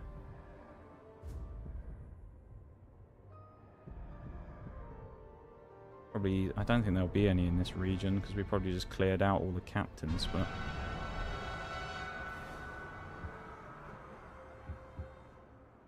Marksman, anyway. The assassin, we need the guys with the hoods, right?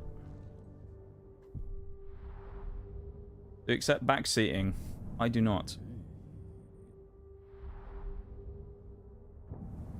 It is in the rules underneath the stream, which I would hope most people read before chatting.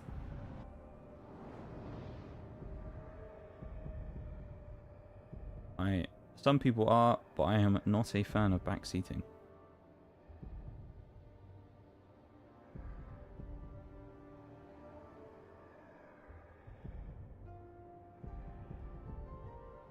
Assassin. There we go.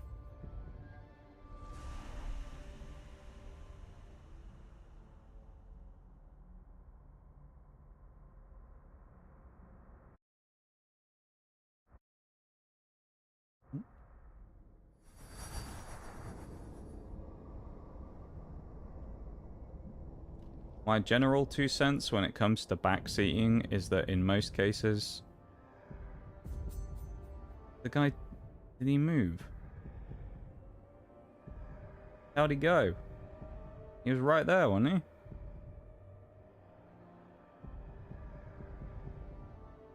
Oh, he's randomly gone over... Okay. My general, If you're only backseat when streamer asks me to, I'm not gonna ask. I genuinely really annoys me when people backseat. My general 2 cents when it comes to the backseating thing is that I find it annoying because the person usually playing, in most cases, it depends what the backseating's like, but doesn't actually get to experience the game that much for the most part. Because you get a lot of people who just outright spoil things by backseating constantly, and then you get a lot of people who are just annoying about what you should and shouldn't be doing, and it gets a bit frustrating to watch. So I find it kind of annoying in other people's streams if I watch them as well. There's certain communities that are worse for it than others, and you hear a lot of stuff in Dark Souls about people being like that. There's also apparently a lot of good people in Dark Souls, but there's a lot of people that are very... You should use this build, you should do this, you should do this, and it's like, nope. I can slay the Spire? I don't know, I've never seen anything about that, but potentially. It's just generally annoying. I think it's probably the majority of people will say no when it comes to wanting people to backseat, and there's probably a small minority of people that aren't that bothered by it. Or the other problem that you get is, and I think this is something that many streamers deal with, is that they actually don't like it, but they'll let people do it because they don't want to lose someone as a viewer. Difference is when it comes to that type of thing these days is I don't really care that much about that anymore. I used to care more about it, but these days I'm not that worried. Because at the end of the day, it's kind of what you see is what you get here in the stream. And I'm not going to suddenly change the way I do things for people, so...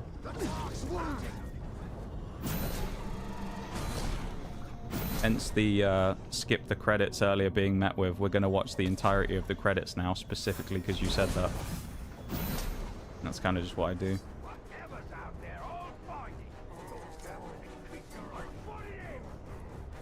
Oh, Moist Critical quit playing Slay the Spire because of the backseating. That's understandable. I can understand why people stop playing games because some communities are just annoying. Depends. A lot of it comes down to people not actually respecting what the person wants most of the time when they're doing the thing they're doing, and that's why it becomes annoying. Or people who just do it anyway. I'm sure he said multiple times probably, can we not backseat for the entire game, and people still just did it the entire time anyway, so...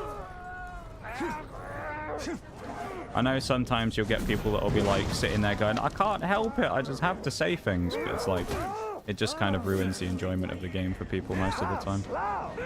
Or it's just straight up annoying. Depends who you run into.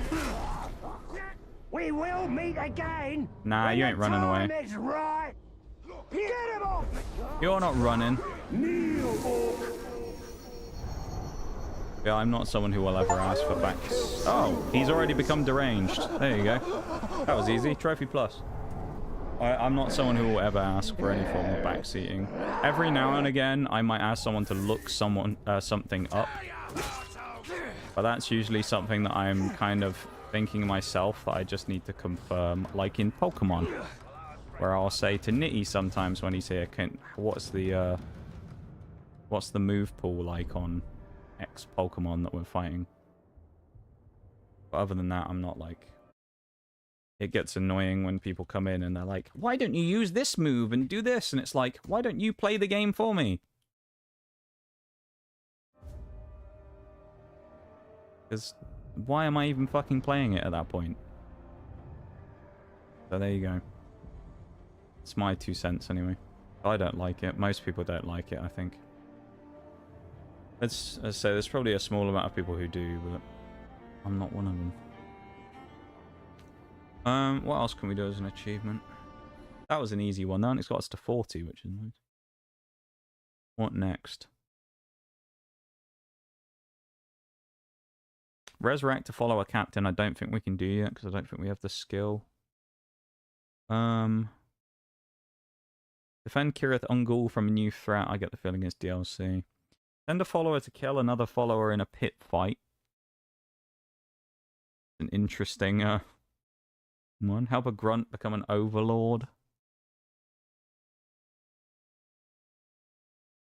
Easier said than done, but send a follower to support another one during a Nemesis mission we'll come back to. Deny Sauron's control of Saragost. That would be another one. I guess we could go to Lithlad, actually. Let's do that.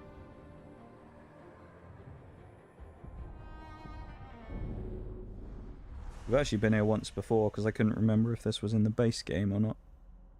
We actually travelled here at one point. Also, we've got about just under 30 minutes of stream left, and then we're heading off for the night, okay? So everybody knows. That's a big old set of bones, damn. Because I have been going 4 hours and 35 minutes already, so...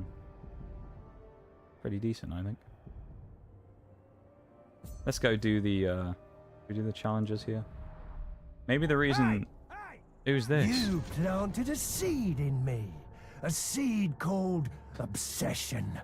And I came a long, long way to see it blossom into revenge. Is he from another region then, I guess? Maybe we've dealt with this guy before. That's not enough time for Lithlad. I will say, I was assuming it wasn't going to take me less time than 30 minutes to do an entire region, to be fair. I wasn't quite that naive to think that I was going to finish the entire thing in 30 minutes, because we will revisit the game in another stream, is what we will do.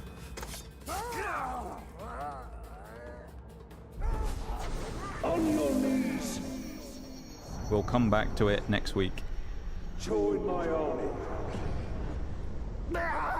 Thank you, Master! Right, we've already got our first orc from this region. There we go, we got captain. Just getting good! I assumed you would. Can't be too careful these days. I assume anything that anyone says is deadly serious because when it comes to anything on Twitch, I've heard it all. As dumb as you think it will be, someone has said it to me. So I just assume when anytime anyone says anything that's painfully obvious, I still just respond in the same way I normally would, because usually they're actually being serious. So these days I just... I don't even have the effort, energy, or time to spare and be nice to them if they say something stupid. Usually I'll just give a sarcastic response and move on. Depends on the day.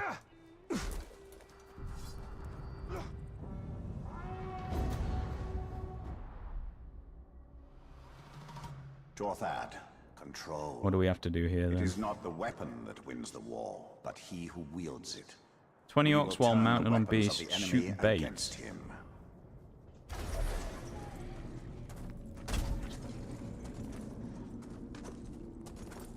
Hit box, hello? Is that too far away, maybe?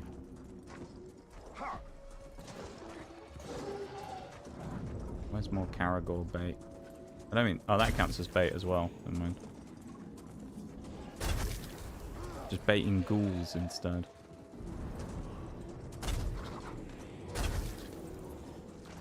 What else do we have?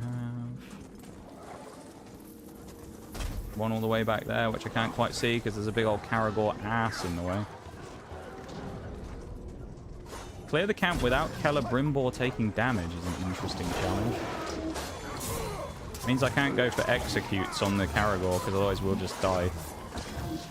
Because the Caragor will die and then it'll become a problem.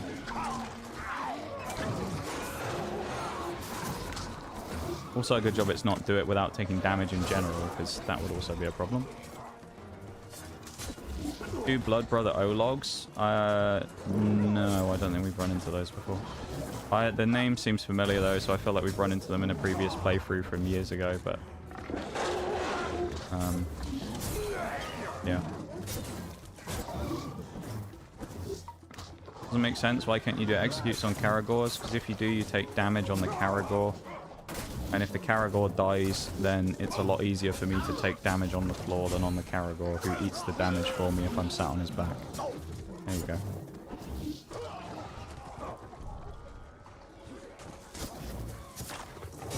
That's why. Caragor's health bar is my health bar while I do this, and so if he gets hit, it doesn't damage me. If I'm not on the Caragor, of course, which I can do, I could just jump off and kill a bunch of people with a bow. I'll still take damage if I get hit. So I can probably do executes, but I have to do it later on. Otherwise I'll take damage for it, and I don't want to.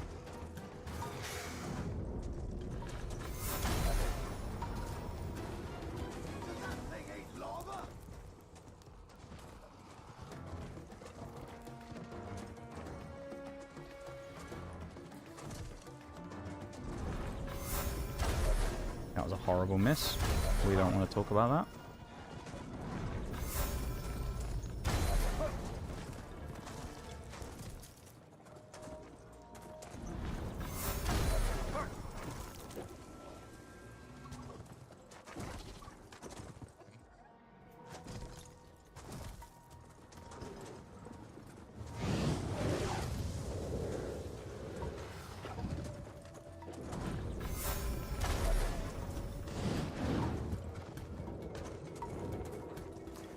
Where's the last one?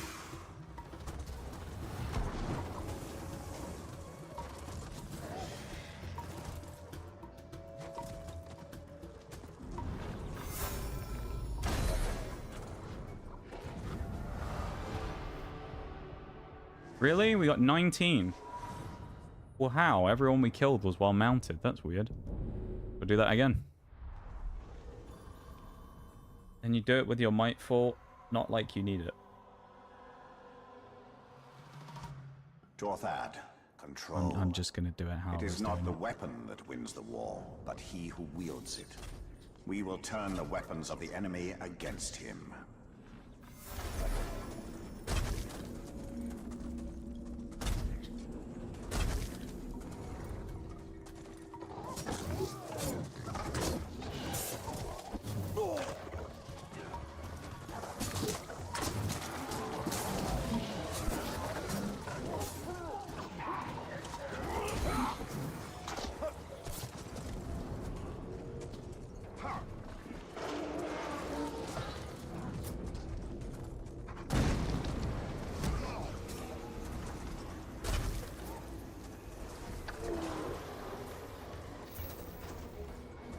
Funny that we technically don't take damage from that while taking poison. But...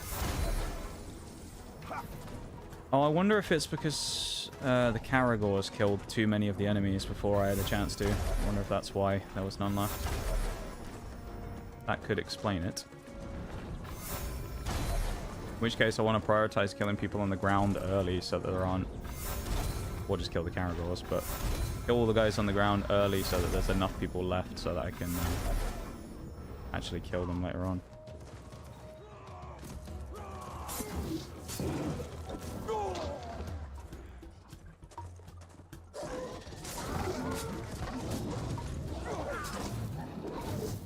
Looks like there's loads of people, but I probably just waited too long last time than anything, to be honest.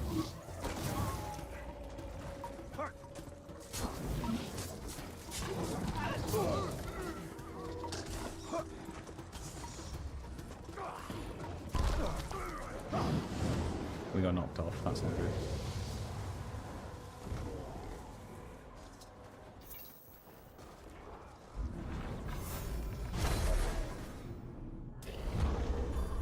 Nice. So he very easily figures out his problem without any backseating, Kappa. I kind of don't understand the point of that message, but okay. Torthad, control. It is not the weapon that wins the war, but he who wields it. We will turn the weapons of the enemy against him.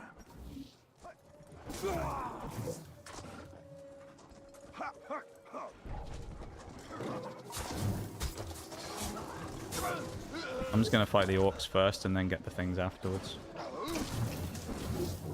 I'll get the bait after.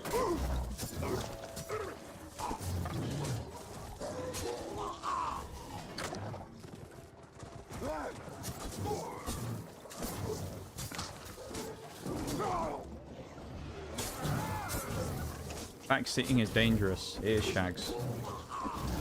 Did you know that 500 people a year, every year, die of backseating? Tragic. Nobody wants to be part of that statistic.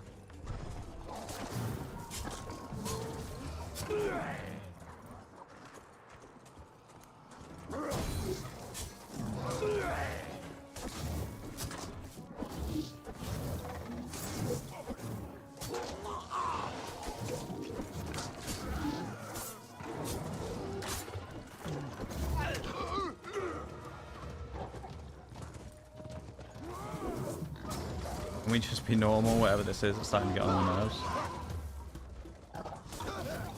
Fair. That is a fair comment.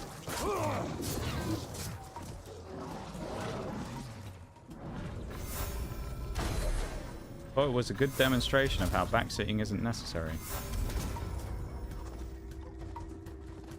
It was. But it did also kind of feel like you were holding back every possible thing to try not to backseat, while also still kind of subtly doing it.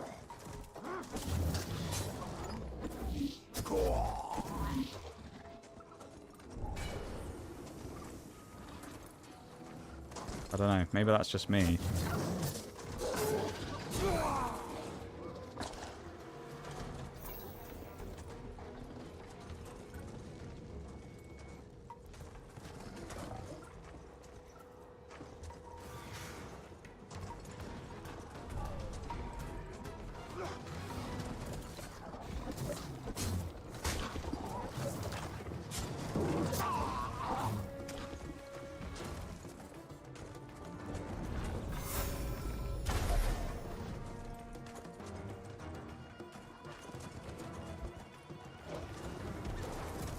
I would like to chat in the chat and interact with the streamer.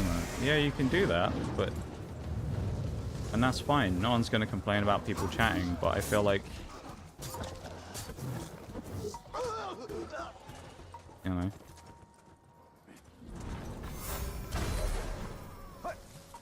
We just want everyone to be normal.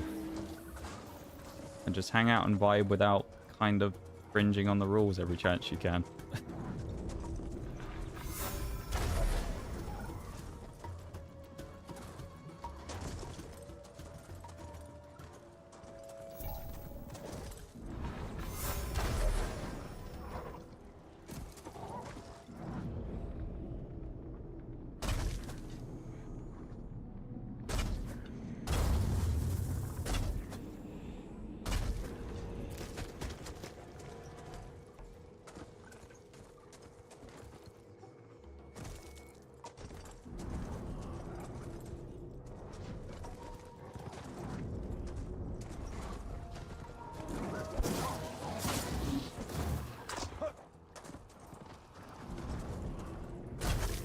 That's the last of the bait done as well. All we need to do is kill the last guys now, which shouldn't be, hopefully, too much of a challenge. We should be okay. I will also mention as well, at this time, please listen to the mods as well. Also should point out, it shouldn't need to be said, but whether you agree or disagree with something, if a mod does tell you to do something, you probably should do it.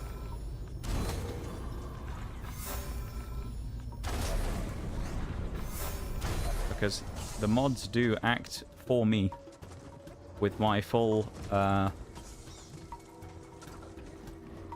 authority to do pretty much whatever they want.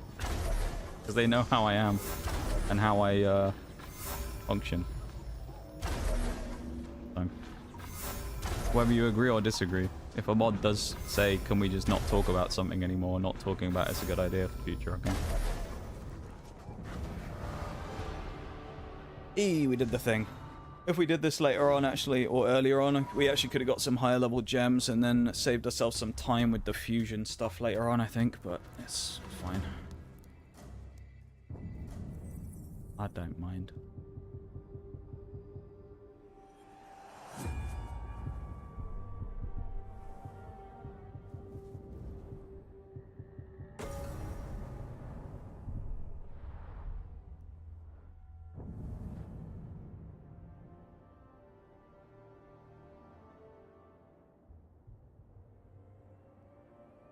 One next.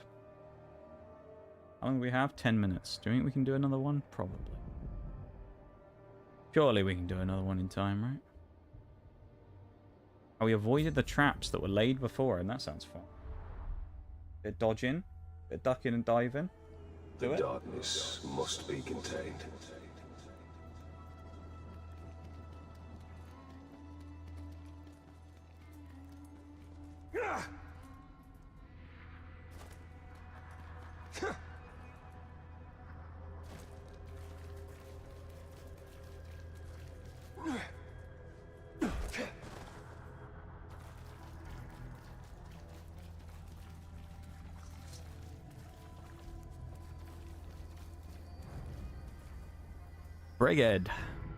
Bragged.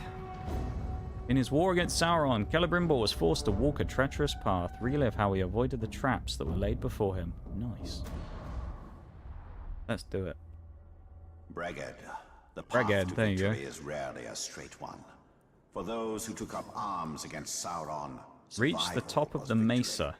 Trigger fewer than 5 mines and don't get hit. That's a good, great start there. I guess I can just snipe them with a bow, probably, if I have any arrows, and then cheese it a bit. Or I just need to be quicker rolling through the mines. The path to victory is rarely a straight one. For those who took up arms against Sauron, survival was victory.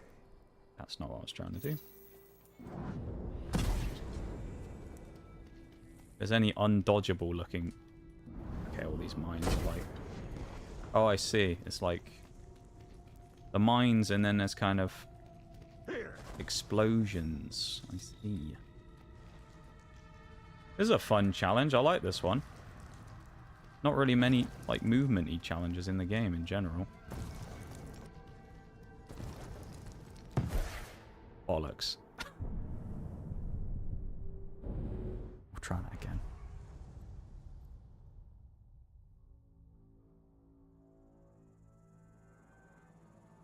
Bregad, the path to victory is rarely a straight one.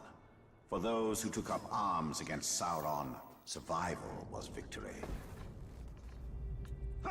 Oh, that counts as triggering a mine as well. Interesting, so I can't shoot them to avoid them. Right, okay.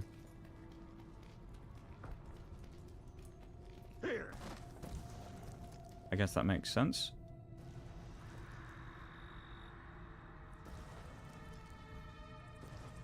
Like a triangle pattern every time that seems to alternate.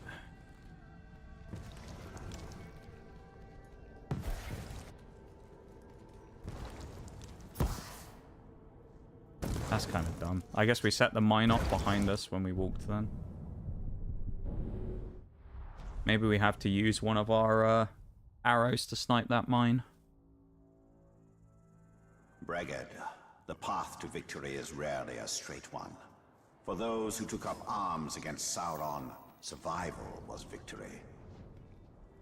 Can we roll through it out of interest? We can. But it goes... Okay, we sort of can't quite get out of range far enough.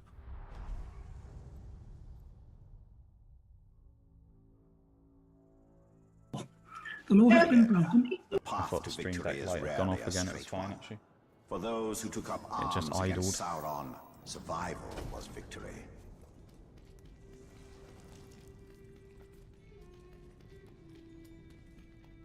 Oh, that's mean. There was space there in the corner we could have hid in. I wonder if you can half climb the inside of the walls as well. Also an interesting idea to try, maybe. Bregad, the path to victory is rarely I feel like we a might straight just one. end up finishing this For one next those who time. took Though. up We'll probably arms try it a few against times, and if we Sauron, get to the hour survival mark, we'll was just victory. wrap up. Okay, we triggered the mine like that.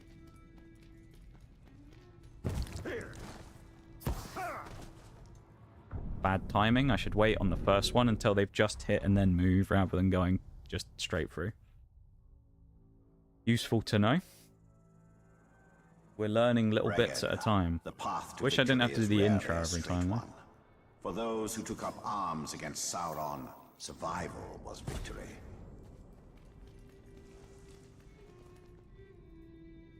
Explosion.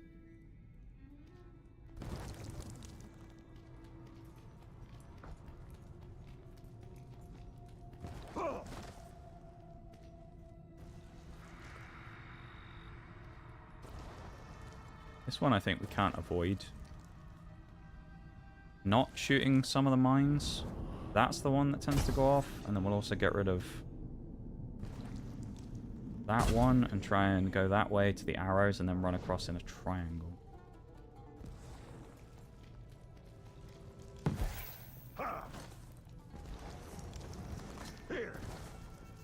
Well, that's 4 mines set off, but we did get through without getting hit, so...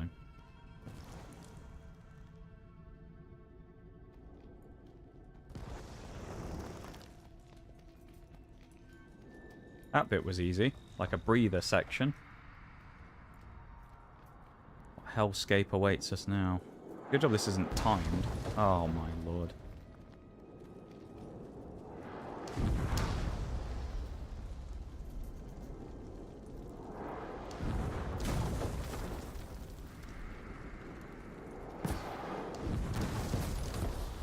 That wasn't actually what I wanted to do, because I forgot that we got the sprint when we vault over the top, so we actually ran way faster than I wanted. Because I was going to stop after getting that first, after missing those first couple and try and hide in the corner. Bregad, the path to victory is rarely a straight one. I For like this those who challenge took up though, this is an arms interesting against puzzle. Sauron, survival was victory. I like how that doesn't count as getting hit, even though we got stunned by the mine.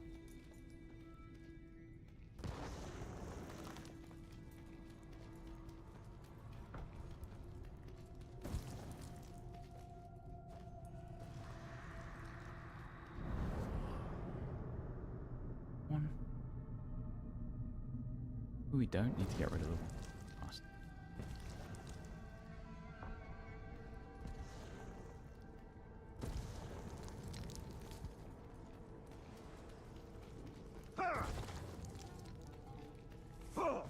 That's better. This was the easy bit. It's just about timing. I guess they're banking on the fact people are just going to run up there right away after climbing the other bit and get caught by it straight away. This bit we can take slow. There's no rush.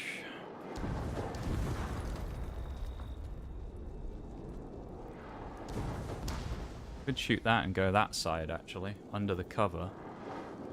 Oh, I wonder if we vaulted the fireplace, if that was what the problem was. What else do we have? Yeah, going by the fireplace is actually the way to go here, I think.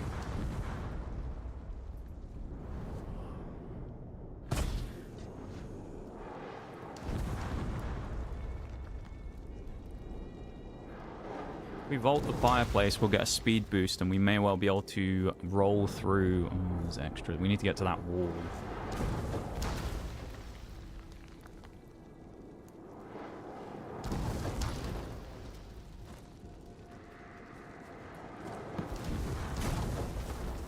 Motherfucker. Alright, let's see the rest of it, just for the sake of it. That's the end. That's actually not that bad.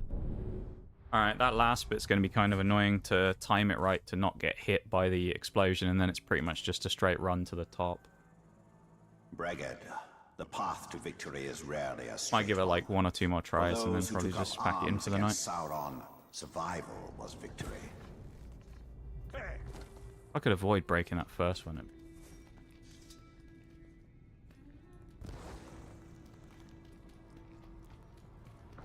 The one people hate. Well, thankfully, I'm not people. I like this kind of thing. Can be annoying, but it's generally pretty fun, these types of puzzly things, I think. Makes you think a bit. I can't say there's that many games that make you think that much anymore. That was clean. So we're getting cleaner every time. Aren't we good? Or are we just good at learning and parroting information that we figure out by repeating things? One of the two.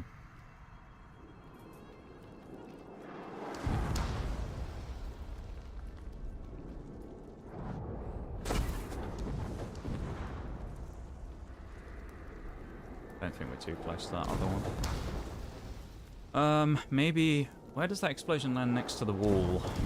On the other side. So we can stop next to the wall and then get the timing.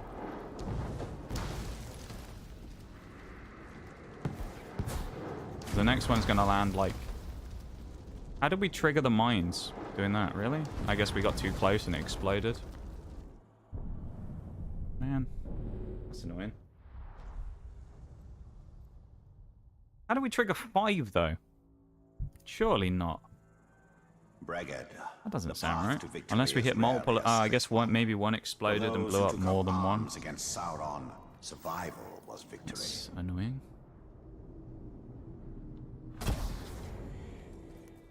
Alright. Maybe we plot a different route through that last section. Or I just shoot one of them and then give myself a better chance of going through without touching it. Because then there'll be nothing to touch.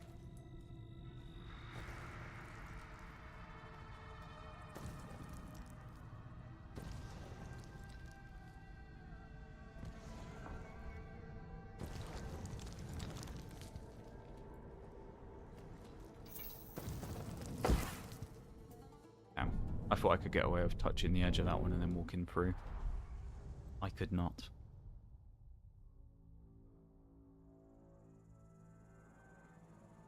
Bragad, the path to victory is rarely a straight one. For those who took up arms against Sauron, survival was victory.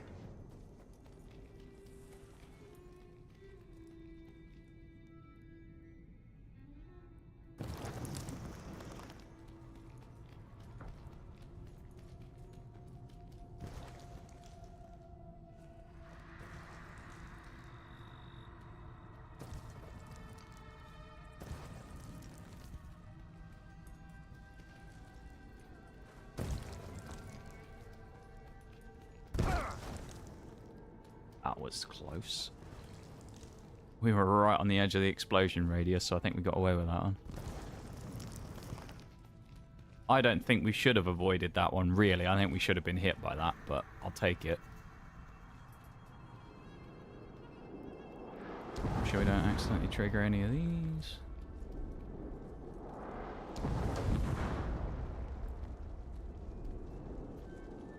It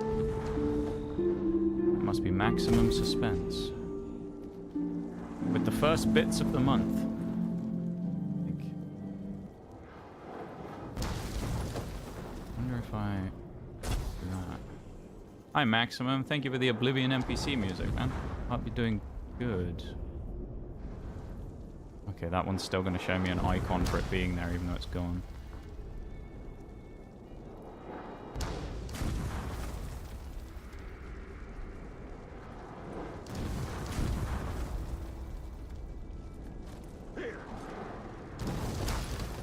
That's a lot of mines at the end.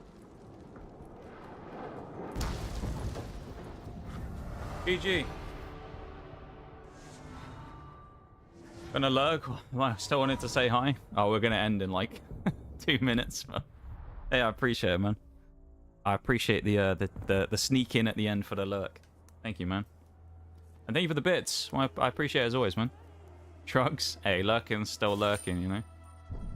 Whether it's a 2-minute lurk or a 20-hour lurk, I appreciate it, man. Hope you're doing well. Overall good. Gonna lurk, but still want to say hi. Yeah, I appreciate it, man. Thanks for coming in. Thank you for the bits as always. Always love a good sound alert. Oh. That was fun. I liked that one. What's the other one? What's the text for this? Relive how he uses a gloss to keep his enemies at bay. That's glaive kills then. Speed against his most unpredictable enemies. Cunning and speed. Probably stealth kills within a time limit, maybe.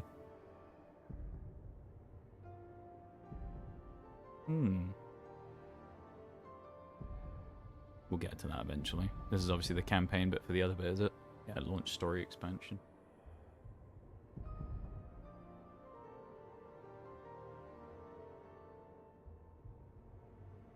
Baranor is a mortal who carries no ring of power. If he dies, his story is over. Be careful. Damn, that's kind of interesting. If you die, it like ends the thing. That's cool.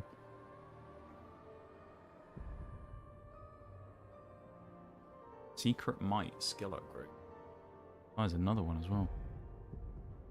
Eagle's Eerie. Do we have any skill points?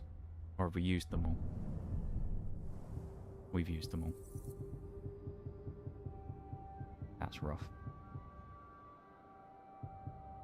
I also need Undying Loyalty as well. Complete Fighting Pit's champions. Oh boy. In Minas Morgul.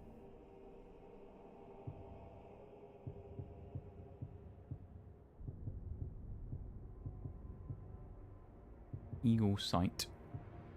Not quite what I was looking for. I feel like that would actually be quite useful in some context as well, that spectral dash. But, what I do know for sure is that that's it for the night. It is midnight.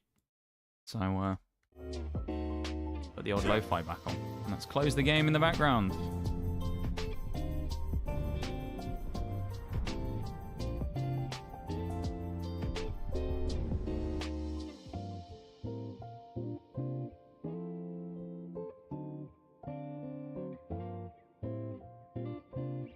Right, let's put me in the middle of the screen as well. Make me big. Big me. Big me. There we are.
Right. YouTube stream. Let's wrap that up, because welcome back from the break, everybody, as well. Let's wrap that up now, and then I can continue on with the other bits and pieces. First of all, thank you to everyone who has hung out in the YouTube stream today. I very much appreciate it, as always. Thanks for being there. Thanks for vibing. Thanks for lurking. Thanks for chatting, as you do. Thank you to anyone who subbed over on the YouTube today as well. Looks like we got 2 new subs, so I appreciate that very much as well. Thank you to anyone who did that, and I appreciate it. To anyone who came in and just vibed in the stream today, I do appreciate you being here. Thanks for that. And if you haven't already, check out the YouTube, because it's just streams on there, but there's a massive backlog of streams from the last several years. So there's plenty of stuff. Sadly, the original Shadow of War playthrough isn't on there because it was in 2021 before I created the channel, basically. But the Shadow of Mordor is on there from when we did that recently and 100%ed it. So there you go. That's a fun one to watch. And of all of our Pokemon stuff, which we'll be back with on Sunday, of course. So thank you, YouTube folks, again for hanging out. Appreciate it as always. And I'll be back on Sunday for you YouTube people. So I'll see you then. Take care, YouTube homies. Have a good one.